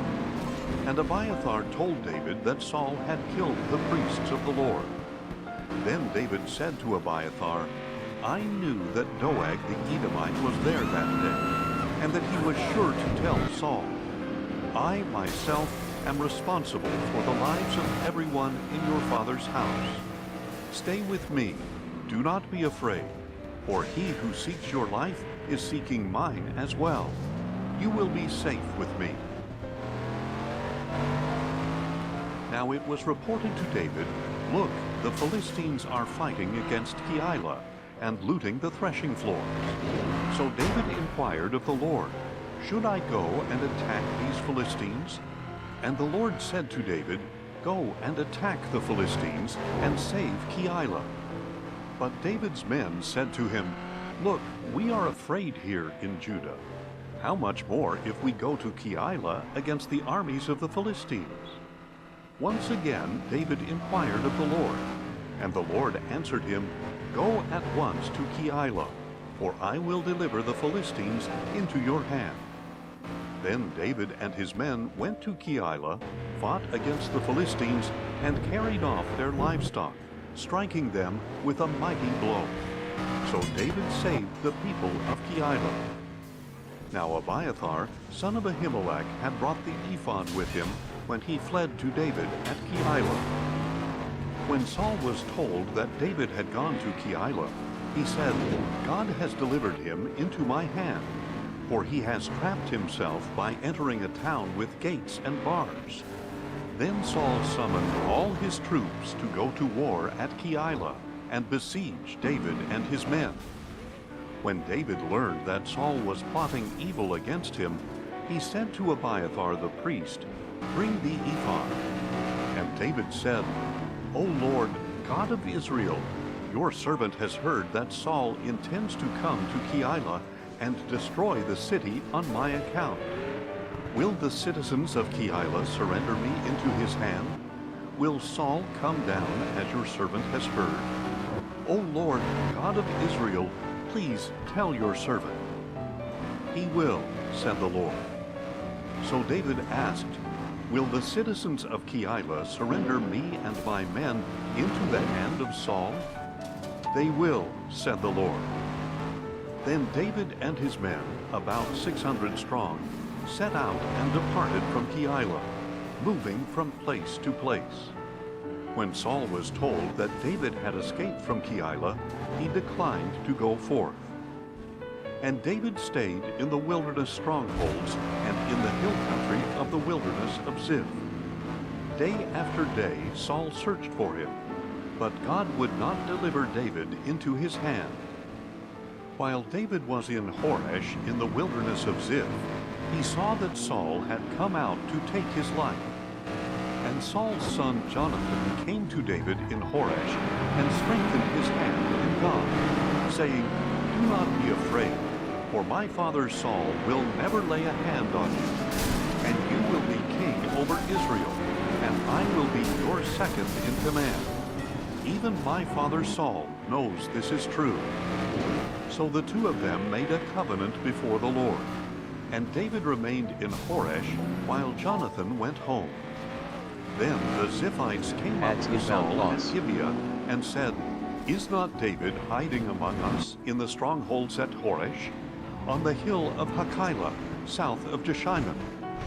Now, O king, come down whenever your soul desires, and we will be responsible for delivering him into your hand." "May you be blessed by the Lord," replied Saul, "for you have had compassion on me. Please go and prepare further. Investigate and watch carefully where he goes and who has seen him there, for I am told that he is extremely cunning. Observe and find out all the places where he hides. Then come back to me with certainty, and I will go with you. If he is in the land, I will search him out among all the clans of Judah." So they set out and went to Ziph ahead of Saul. Now David and his men were in the wilderness of Maon in the Arabah south of Jeshimon, and Saul and his men went to seek him. When David was told about it, he went down to the rock and stayed in the wilderness of Maon. And when Saul heard of this, he pursued David there. Saul was proceeding along one side of the mountain, and David and his men along the other side. Even though David was hurrying to get away, Saul and his men were closing in on David and his men to capture them. Then a messenger came to Saul, saying, "Come quickly, for the Philistines have raided the land." So Saul broke off his pursuit of David and went to meet the Philistines. That is why that place is called Selah Hamalekah. And David went up from there and lived in the strongholds of En-gedi. After Saul had returned from pursuing the Philistines, he was told, "David is in the wilderness of En-gedi." So Saul took 3,000 chosen men from all Israel and went to look for David and his men in the region of the rocks of the wild goats. Soon Saul came to the sheepfolds along the road where there was a cave, and he went in to relieve himself. And David and his men were hiding in the recesses of the cave.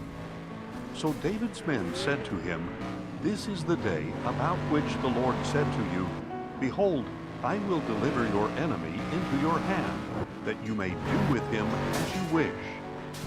Then David crept up secretly and cut off a corner of Saul's robe. Afterward, David's conscience was stricken because he had cut off the corner of Saul's robe.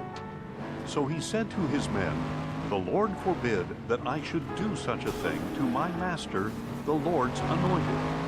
May I never lift my hand against him, since he is the Lord's anointed." With these words, David restrained his men, and he did not let them rise up against Saul. Then Saul left the cave and went on his way. After that, David got up, went out of the cave, and called out to Saul, "My lord the king." When Saul looked behind him, David bowed face down in reverence, and said to Saul, "Why do you listen to the words of men who say, 'Look, David intends to harm you'? Behold, this day you have seen with your own eyes that the Lord delivered you into my hand in the cave. I was told to kill you, but I spared you and said, 'I will not lift my hand against my Lord, since he is the Lord's anointed.' See, my father, look at the corner of your robe in my hand, for I cut it off, but I did not kill you. See and know that there is no evil or rebellion in my hands. I have not sinned against you, even though you are hunting me down to take my life. May the Lord judge between you and me, and may the Lord take vengeance on you, but my hand will never be against you. As the old proverb says, wickedness proceeds from the wicked, but my hand will never be against you. Against whom has the king of Israel come out? Whom are you pursuing? A dead dog? A flea? May the Lord be our judge and decide between you and me. May he take notice and plead my case and deliver me from your hand." When David had finished saying these things, Saul called back, "Is that your voice, David, my son?" Then Saul wept aloud and said to David, "You are more righteous than I, for you have rewarded me with good, though I have rewarded you with evil. and you have shown this day how well you have dealt with me. For when the Lord delivered me into your hand, you did not kill me. When a man finds his enemy, does he let him go away unharmed? May the Lord reward you with good for what you have done for me this day. Now I know for sure that you will be king, and that the kingdom of Israel will be established in your hands. So now swear to me by the Lord that you will not cut off my descendants or wipe out my name from my father's house. So David gave his oath to Saul. Then Saul returned home, but David and his men went up to the stronghold. When Samuel died, all Israel gathered to mourn for him, and they buried him at his home in Ramah. Then David set out and went down to the wilderness of Paran. Now there was a man in Maon whose business was in Carmel. He was a very wealthy man with 1,000 goats and 3,000 sheep, which he was shearing in Carmel. His name was Nabal, and his wife's name was Abigail. She was an intelligent and beautiful woman, but her husband, a Calebite, was harsh and evil in his dealings. While David was in the wilderness, he heard that Nabal was shearing sheep. So David sent 10 young men and instructed them, "Go up to Nabal at Carmel, greet him in my name, and say to him, 'Long life to you, and peace to you and your house, and to all that belongs to you. Now I hear that it is time for shearing. When your shepherds were with us, we did not harass them, and nothing of theirs was missing the whole time they were in Carmel. Ask your young men, and they will tell you. So let my young men find favor with you, for we have come on the day of a feast. Please give whatever you can afford to your servants and to your son David." When David's young men arrived, they relayed all these words to Nabal on behalf of David. Then they waited. But Nabal asked them, "Who is David? Who is this son of Jesse? Many servants these days are breaking away from their masters. Why should I take my bread and water and the meat I have slaughtered for my shearers and give them to these men whose origin I do not know?" So David's men turned around and went back, and they relayed to him all these words. And David said to his men, "Strap on your swords." So David and all his men put on their swords, and about 400 men followed David, while 200 stayed with the supplies. Meanwhile, one of Nabal's young men informed Nabal's wife Abigail, "Look, David sent messengers from the wilderness to greet our master, but he scolded them. Yet these men were very good to us. When we were in the field, we were not harassed, and nothing of ours went missing the whole time we lived among them. They were a wall around us, both day and night, the whole time we were herding our sheep near them. Now consider carefully what you must do, because disaster looms over our master and all his household, for he is such a scoundrel that nobody can speak to him." Then Abigail hurried and took 200 loaves of bread, 2 skins of wine, 5 butchered sheep, 5 seahs of roasted grain, 100 clusters of raisins, and 200 cakes of figs. She loaded them on donkeys and said to her young men, "Go ahead of me, I will be right behind you." But she did not tell her husband Nabal. As Abigail came riding her donkey into a mountain ravine, she saw David and his men coming down toward her, and she met them. Now David had just finished saying, "In vain I have protected all that belonged to this man in the wilderness.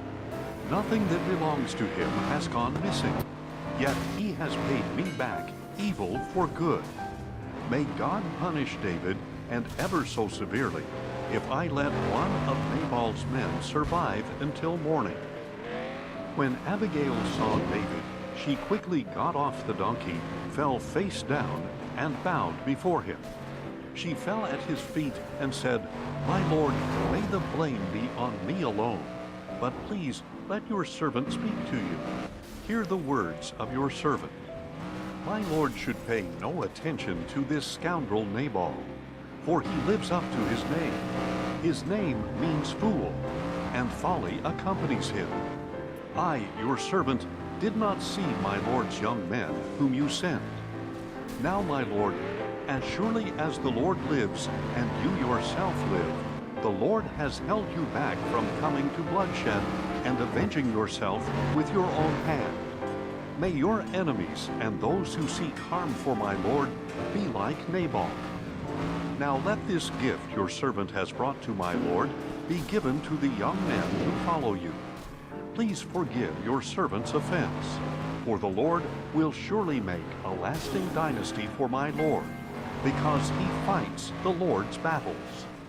May no evil be found in you as long as you live. And should someone pursue you and seek your life, then the life of my Lord will be bound securely by the Lord your God in the bundle of the living. But he shall fling away the lives of your enemies like stones from a sling. When the Lord has done for my Lord all the good he promised, and when he has appointed you ruler over Israel, then my Lord will have no remorse or guilt of conscience over needless bloodshed and revenge. And when the Lord has dealt well with my Lord, may you remember your maidservant." Then David said to Abigail, "Blessed be the Lord, the God of Israel, who sent you to meet me this day. Blessed is your discernment, and blessed are you, because today you kept me from bloodshed, and from avenging myself by my own hand. Otherwise, as surely as the Lord, the God of Israel, lives, who has restrained me from harming you, if you had not come quickly to meet me, then surely no male belonging to Nabal would have been left alive by morning light." Then David accepted from her hand what she had brought him, and he said to her, "Go home in peace. See, I have heeded your voice and granted your request." When Abigail returned to Nabal, there he was in the house, holding a feast fit for a king, in high spirits and very drunk. So she told him nothing until morning light. In the morning, when Nabal was sober, his wife told him about these events, and his heart failed within him, and he became like a stone. About 10 days later, the Lord struck Nabal dead. On hearing that Nabal was dead, David said, "Blessed be the Lord, who has upheld my cause against the reproach of Nabal, and has restrained his servant from evil. For the Lord has brought the wickedness of Nabal down upon his own head." Then David sent word to Abigail, asking for her in marriage. When his servants came to Abigail at Carmel, they said, "David has sent us to take you as his wife."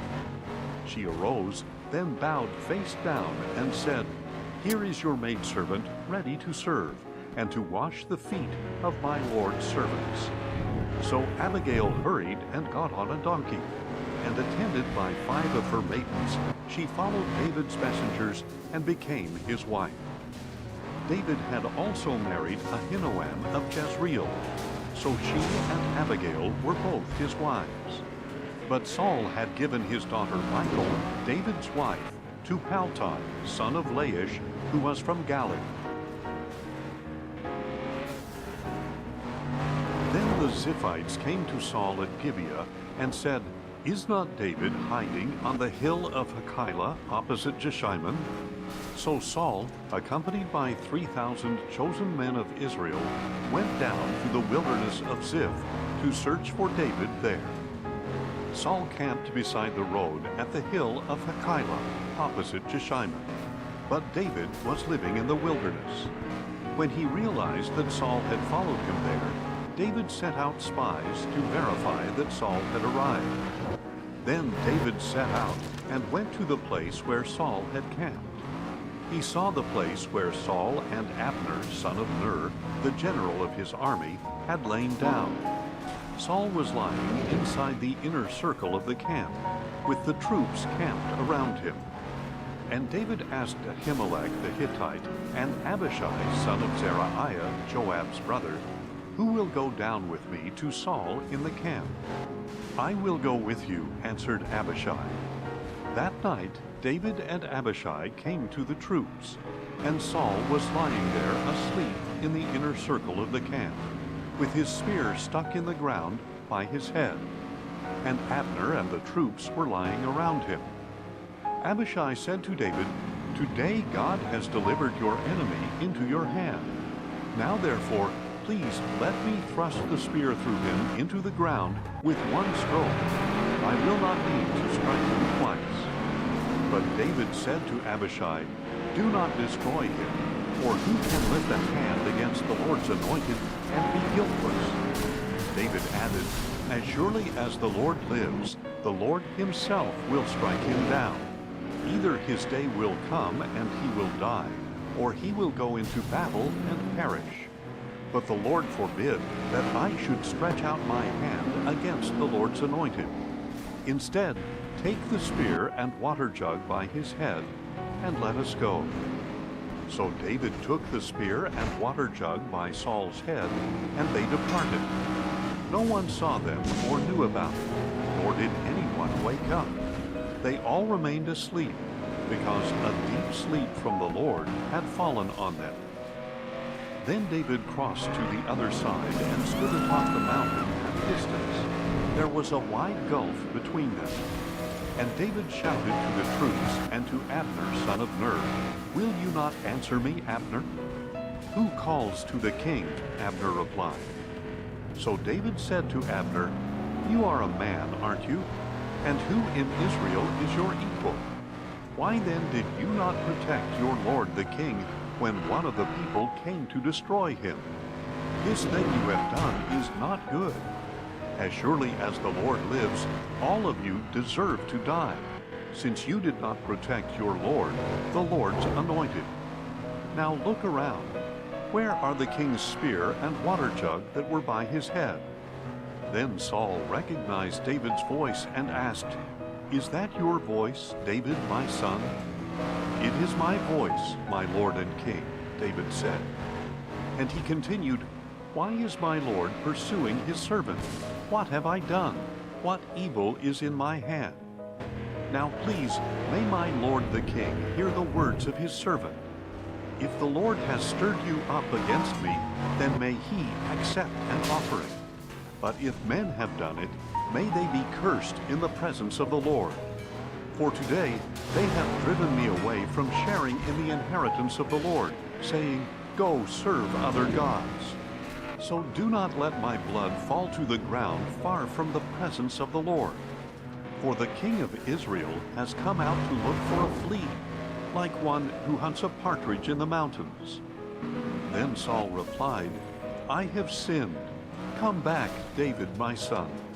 I will never harm you again, because today you considered my life precious.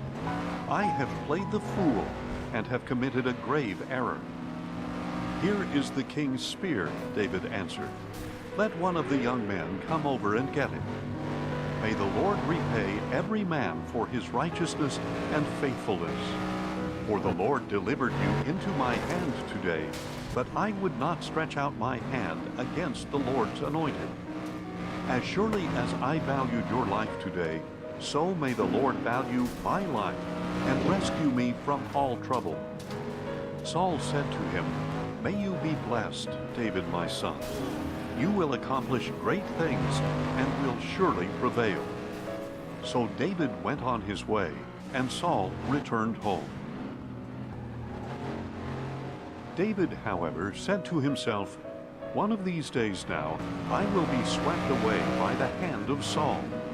There is nothing better for me than to escape to the land of the Philistines.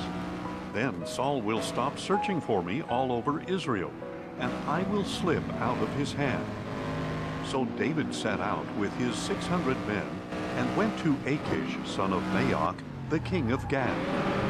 David and his men settled in Gath with Achish.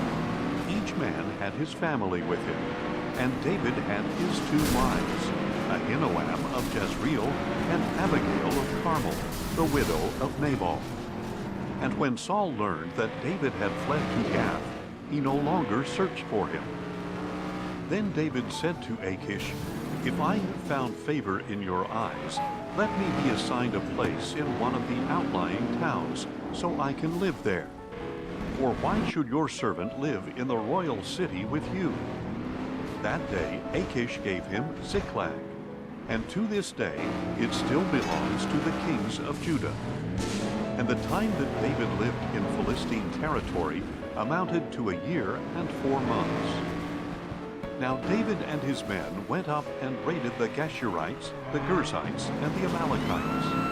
From ancient times, these people had inhabited the land extending to Shur and Egypt. Whenever David attacked a territory, he did not leave a man or woman alive, but he took the flocks and herds, the donkeys, camels, and clothing. Then he would return to Achish, who would ask him, "What have you raided today?" And David would reply, "The Negev of Judah," or "the Negev of Jeremiah," or "the Negev of the Kenites." David did not leave a man or woman alive to be brought to Gath, for he said, "Otherwise they will report us, saying, 'This is what David did.'" And this was David's custom the whole time he lived in Philistine territory. So Achish trusted David, thinking, "Since he has made himself an utter stench to his people Israel, he will be my servant forever." Now in those days the Philistines gathered their forces for warfare against Israel. So Achish said to David, "You must understand that you and your men are to go out to battle with me." David replied, "Then you will come to know what your servant can do." "Very well," said Achish, "I will make you my bodyguard for life." Now by this time Samuel had died, and all Israel had mourned for him and buried him in Ramah, his own city. And Saul had removed the mediums and spiritists from the land.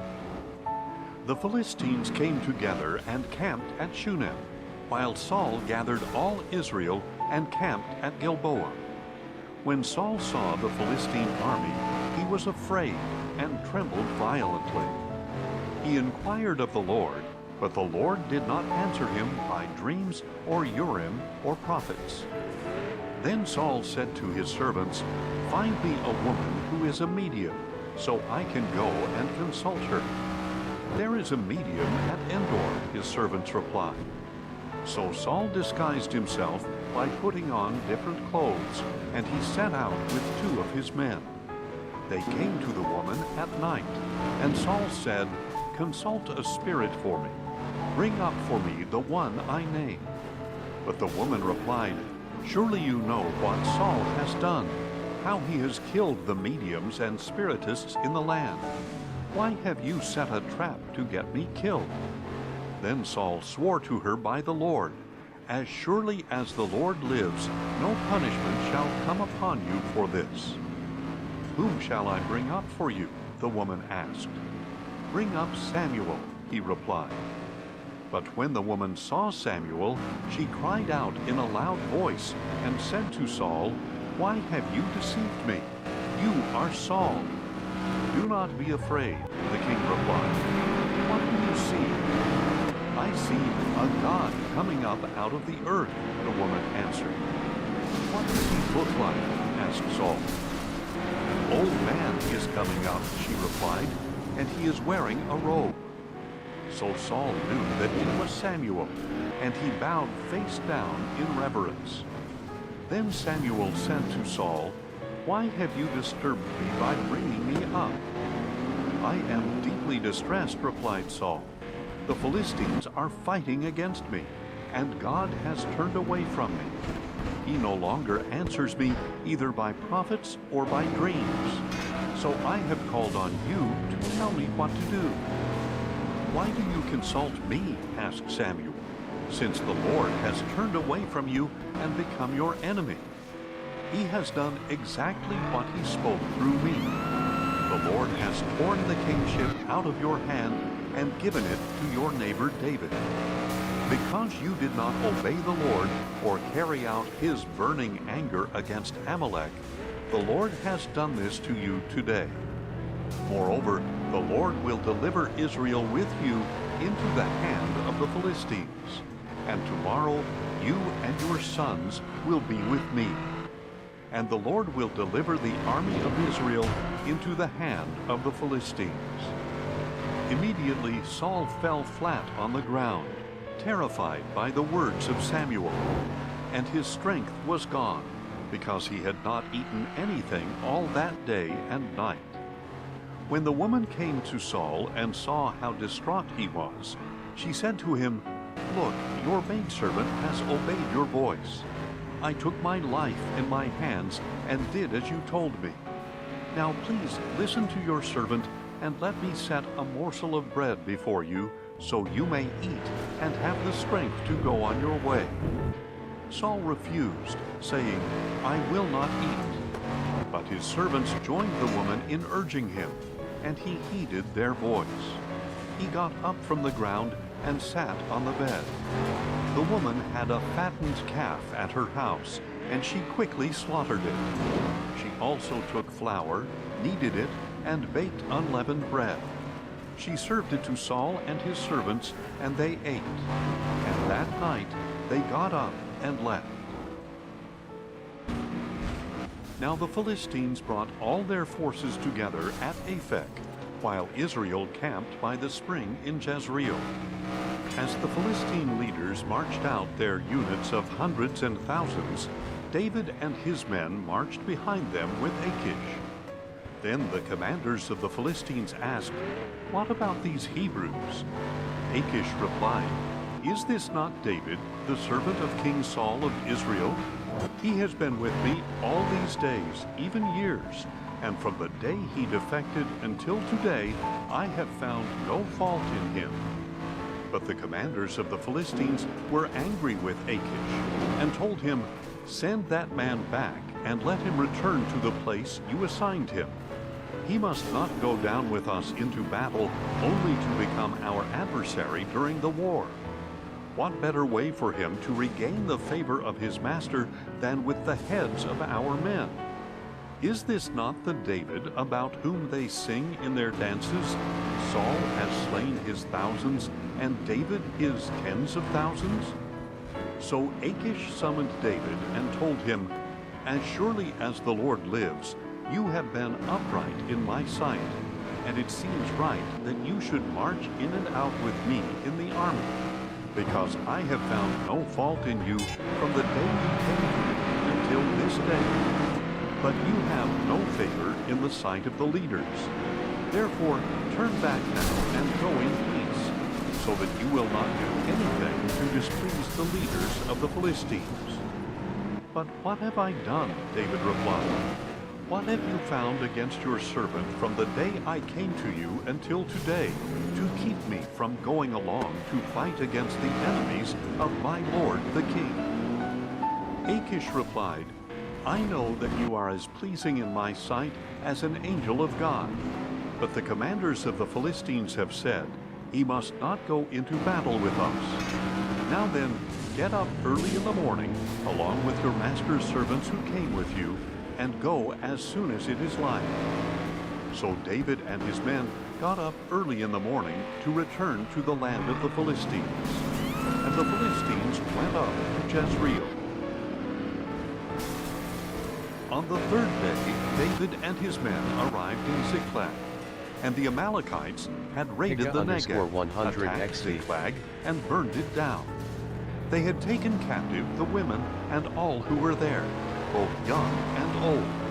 They had not killed anyone, but had carried them off as they went on their way.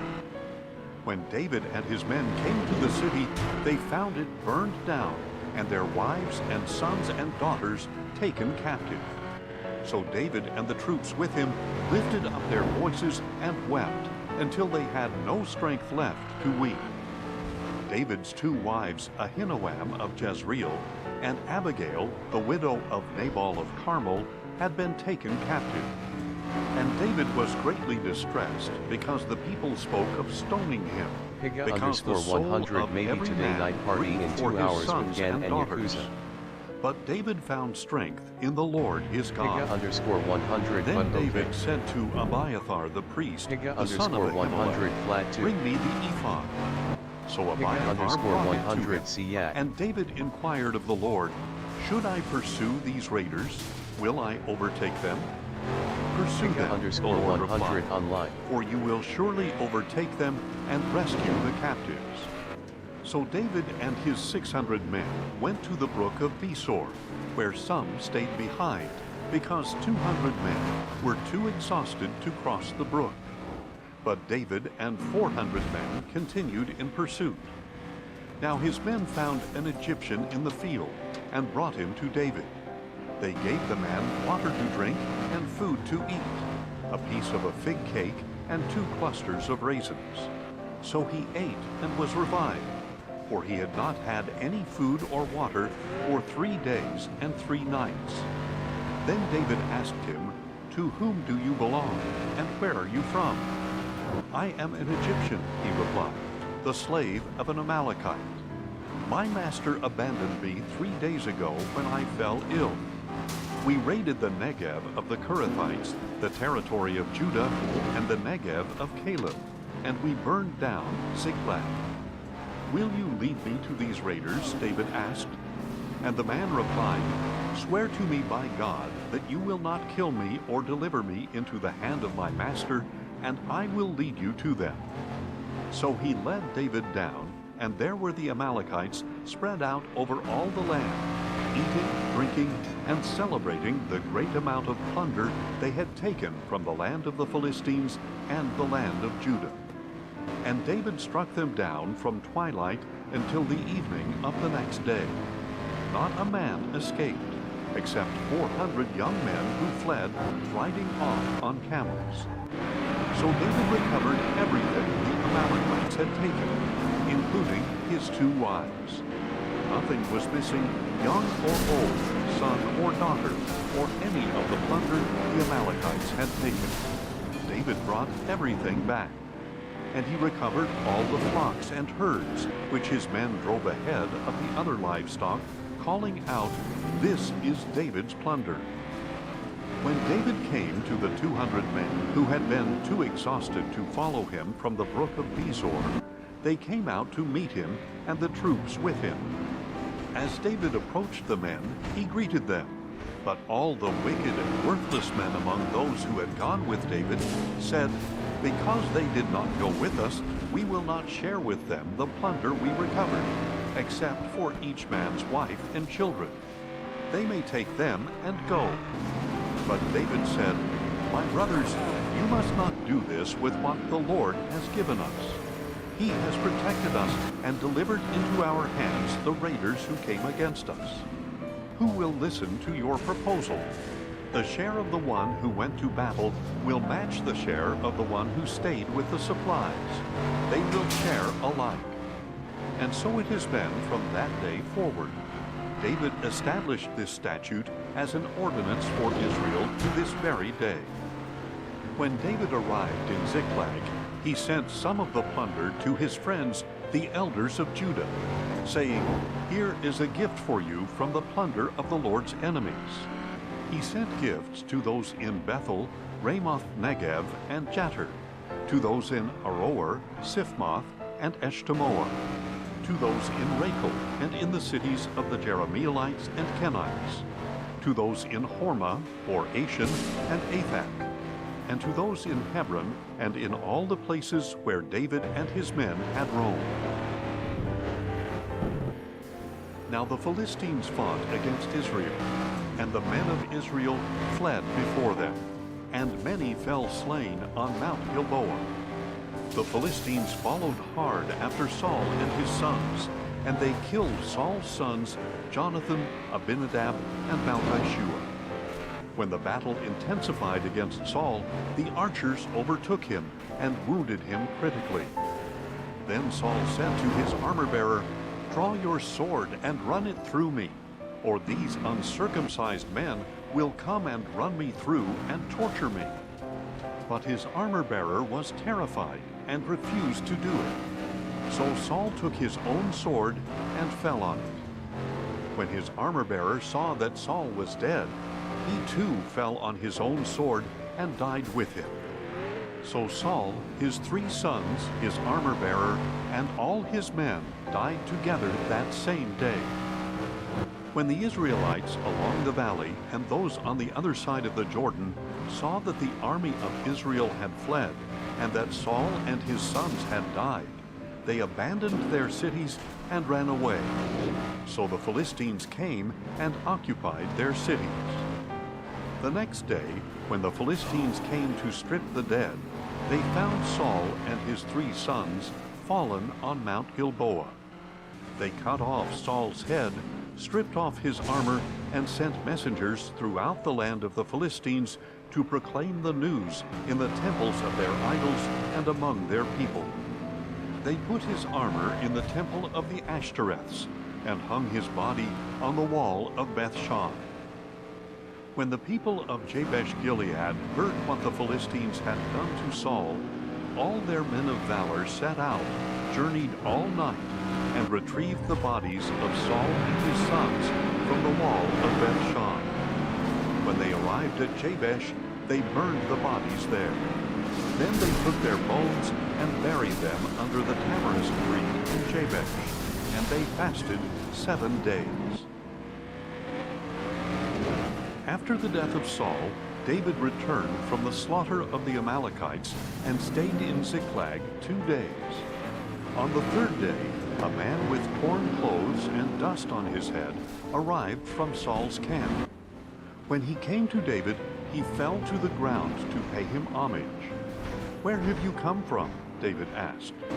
"I have escaped from the Israelite camp," he replied. "What was the outcome?" David asked. "Please tell me." "The troops fled from the battle," he replied. "Many of them fell and died. And Saul and his son Jonathan are also dead." Then David asked the young man who had brought him the report, "How do you know that Saul and his son Jonathan are dead?" "I happened to be on Mount Gilboa," he replied. "And there was Saul leaning on his spear with the chariots and the cavalry closing in on him.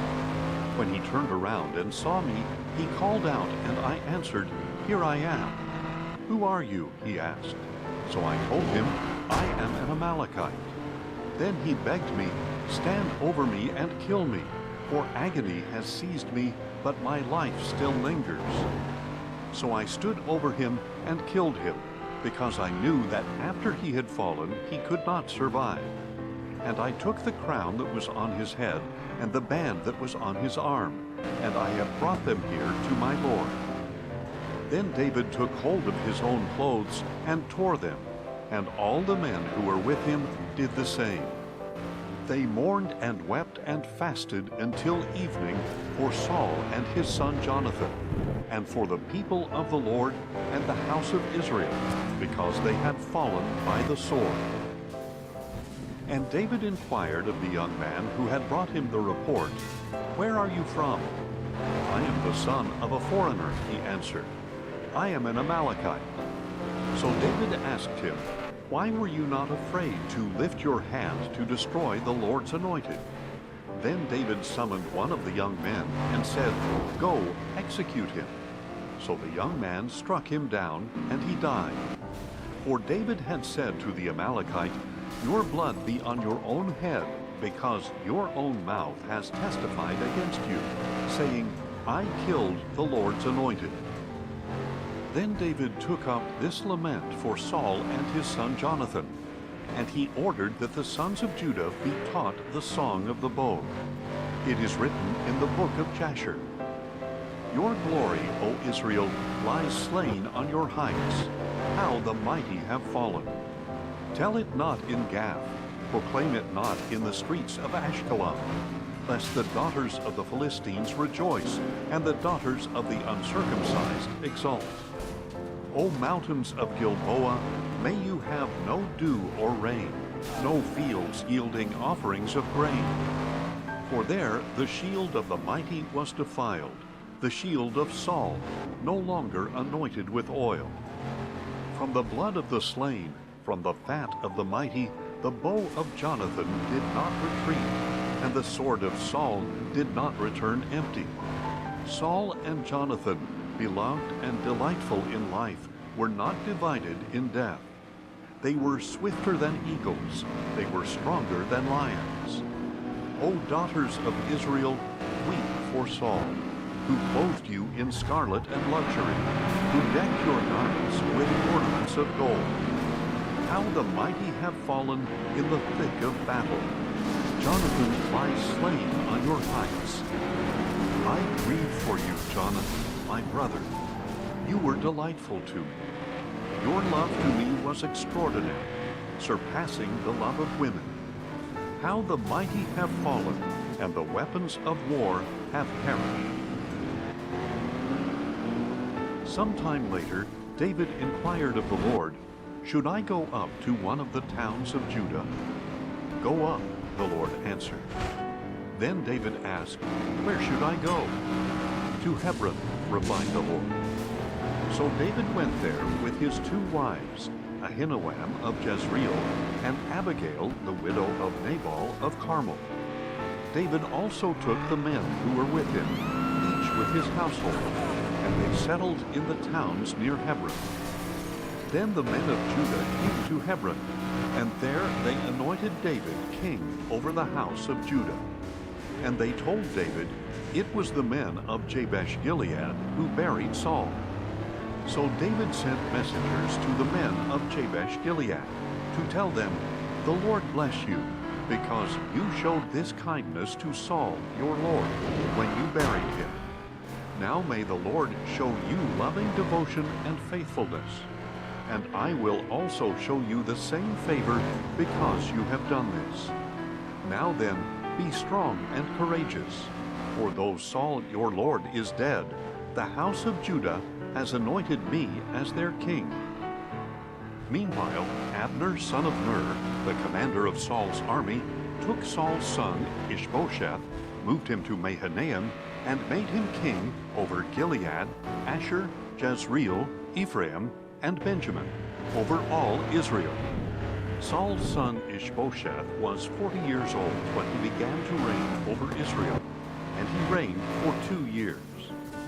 The house of Judah, however, followed David, and the length of time that David was king in Hebron over the house of Judah was 7 years and 6 months. One day Abner son of Ner and the servants of Ishbosheth son of Saul marched out from Mahanaim to Gibeon. So Joab son of Zeruiah, along with the servants of David, marched out and met them by the pool of Gibeon. And the 2 camps took up positions on opposite sides of the pool. Then Abner said to Joab, "Let us have the young men get up and compete before us." "Let them get up," Joab replied. So they got up and were counted off, 12 for Benjamin and Ishbosheth, son of Saul, and 12 for David. Then each man grabbed his opponent by the head and thrust his sword into his opponent's side, and they all fell together. So this place, which is in Gibeon, is called Helkath Azurim. The battle that day was intense, and Abner and the men of Israel were defeated by the servants of David. The 3 sons of Zeruiah were there, Joab, Abishai, and Asahel. Now Asahel was fleet of foot, like a wild gazelle, and he chased Abner, not turning to the right or to the left in his pursuit. And Abner glanced back and said, "Is that you, Asahel?" "It is," Asahel replied. So Abner told him, "Turn to your right or to your left, seize one of the young men, and take his equipment for yourself." But Asahel would not stop chasing him. Once again Abner warned Asahel, "Stop chasing me. Why should I strike you to the ground? How could I show my face to your brother Joab?" But Asahel refused to turn away. So Abner thrust the butt of his spear into his stomach, and it came out his back, and he fell dead on the spot. and every man paused when he came to the place where Asahel had fallen and died. But Joab and Abishai pursued Abner. By sunset, they had gone as far as the hill of Ammah, opposite Giah, on the way to the wilderness of Gibeon. The Benjamites rallied to Abner, formed a single unit, and took their stand atop a hill. Then Abner called out to Joab, "Must the sword devour forever? Do you not realize that this will only end in bitterness? How long before you tell the troops to stop pursuing their brothers?" "As surely as God lives," Joab replied, "if you had not spoken up, the troops would have continued pursuing their brothers until morning." So Joab blew the ram's horn, and all the troops stopped. They no longer pursued Israel or continued to fight. And all that night Abner and his men marched through the Arabah. They crossed the Jordan, marched all morning, and arrived at Mahanaim. When Joab returned from pursuing Abner, he gathered all the troops. In addition to Asahel, 19 of David's servants were missing, but they had struck down 360 Benjamites who were with Abner. Later, they took Asahel and buried him in his father's tomb in Bethlehem. Then Joab and his men marched all night and reached Hebron at daybreak. Now the war between the house of Saul and the house of David was protracted, and David grew stronger and stronger, while the house of Saul grew weaker and weaker. And sons were born to David in Hebron. His firstborn was Amnon by Ahinoam of Jezreel. His second was Chileab by Abigail, the widow of Nabal of Carmel. His third was Absalom, the son of Maacah, daughter of King Talmai of Geshur. His fourth was Adonijah, the son of Haggith. His fifth was Shephatiah, the son of Abital. And his sixth was Ithream by David's wife Eglah. These sons were born to David in Hebron. During the war between the house of Saul and the house of David, Abner had continued to strengthen his position in the house of Saul. Meanwhile, Saul had a concubine named Rizpah, the daughter of Aiah. So Ishbosheth questioned Abner, "Why did you sleep with my father's concubine?" Abner was furious over Ishbosheth's accusation. "Am I the head of a dog that belongs to Judah?" he asked. "All this time I have been loyal to the house of your father Saul, to his brothers, and to his friends. I have not delivered you into the hand of David. But now you accuse me of wrongdoing with this woman? May God punish Abner, and ever so severely, if I do not do for David what the Lord has sworn to him, to transfer the kingdom from the house of Saul and to establish the throne of David over Israel and Judah, from Dan to Beersheba." And for fear of Abner, Ishbosheth did not dare to say another word to him. Then Abner sent messengers in his place to say to David, "To whom does the land the lights on in the room. Make your covenant with me, And just this and light surely here. my hand will be with you to bring all Israel over to you." "Good," replied David, "I will make a covenant with you. But there is one thing I require of you. That's going to be difficult. Do not appear before me unless you bring Saul's daughter Michal when you come to see me." Then David sent messengers to say to Ishbosheth, son of Saul, "Give me back my wife Michal, whom I betrothed to myself for 100 Philistine foreskins." So Ishbosheth sent and took Michal from her husband Paltiel, son of Laish. That's what Her we husband get. followed her, weeping all Dark the way mode. to Bahurim. Then Abner said to him, "Go back." So he returned home. Now Abner conferred with the elders of Israel and said, "In the past you sought David as your king. Now take action, because the Lord has said to David, 'Through my servant David I will save my people Israel from the hands of the Philistines and of all their enemies.'" Abner also spoke to the Benjamites and went to Hebron to tell David all that seemed good to Israel and to the whole house of Benjamin. When Abner and 20 of his men came to David at Hebron, David held a feast for them. Then Abner said to David, "Let me go at once, and I will gather all Israel to my lord the king, that they may make a covenant with you, and that you may rule over all that your heart desires." So David dismissed Abner, and he went in peace. Just then David's soldiers and Joab returned from a raid, bringing with them a great plunder. But Abner was not with David in Hebron, because David had sent him on his way in peace. When Joab and all his troops arrived, he was informed Abner son of Ner came to see the king, who sent him on his way in peace. So Joab went to the king and said, "What have you done? Look, Abner came to you. Why did you dismiss him? Now he is getting away. Surely you realize that Abner son of Ner came to deceive you, and to track your movements and all that you are doing." As soon as Joab had left David, he sent messengers after Abner, who brought him back from the well of Sirah. But David was unaware of it. When Abner returned to Hebron, Joab pulled him aside into the gateway, as if to speak to him privately. And there Joab stabbed him in the stomach. So Abner died on account of the blood of Joab's brother Asahel.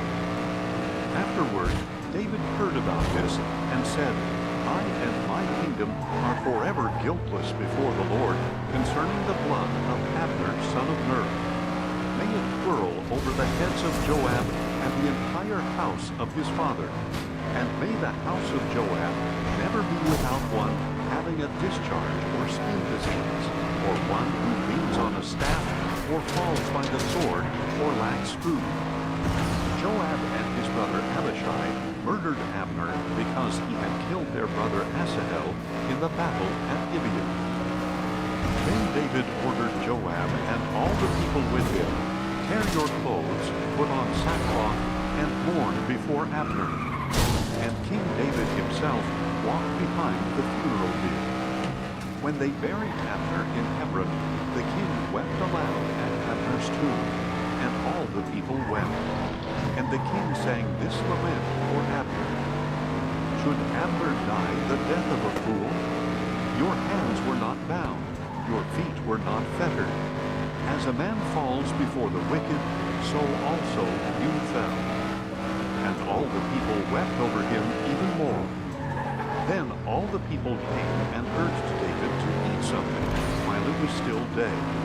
But David took an oath, saying, "May God punish me, and ever so severely, if I taste bread or anything else before the sun sets." All the people took note and were pleased. In fact, everything the king did pleased them. So on that day, all the troops and all Israel were convinced that the king had no part in the murder of Abner, son of Ner.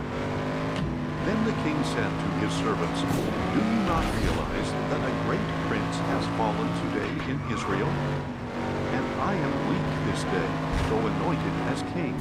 And these men, the sons of Zeruiah, are too fierce for me. May the Lord repay the evildoer according to his evil."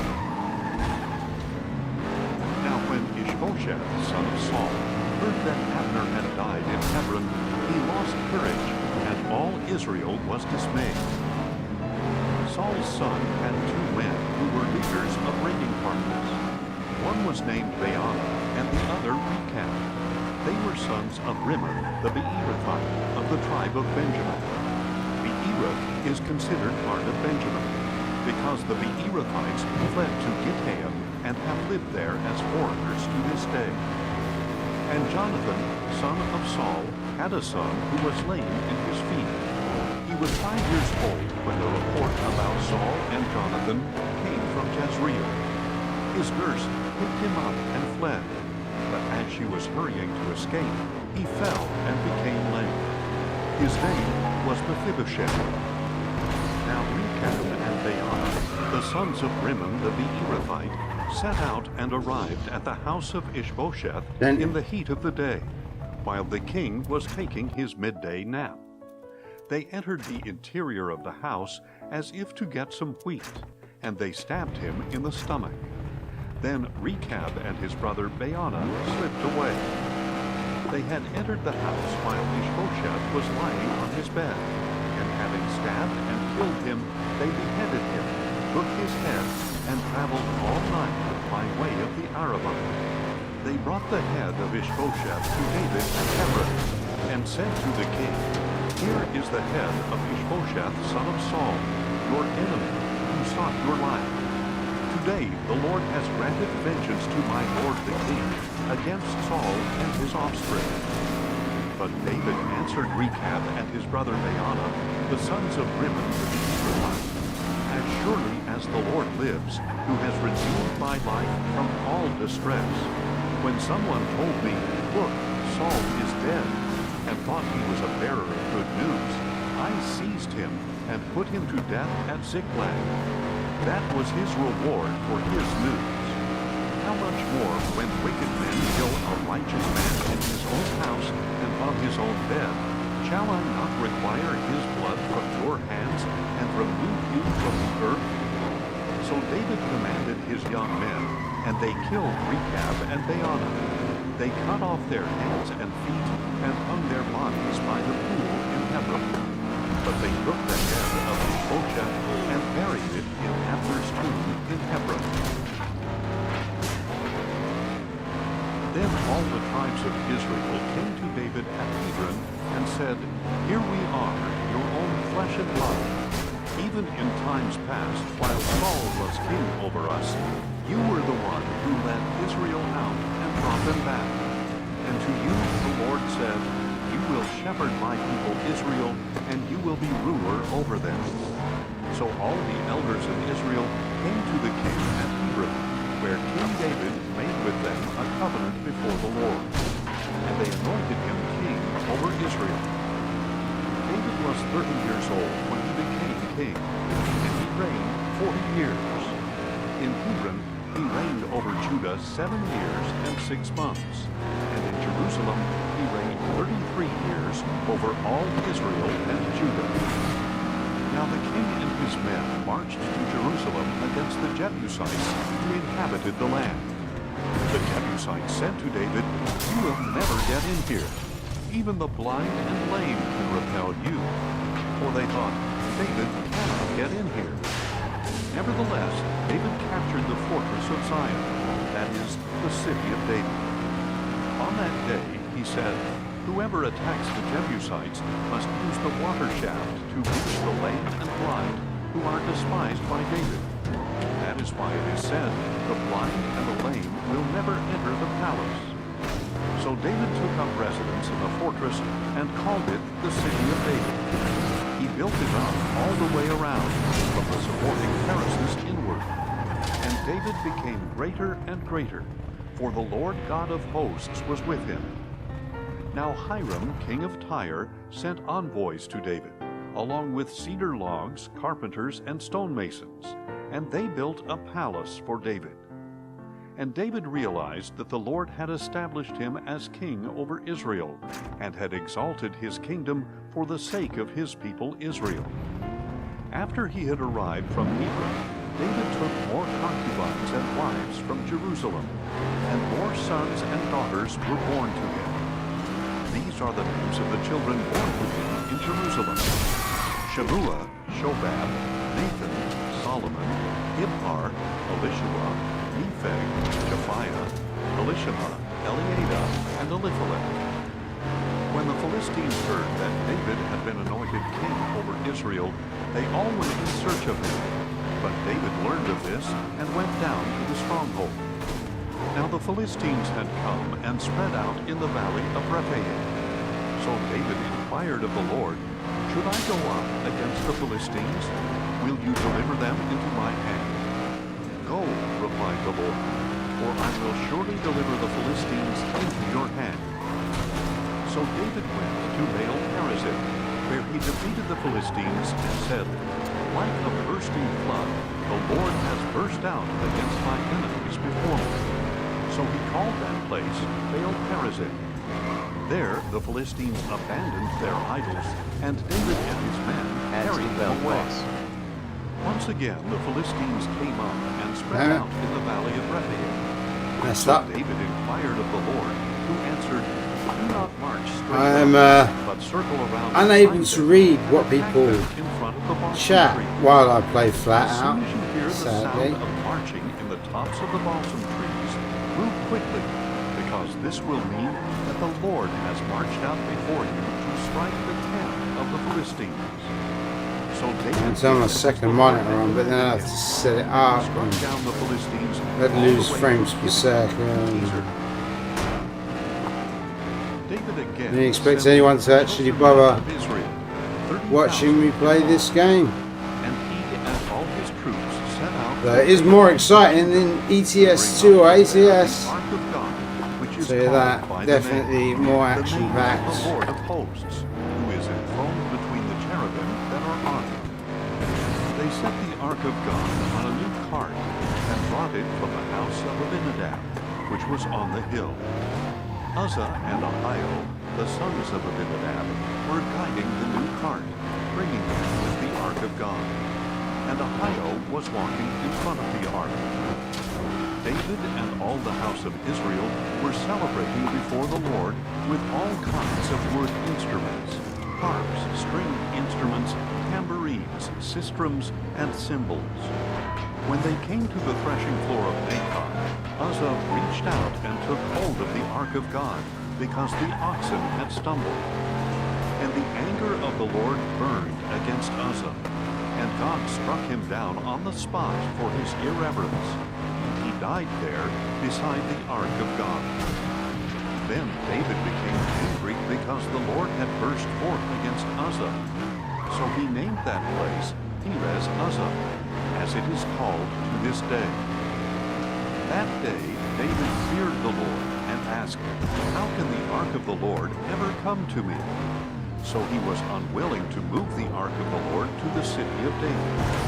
Instead, he took it aside to the house of Obed-Edom the Gittite. Thus the Ark of the Lord remained in the house of Obed-Edom the Gittite for 3 months, and the Lord blessed him and all his household. Now it was reported to King David, "The Lord has blessed the house of Obed-Edom and all that belongs to him because of the Ark of God." So David went and had the Ark of God brought up from the house of Obed-Edom into the city of David with rejoicing. When those carrying the Ark of the Lord had advanced 6 paces, he sacrificed an ox and a fattened calf. And David, wearing a linen ephod, danced with all his might before the Lord, while he and all the house of Israel brought up the Ark of the Lord with shouting and the sounding of the ram's horn. As the Ark of the Lord was entering the city of David, Saul's daughter Michal looked down from a window and saw King David leaping and dancing before the Lord, and she despised him in her heart. Well So they brought raced. the Ark of the Lord and set it in its place inside the tent that David had pitched for it. Then David offered burnt offerings and peace offerings before the Top dog. Lord. When David had finished sacrificing the burnt offerings and Ooh, peace offerings, ring of he blessed the fire. people in the name of the Lord of hosts. Then he distributed to every man and woman among the multitude of Israel a loaf of bread, a date cake, and a raisin cake. And all the people departed, each for his own home. As soon as David returned home to bless his own household, Saul's daughter Michal came out to meet him. "How the king of Israel has distinguished himself today," she said. "He has uncovered himself today in the sight of the maidservants of his subjects, like a vulgar person would do." But David said to Michal, "I was dancing before the Lord, who chose me over your father and all his house when he appointed me ruler over the Lord's people Israel. I will celebrate before the Lord, and I will humiliate and humble myself even more than this. Yet I will be honored by the maidservants of whom you have spoken." And Michal, the daughter of Saul, had no children to the day of her death. After the king had settled into his palace, and the Lord had given him rest from all his enemies around him, he said to Nathan the prophet, "Here I am, living in a house of cedar, while the ark of God remains in a tent." And Nathan replied to the king, "Go and do all that is in your heart, for the Lord is with you." But that night the word of the Lord came to Nathan, saying, "Go and tell my servant David that this is what the Lord says. Are you the one to build for me a house to dwell in? For I have not dwelt in a house from the day I brought the Israelites up out of Egypt until this day, but I have moved about with a tent as my dwelling. In all my journeys with all the Israelites, have I ever asked any of the leaders I appointed to shepherd my people Israel, why haven't you built me a house of cedar? Now then, you are to tell my servant David that this is what the Lord of hosts says. I took you from the pasture, from following the flock, to be the ruler over my people Israel. I have been with you wherever you have gone, and I have cut off all your enemies from before you. Now I will make for you a name like the greatest in the land. And I will provide a place for my people Israel, and will plant them so that they may dwell in a place of their own, and be disturbed no more. No longer will the sons of wickedness oppress them as they did at the beginning, and have done since the day I appointed judges over my people Israel. I will give you rest from all your enemies. The Lord declares to you that he himself will establish a house for you. And when your days are fulfilled and you rest with your fathers, I will raise up your descendant after you, who will come from your own body, and I will establish his kingdom. He will build a house for my name, and I will establish the throne of his kingdom forever. I will be his father, and he will be my son. When he does wrong, I will discipline him with the rod of men, and with the blows of the sons of men. But my loving devotion will never be removed from him, as I removed it from Saul, whom I moved out of your way. Your house and kingdom will endure forever before me, and your throne will be established forever. So Nathan relayed to David all the words of this entire vision. Then King David went in, sat before the Lord, and said, "Who am I, O Lord God? And what is my house that you have brought me this far? And as if this was a small thing in your eyes, O Lord God, you have also spoken about the future of the house of your servant. Is this your custom with man, O Lord God? What more can David say to you? For you know your servant, O Lord God. For the sake of your word and according to your own heart, you have accomplished this great thing, and revealed it to your servant. How great you are, O Lord God! For there is none like you, and there is no God but you, according to everything we have heard with our own ears. And who is like your people Israel, the one nation on earth whom God went out to redeem as a people for himself, and to make a name for himself? You performed great and awesome wonders by driving out nations and their gods from before your people, whom you redeemed for yourself from Egypt. For you have established your people Israel as your very own forever, and you, O Lord, have become their God. And now, O Lord God, confirm forever the word you have spoken concerning your servant and his house. Do as you have promised, so that your name will be magnified forever, when it is said, "The Lord of hosts is God over Israel." And the house of your servant David will be established before you. For you, O Lord of hosts, the God of Israel, have revealed this to your servant, when you said, "I will build a house for you." Therefore, your servant has found the courage to offer this prayer to you. And now, O Lord God, you are God. Your words are true, and you have promised this goodness to your servant. Now therefore, may it please you to bless the house of your servant, that it may continue forever before you. For you, O Lord God, have spoken, and with your blessing the house of your servant will be blessed forever. Sometime later, David defeated the Philistines, subdued them, and took Metheg-Ammah from the hand of the Philistines. David also defeated the Moabites, made them lie down on the ground, and measured them off with a cord. He measured off with 2 lengths, those to be put to death, and with 1 length, those to be spared. So the Moabites became subject to David and brought him tribute. David also defeated Hadadezer, son of Rehob, king of Zobah, who had marched out to restore his dominion along the Euphrates River. David captured from him 1,000 chariots, 7,000 charioteers, and 20,000 foot soldiers. And he hamstrung all the horses except 100 he kept for the chariots.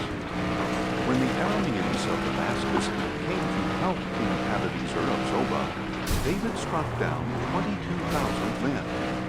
Then he placed garrisons in Aram of Damascus, and the Arameans became subject to David and brought him tribute. So the Lord made David victorious wherever he went. And David took the gold shields that belonged to the officers of Hadadezer and brought them to Jerusalem. And from Beta and Berothai, cities of Hadadezer, King David took a large amount of bronze. When King Toi of Hamath heard that David had defeated the entire army of Hadadezer, he sent his son Joram to meet King David and bless him for fighting and defeating Hadadezer, who had been at war with Toi. Joram brought with him articles of silver and gold and bronze, and King David dedicated these to the Lord, along with the silver and gold he had dedicated from all the nations he had subdued, from Edom and Moab, from the Ammonites and Philistines and Amalekites, and from the spoil of Hadadezer, son of Rehob, king of Zobah. And David made a name for himself when he returned from striking down 18,000 Edomites in the valley of Salt. He placed garrisons throughout Edom, and all the Edomites were subject to David. So the Lord made David victorious wherever he went. Thus David reigned over all Israel, and administered justice and righteousness for all his people. Joab, son of Zeruiah, was over the army. Jehoshaphat, son of Ahilud, was the recorder. Zadok, son of Ahitub, and Ahimelech, son of Abiathar, were priests. Sariah was the scribe. Benaiah, son of Jehoiada, was over the Kerethites and Pelethites. And David's sons were priestly leaders. Then David asked, "Is there anyone left from the house of Saul to whom I can show kindness for the sake of Jonathan?" And there was a servant of Saul's family named Ziba. They summoned him to David, and the king inquired, "Are you Ziba?" "I am your servant," he replied. So the king asked, "Is there anyone left of Saul's family to whom I can show the kindness of God?" Ziba answered, "There is still Jonathan's son, who is lame in both feet." "Where is he?" replied the king. And Ziba said, "Indeed, he is in Lo-debar, at the house of Machir, son of Ammiel." So King David had him brought from the house of Machir, son of Ammiel, in Lo-debar. And when Mephibosheth, son of Jonathan, the son of Saul, came to David, he fell face down in reverence. Then David said, "Mephibosheth." "I am your servant," he replied. "Do not be afraid," said David, "for surely I will show you kindness for the sake of your father Jonathan. I will restore to you all the land of your grandfather Saul, and you will always eat at my table." Mephibosheth bowed down and said, "What is your servant that you should show regard for a dead dog like me?" Then the king summoned Saul's servant Ziba and said to him, "I have given to your master's grandson all that belonged to Saul and to all his house. You and your sons and servants are to work the ground for him and bring in the harvest, so that your master's grandson may have food to eat. But Mephibosheth, your master's grandson, is always to eat at my table." Now Ziba had 15 sons and 20 servants. And Ziba said to the king, "Your servant will do all that my lord the king has commanded." So Mephibosheth ate at David's table like one of the king's own sons. And Mephibosheth had a young son named Micah. And all who dwelt in the house of Ziba were servants of Mephibosheth. So Mephibosheth lived in Jerusalem, because he always ate at the king's table, and he was lame in both feet. Sometime later, the king of the Ammonites died and was succeeded by his son Hanun.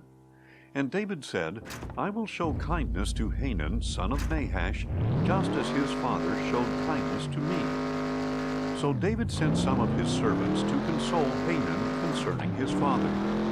But when they arrived in the land of the Ammonites, the princes of the Ammonites said to Hanun their lord, "Just because David has sent you comforters, do you really believe he is showing respect for your father? Has not David instead sent his servants to explore the city, spy it out, and overthrow it?"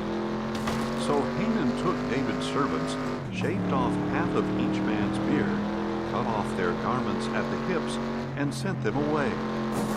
When this was reported to David, he sent messengers to meet the men, since they had been thoroughly humiliated. The king told them, "Stay in Jericho until your beards have grown back, and then return." When the Ammonites realized that they had become a stench to David, they hired 20,000 Aramean foot soldiers from Beth Rehob and Zobah, as well as 1,000 men from the king of Maacah, and 12,000 men from Tob. On hearing this, David sent Joab and the entire army of mighty men. The Ammonites marched out and arrayed themselves for battle at the entrance of the city gate, while the Arameans of Zobah and Rehob and the men of Tob and Maacah were by themselves in the open country. When Joab saw the battle lines before him and behind him, he selected some of the best men of Israel and arrayed them against the Arameans.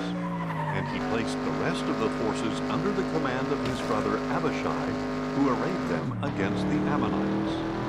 "If the Arameans are too strong for me," said Joab, "then you will come to my rescue.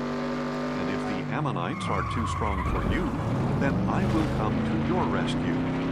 Be strong, and let us fight bravely for our people and for the cities of our God. May the Lord do what is good in his sight." So Joab and his troops advanced to fight the Arameans, who fled before him.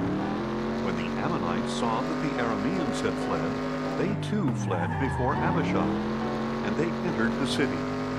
So Joab returned from fighting against the Ammonites and came to Jerusalem.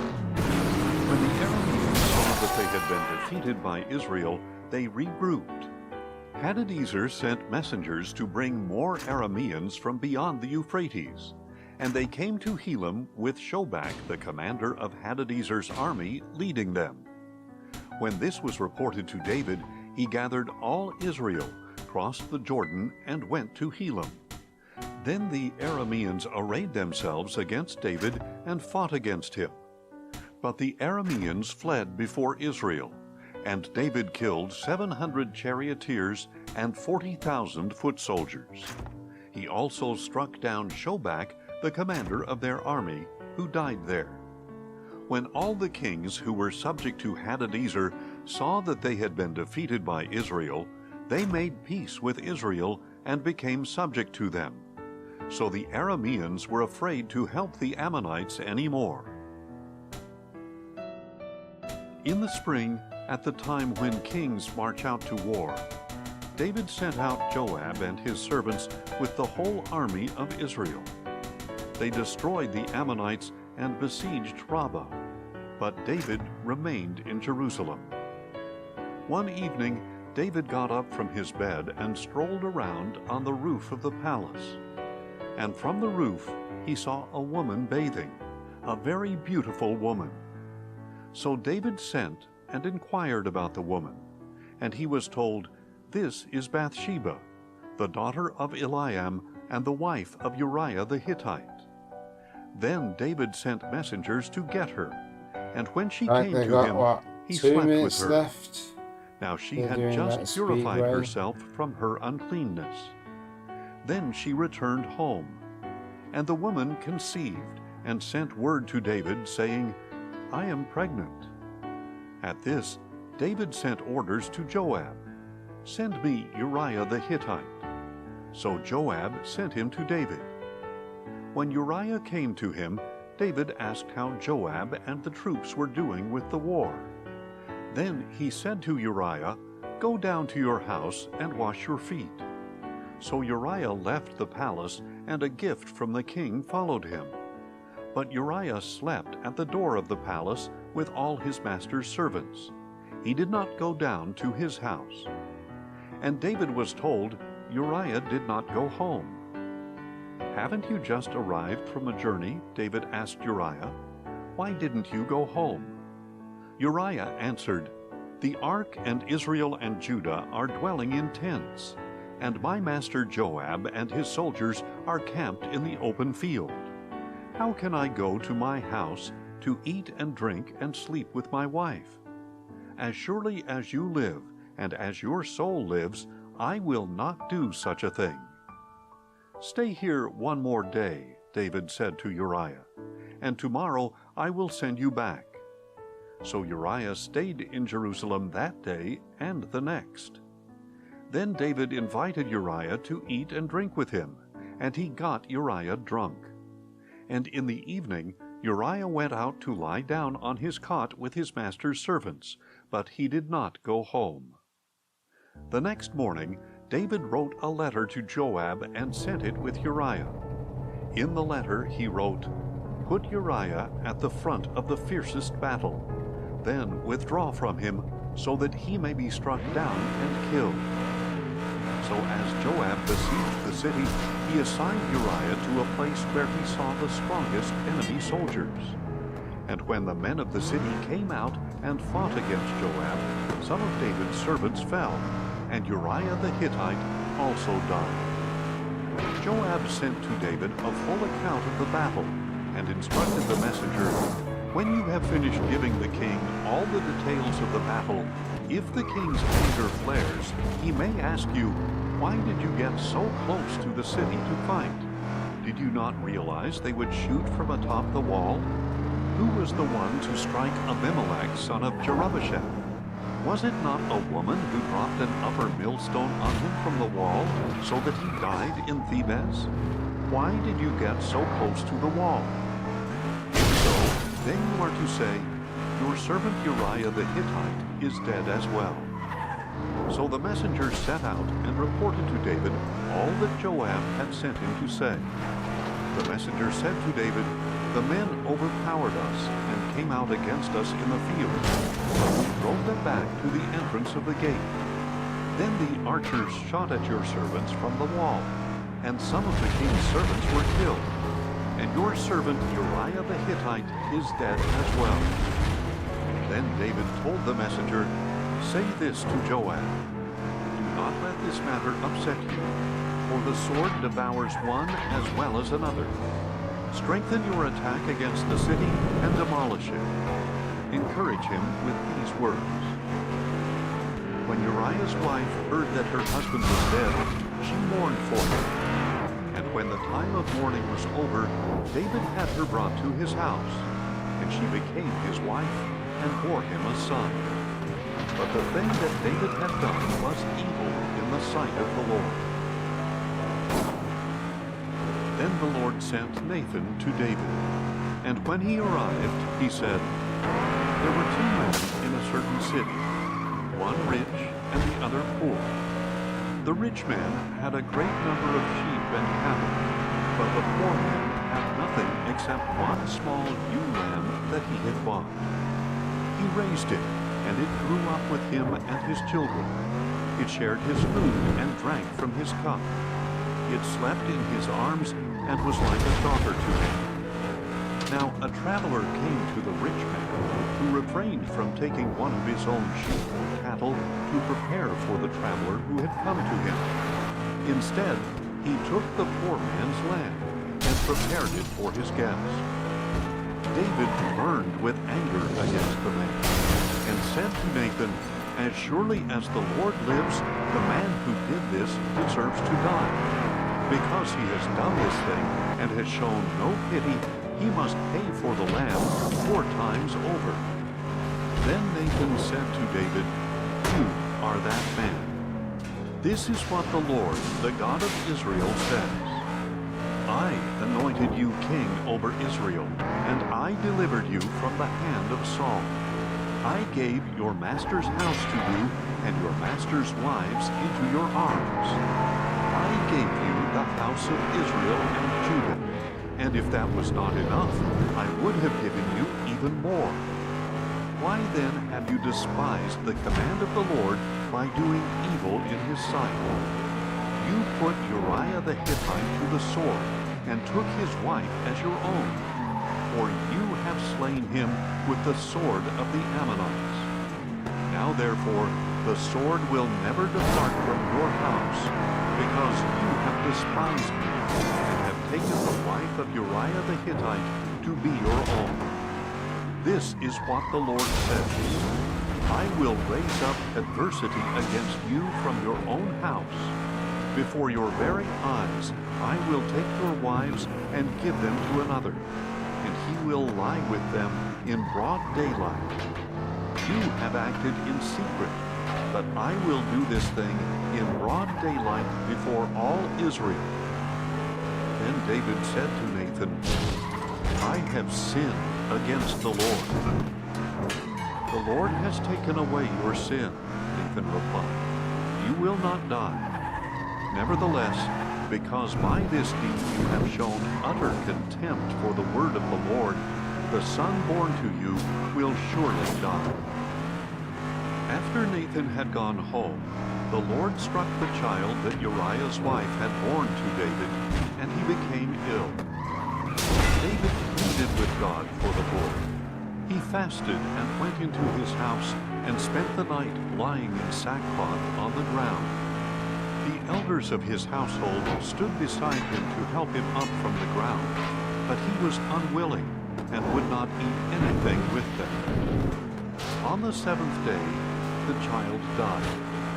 But David's servants were afraid to tell him that the child was dead, for they said, "Look, while the child was alive, we spoke to him, and he would not listen to us.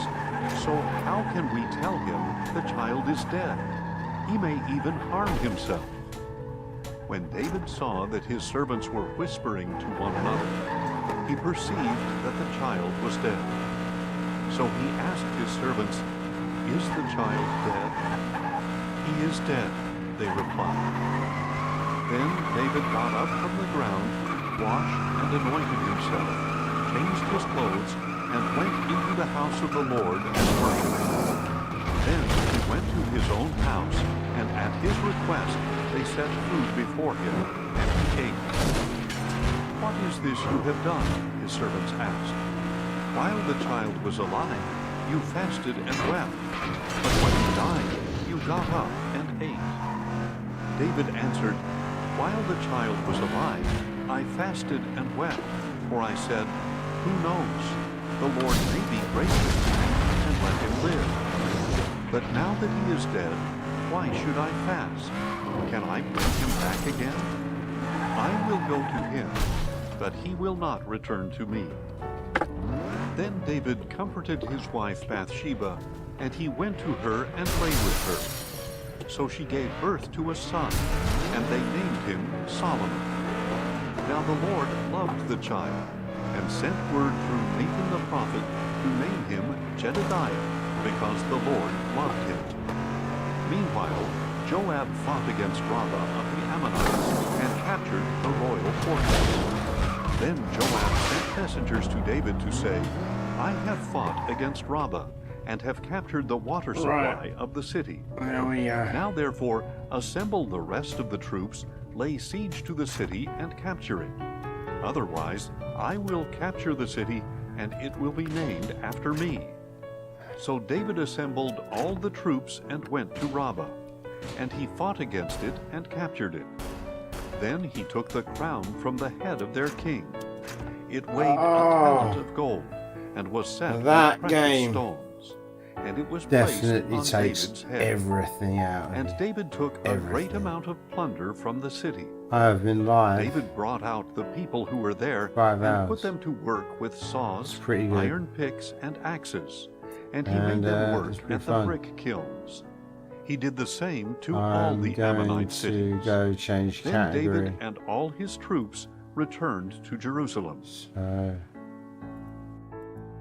after some time, David's son Amnon fell in love with Tamar, the beautiful sister of David's son Absalom. Amnon was sick with frustration over his sister Tamar, for she was a virgin, and it seemed impossible for him to do anything to her. Now Amnon had a friend named Jonadab, the son of David's brother Shimeah. Jonadab was a very shrewd man, so he asked Amnon, "Why are you, the son of the king, so depressed morning after morning? Won't you tell me?" Amnon replied, "I am in love with Tamar, my brother Absalom's sister." Jonadab told him, "Lie down on your bed and pretend you are ill. When your father comes to see you, say to him, 'Please let my sister Tamar come and give me something to eat. Let her prepare it in my sight, so I may watch her and eat it from her hand.'" So Amnon lay down and feigned illness. When the king came to see him, Amnon said, "Please let my sister Tamar come and make a couple of cakes in my sight, so that I may eat from her hand." Then David sent word to Tamar at the palace, "Please go to the house of Amnon your brother and prepare a meal for him." So Tamar went to the house of her brother Amnon, who was lying down. She took some dough, kneaded it, made cakes in his sight, and